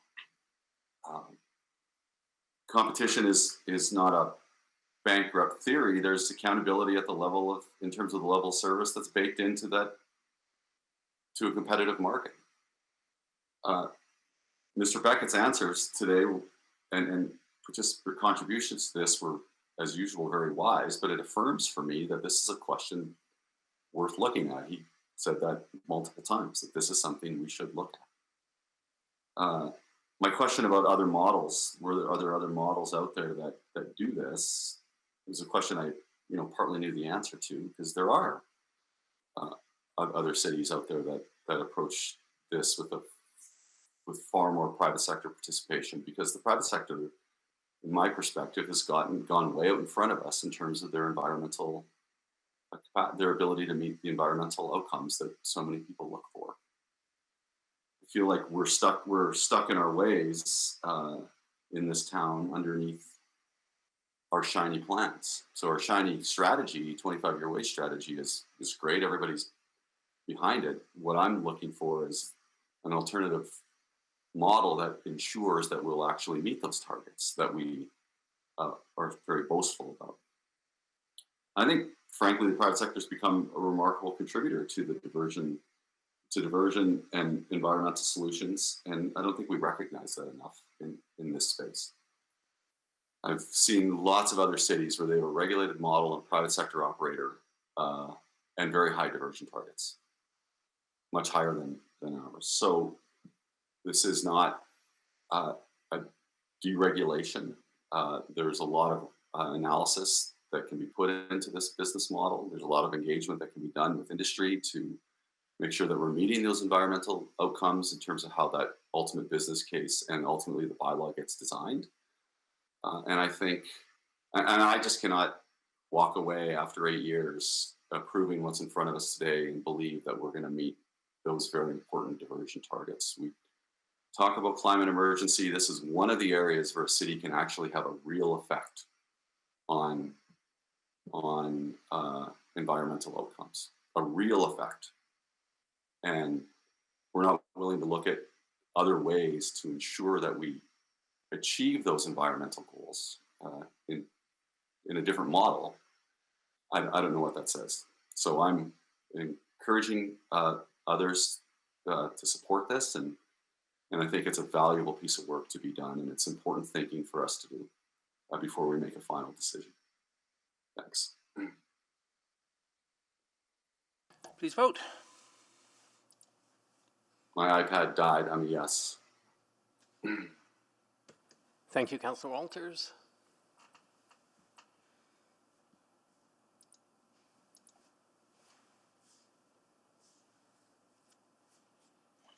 I'm a yes. Thank you, Councillor Hamilton. And we're still waiting on Councillor Paquette's vote. Still submitting. I'm a no. Thank you. we have all the votes.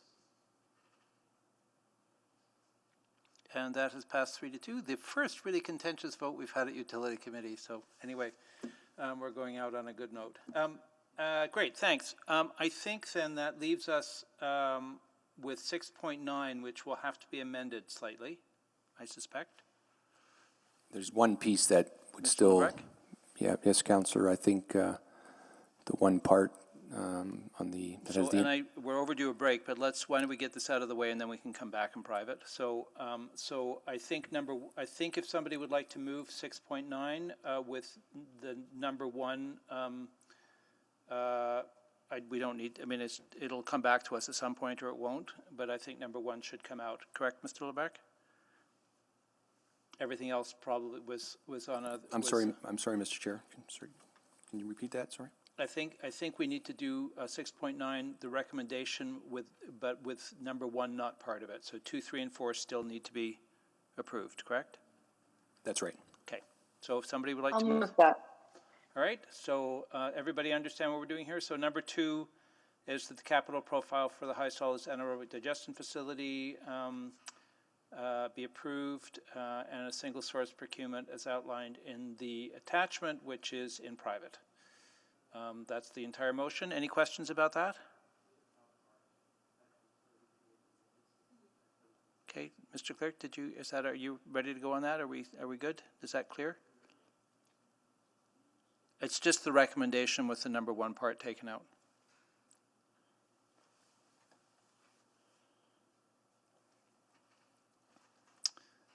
And any discussion on that? Please vote. Who moved that, actually? Sorry, did I miss that? Oh, it's Councillor Hamilton. Yep, sorry, got it. Please vote.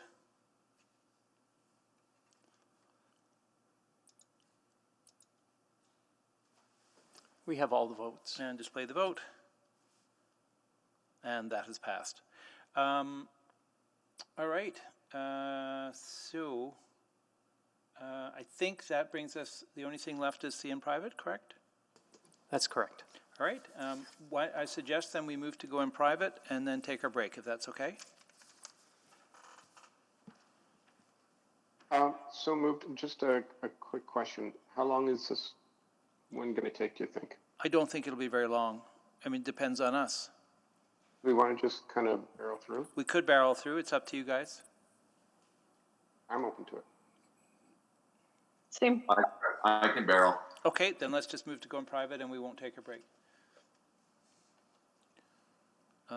So we have I think we had a motion to go in private, did we not? Did someone make it? Yeah, that was me. Councillor Paquette, all in favor?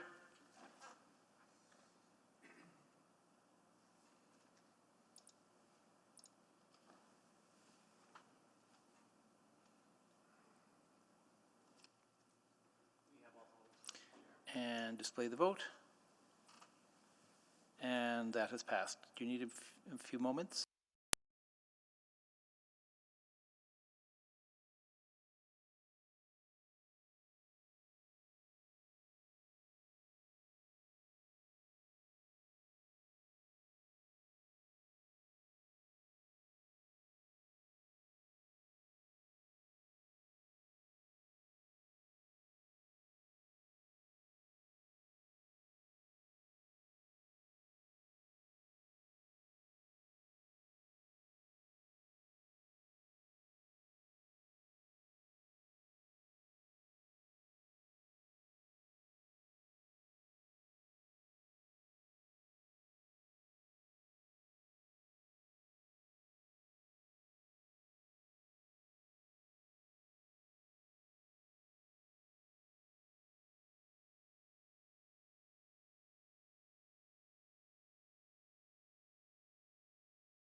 ourselves done by 4:30.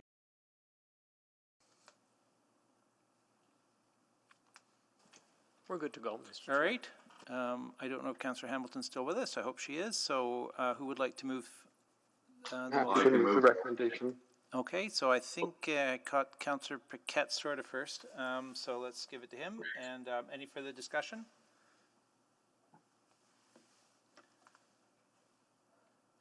Hearing none, let's vote.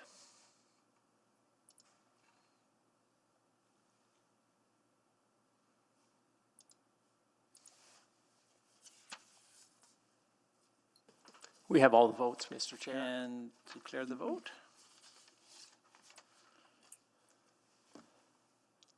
And that's passed. I think we have completed our agenda a whole 2 weeks later. And notices of motion. Any notices of motion? Sorry, I heard someone chirp in. Hearing none. Notice summer. Yeah, hearing none. Go in and enjoy your summer holidays, and we'll see everybody in August. Summer officially starts now, according to city.